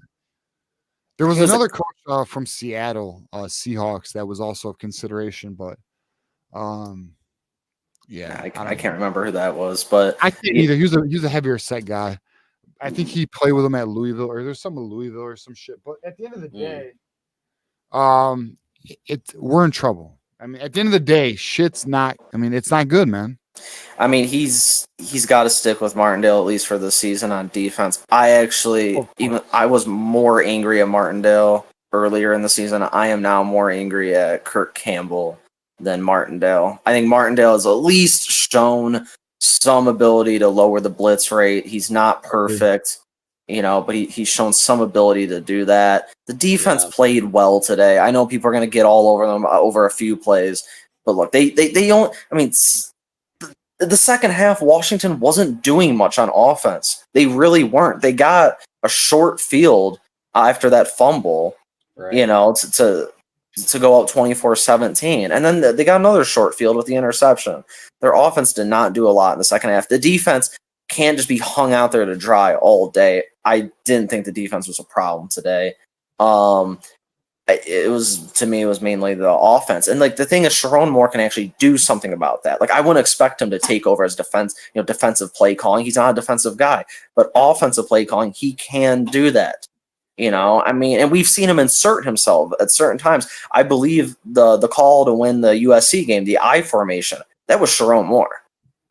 I mean, that very much seemed like that was his call. Sharon Moore.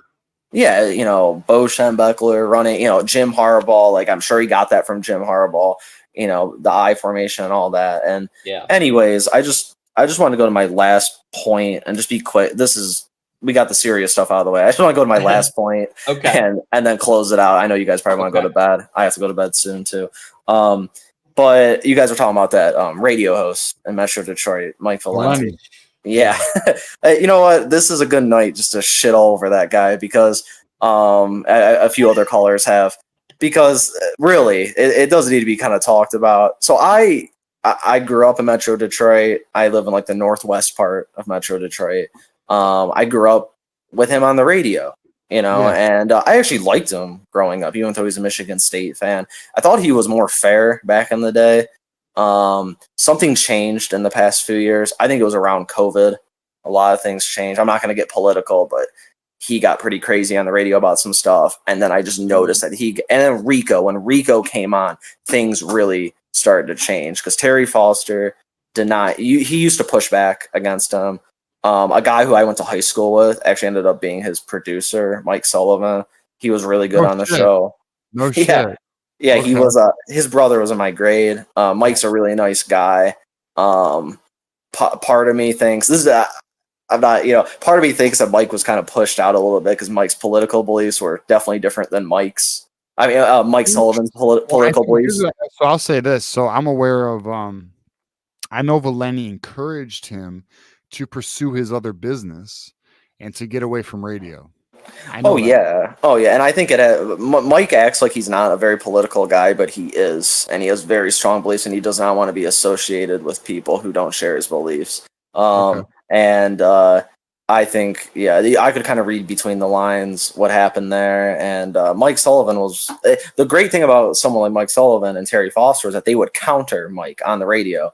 And you guys talked about earlier, this is the biggest radio. 97.1 is the biggest radio station in the Detroit market. There is no competition. There is none. So if you want to tune into sports radio, I mean, thank God for you guys. Thank God for you. Sweet. No, it's not that they're sweet. We're fucking stuck. It's a monopoly. You sons of bitches. You ain't that good. 97.1's garbage, bro. It's garbage. It's garbage. It's a monopoly. And I only tune in sometimes just for amusement. I'll just tune in and be like, what kind of crazy shit are they going to say today? And I turn it off after 5 minutes, And basically something I wanted to point out about him, you said earlier you've thought about calling before. And it's like, yeah, I've thought about it so many times too. Like when tuning in here and there, I'm like, oh yeah, I should call in and tell him, he's wrong and this and that. And actually like lay out facts about why he's wrong. But you can't have an argument with someone like that. He's as a guy who used to, I think, be like really into radio in Detroit, and it was on some shows.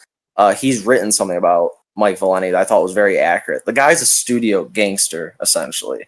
I mean, do you notice how whenever like a Michigan fan calls up, that's not a self-hating Michigan fan, which I can't stand these self-hating Michigan fans that like will call to that station. But if like a Michigan fan who actually has like some sort of self-esteem calls up to Mike's show and like tries to counter him, Mike will start screaming at the guy. Usually it's either screaming or being like very dismissive. I remember right after the story. Did you hear the story from Terry Foster about him leaving 97.1? Yeah, he had 2 strokes, and I heard something like Mike didn't even visit him in the hospital. Well, I don't know about that. But essentially when Terry Foster came back, Mike Valeni essentially like moved on and like pushed Terry Foster out. And so Terry Foster was like, oh, this is no longer our show. It's your show. And, Valeni basically made it the Sullivan. And David used to be, so for those who don't know, David used to take the calls. Sullivan used to be the producer. And then Valeni ran the show. And he was kind of, it almost to me seemed like he was trying to do a Dan Patrick situation. And long story short, Terry Foster came back. And Terry Foster felt like he wasn't a part of the show anymore. And the way Valeni was handling it, yada, yada. But at the end of the day, like the reality is Valeni runs shit. So, I'll give him that. I mean, he's earned it. He worked for it, but he ain't as sweet as he thinks he is. Like, he's just not. And a lot of his takes are fucking trash.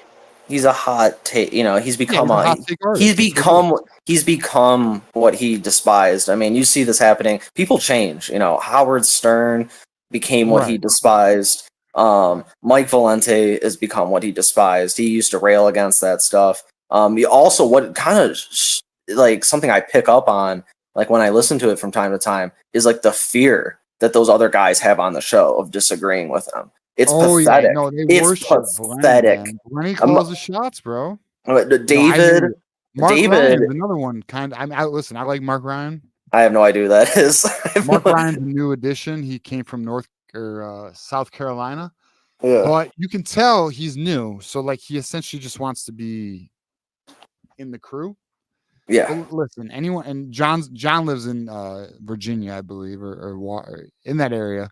So John may not be as familiar, but like the reality is, Valeni, he's king shit, and people want him. Although I'll say this, like people like Caputo and Wojo, they walk their own path, but like Valeni, he runs a game. I mean, I'll give him that. I mean, he does definitely have his way, but he ain't as sweet as he thinks he is. He owns that station. I mean, Yeah, he drives their ratings, for many years. And he built. You got to give him credit for that. For many years, he really helped build that station for many years, and it's just unfortunate the guy has lost his marbles essentially over the past 2 years.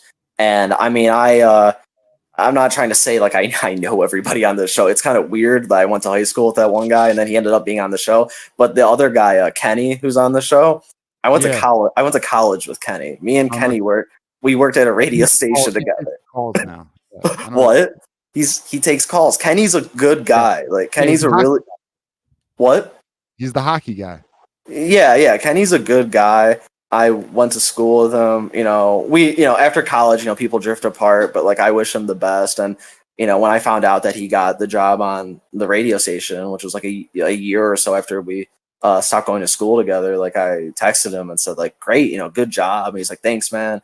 And I just feel bad for Kenny sometimes because I tune in and like I know Kenny. Like we used to hang out, and it's like, yeah, some of the opinions he agrees with on Mike, it's like, I know you don't agree with him, but you're doing it because of your job. You're afraid if you disagree, you might lose your job because Mike Valeni is not above that of getting rid of people and taking away their livelihoods if they disagree. It is messed up. And that's why I love here at the Voice of College Football.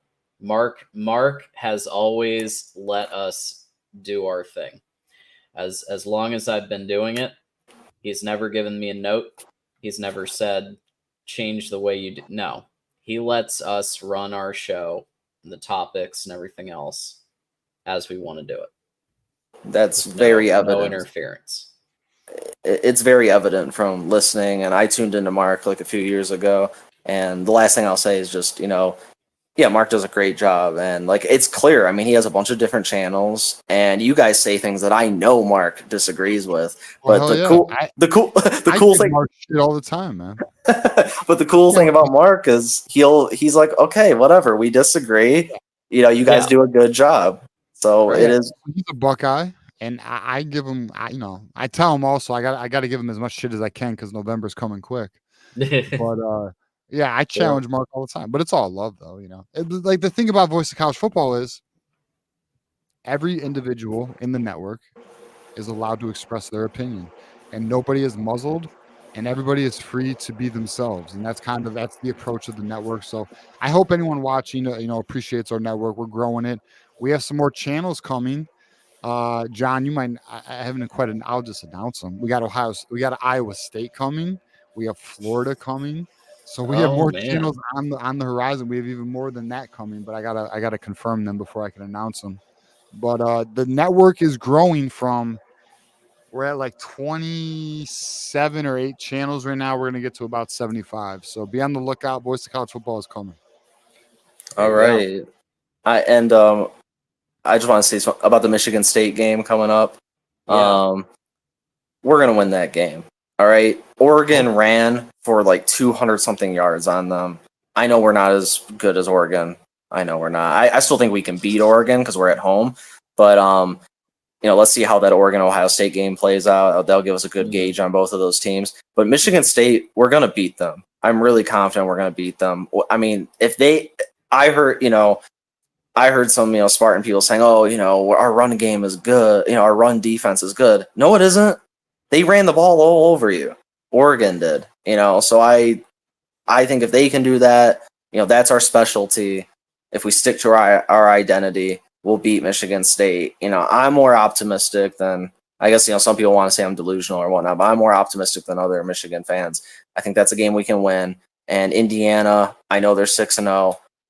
I know they're beating teams, like bad teams, and they're beating them well. You know, they're not just scraping by. Yeah. But I will not believe in Indiana until they beat a legit team. I mean, it's fair. It's fair. Yeah. But I just, we play them in a few weeks, so we'll see. We'll see. I hear you though. Yeah. They just look good though. In my eye test, they look good. Yeah, we'll see. But you guys have a good night, and thanks for having me on. Hey, thanks for calling in, Nick. Thanks, All Nick. right. Take care. All right, bye. Later. Woo! We do have some great compliments here from our members. GT, the network will take over college football in the next decade.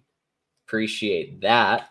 Scumbag Steve, also a member. I like Voice of College Football more than the Locked On college football. Locked On's big time, man. Like that's a compliment right there. Yeah, we are looking to build the network to a level of credibility on the level of a Locked On. And it's in motion. You know, things are trending very well right now. So we just gotta keep working. There we go. Well, that is gonna do it for tonight. And we really do appreciate everybody sticking around. Some people have been here the entire 4+ hours, and some have come and go. And regardless of what you've done, or whether you joined our membership or you super chatted or you just hung out, we appreciate you. Appreciate you being here and helping us, being here as we grow this thing. Any final thoughts for you, TJ? Yeah, our community rocks. Our show is I really like our show, man. I really like working with you. I say that often, but I just appreciate working with you, John. I appreciate being a part of the network. I appreciate having this channel. I appreciate our sponsor, Win Agency. And yes, I'm just really grateful for our, we have our regulars like, Keith and Keegan and Nick and Moose doesn't call in all the time, but Moose and we got obviously Blue Wolverine and many others. Obviously I think I mentioned Nick. Scumbag Steve has been a regular. GT obviously is a regular. Shout out to all of our friends in the chat. There's many more I didn't mention. So if I didn't mention your name, no hard feelings. It's late, but no. My final thoughts are this: I love our channel. I love our community. Michigan's got work to do. Ward Manuel better be gone in 2025. Sharon Moore's got some tough decisions to make, and Dave Portnoy better get us a freaking quarterback, bro. That's my final thoughts. I love that. Yeah, Sharon Moore's going to need to fire some people, and get a legitimate wide receiver coach. Yep. Legitimate. Might bring get some O-line help. I mean, there's so much, but the bottom line is we'll be here to report it. We'll be here to let you know what's going on as best as we can. So definitely follow us. So we got the Twix accounts down here at the bottom. I just hit 1,000. John. Hey. So I want to give thanks to all the obviously all the Michigan fans who have followed me, as well as the Russian porn bots. I've officially made it to 1,000. I couldn't have done it without them. So keep making those fake accounts and get me to 1,100. I'm just kidding. But no, shout out to everybody again. Thank you. Appreciate it. Honestly, it's funny, John. Before we got on the show, I was getting some DMs. Mm-hmm. It's so like I can get the pulse of the fan base because like they're either gonna comment in a post or they're gonna DM me, and I already know where it's going. So it's interesting to experience that. But so shout out to everybody reaching out. I appreciate it. Let's keep going. There it is. Well, until next time, John, TJ, go blue, and we'll see you around. And here is a message from the voice of college football himself, Mark Rogers, to talk through voice of college football bets. Night, everybody. Go blue. Good night. College football is even more exciting with some action on the line. And the games are even better when you're cashing in. And the Voice of College Football is the place to be to get the greatest value. Let's start with my picks. 75% against the money line, 58% against the spread. I've got a 40-year track record. In fact, in 2023, at $100 played per game, you would have netted over $9,300. And guess what? I'm just the warm-up act.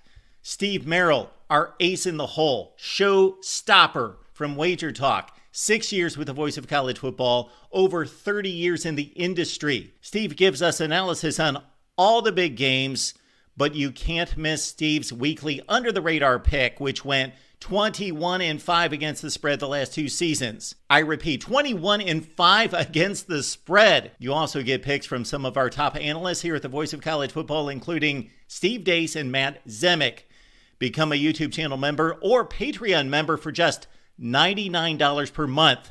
Go to the main channel on YouTube, click join, and select the betting tier. Do the same thing on Patreon. Make 2024 a winner now.